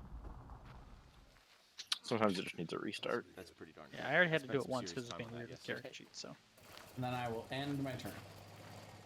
Something weird is happening in my headset. Oh, it's Spotify.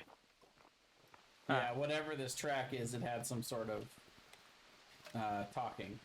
I know. I thought I was like picking up like radio interference. I was like, "What is going on?"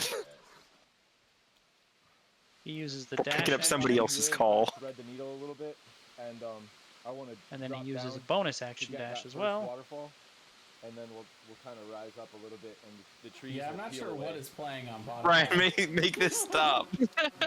All right, 1 second. This guy just said we need to spread the gravel around a little over here.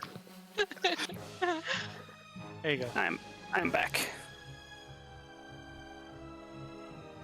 Classic fighting song. I feel like I'm Okay. still playing. Keelan? Yes. Did you beat that game yet? No. I think I am going to fly forward 10 more feet and ready.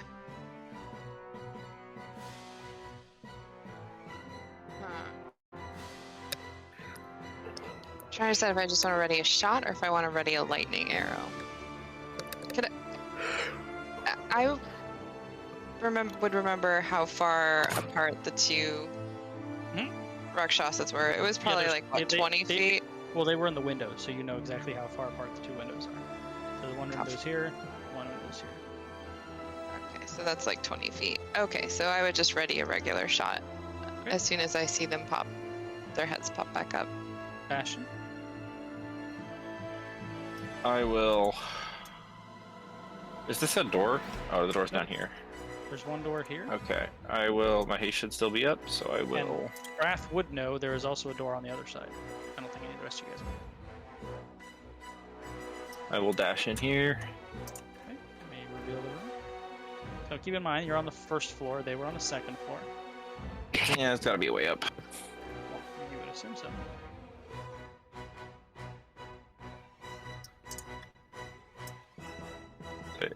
Okay, big room. Hey, there are the stairs. There they are. It's about as far as I can get. Dash action? I did. Wow. I think I right. Yeah, I did. You're really slow. Thank you.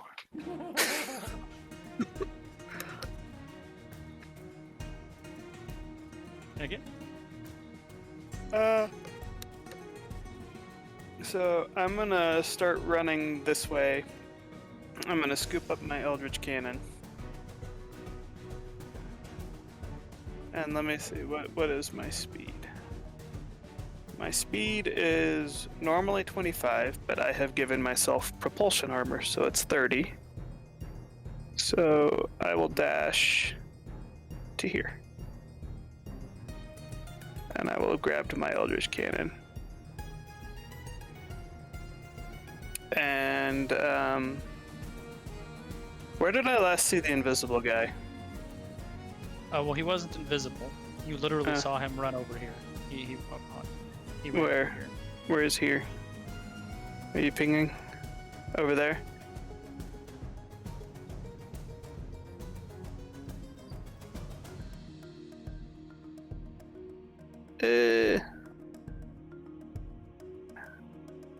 I hate trackpads. I hate trackpads so much.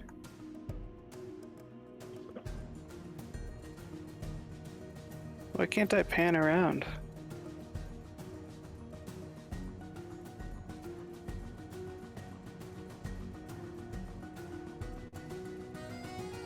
Is he within 120 feet of me, or where I last saw him? Is that within 120 feet of me?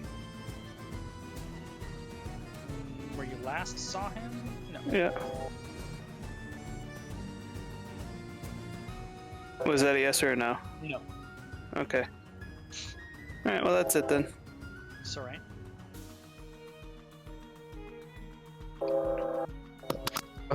Let's see. I will come in here. That's it. Actually, I can dash.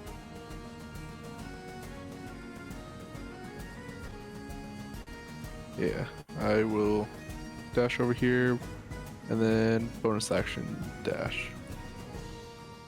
That's it. Brad? I will fly in through the window. Okay. One moment. 25 to get there. One quick second. I'll show you where they're at.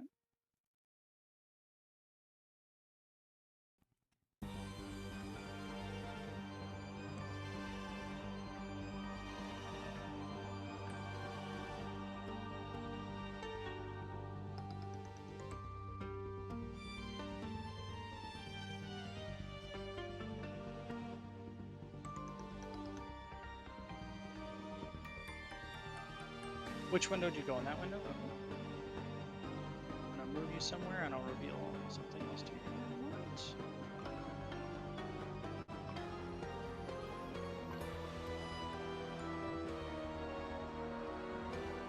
You fly in through the window, which you will know, by the way, this would be the window to your father's quarters. Okay. There appears to be nobody in here.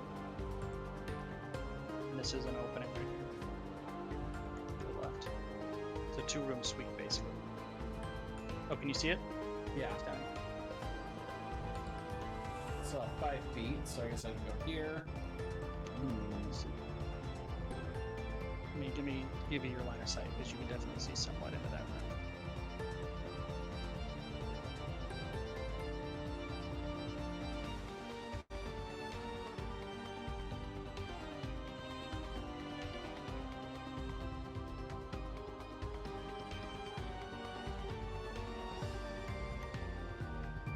There you go. This apologize here. This door here is also open. Can I see through it? Oh, you could actually, yes. One moment. Or 20 feet of dark vision? It's kind of dim light Ah, here. It's during the day. There's windows and stuff, so it's light-ish. All You right. can see into the hallway. I will dash and start to go here. Sure. So the rest of the room reveals to you your father's study. There's the fireplace and your father, Frozen, standing over the desk. He's pointing at something on the desk, and he also appears to be halfway into his armor and looks kind of awkward.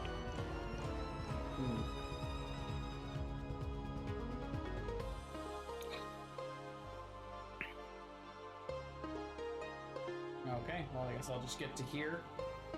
And then, that's it for me. Okay.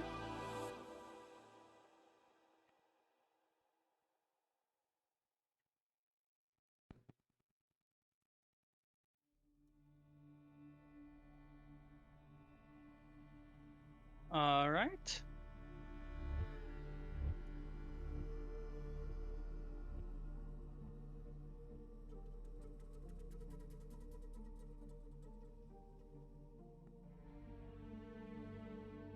Keelan. I am going to use, believe, my action and my movement to drop to the ground. All right. And I think that'll be everything. Bastion. I guess I will just go up these stairs. Clank, clank, clank, clank, clank. Okay.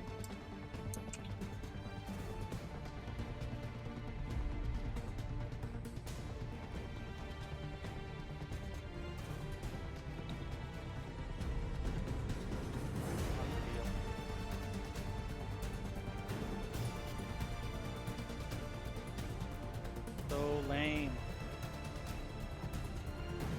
There we go.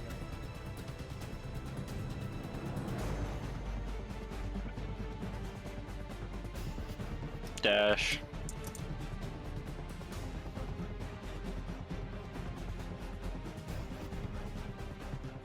As you run by the hallway here, see this door is open and this door is open.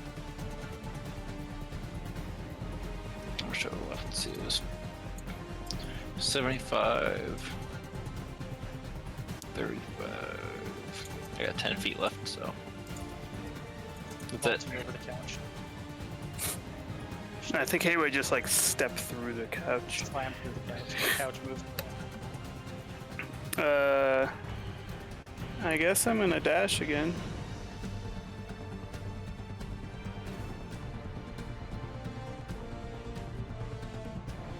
Hey, come on now. I know, right?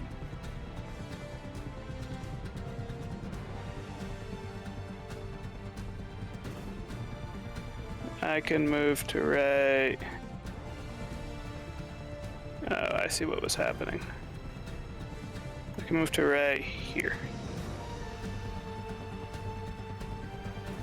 Okay. And that will be it for me. Terrain. Because I'm slow. I have small legs. I have to work harder. I should get paid more. I will move right here. And you know, I will bonus action dash right here. And you say this door was open? Nope, the next one down the hallway is.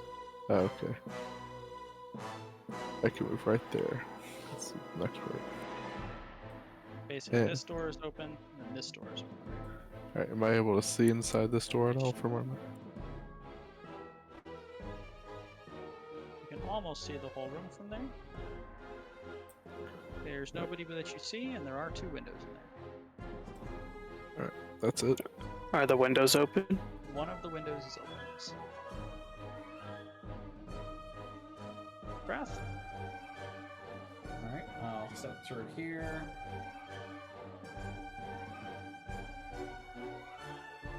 See him, then I'll go over here. I will dash.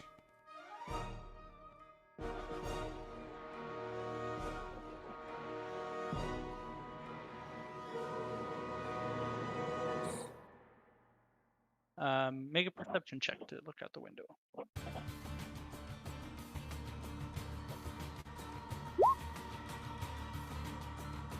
Don't see anybody. Oh, we'll fly out there anyway. However many feet you have left of movement, that's how many feet you are outside of the window. 10, yeah. Alright?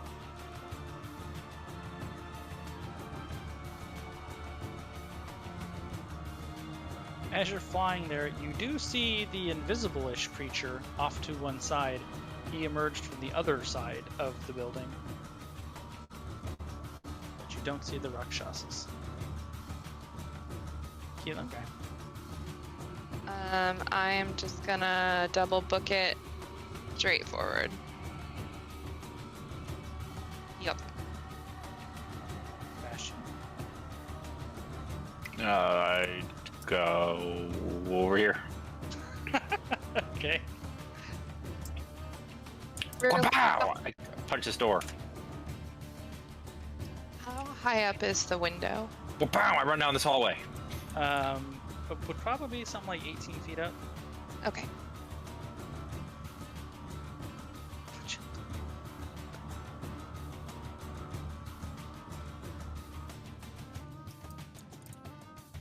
It's my action. I have a bonus action left. Bonus action. Wow!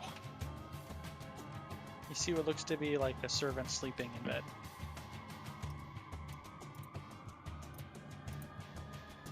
Downstairs.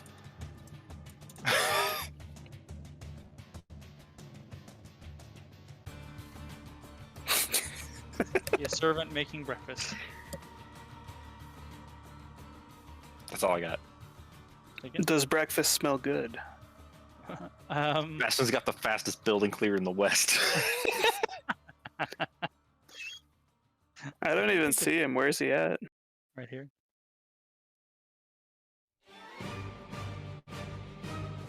By the way, I only have 2 rounds left to face. I think. And that then should you- be fun. Then you get stunned for a round. Schnicket? Schnicket is sucking wind very hard at this point. And He's so fast. sees stairs over that way, but can hear Bastion over this way. Everybody can hear Bastion over that way. Exactly. So he's just gonna.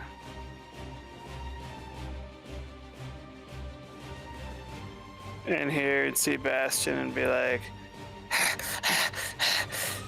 hi, and then get over to the stairs over here and start to climb them, and then just kind of stop for a second and just.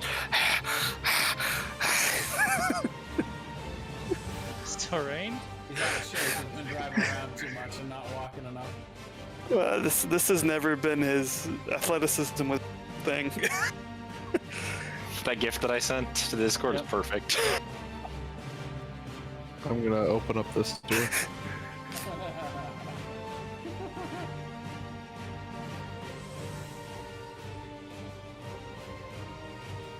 I'll move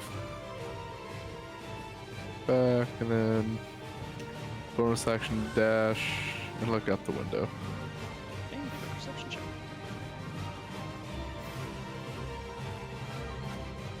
You do see the invisible guy off to the side, trying to run away. Would I be able to shoot at him with my short bow? Probably it would be long range, I would guess. So let me actually measure the range. I actually do have him over there. He's 100 feet away. That would be long range. I'll still shoot at him. You were at disadvantage anyway. Ooh. No, that's true. Nope. Okay. Wrath.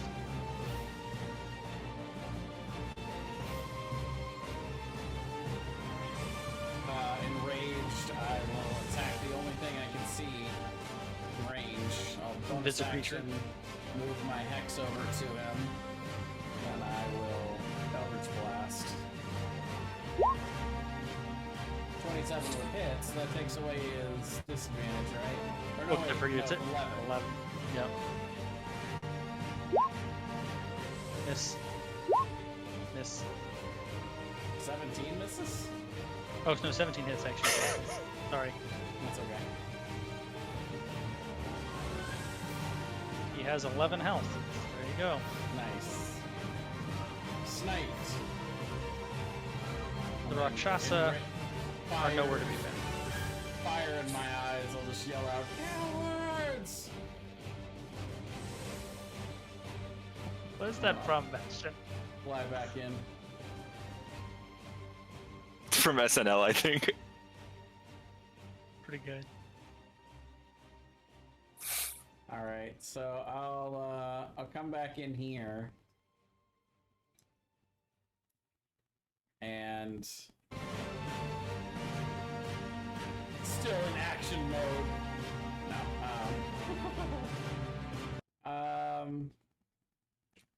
Am I able to move my father? Yeah, just like any of the creatures, you can tell he's been moved. or you can move him, but it also looks like he has been moved already. The state of his armor currently looks like he was probably midway through putting it on. Like the way he's kind of hunched over currently, it looks like he was probably putting on his shin plate, which is partially hanging off. So he's kind of bent over in a way that would suggest he's putting on his shin plate, but instead one of his arms is on the table and the other is pointing to a place on a map.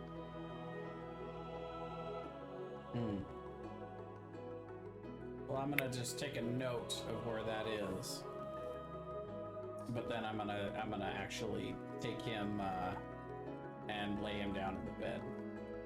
All right.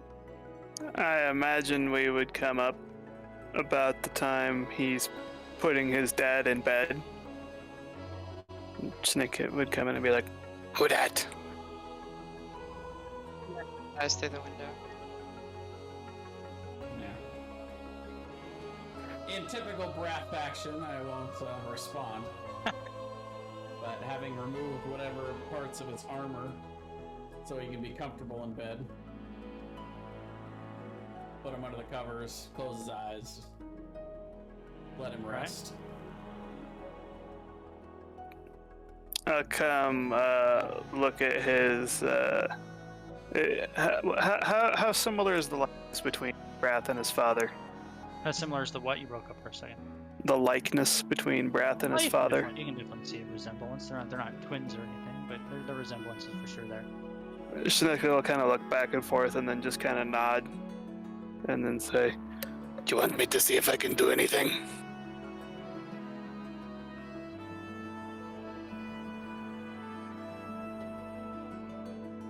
I'm not sure.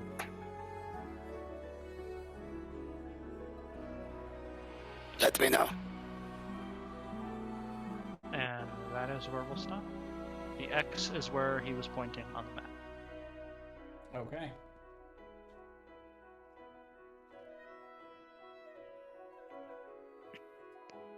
I think maybe Rasner positioned your father. Maybe. Either that or these Rakshasas. Because they want to lead us into a trap. Could be that. All right, guys, I Rakshas- gotta bounce. Rakshasas are conniving Farewell. motherfuckers. Bye. I'm That was also gonna get out of here. That was a Alright. quick exodus. Yeah. All these memes are amazing. But I am going to shut down the recording there. Bye, future us.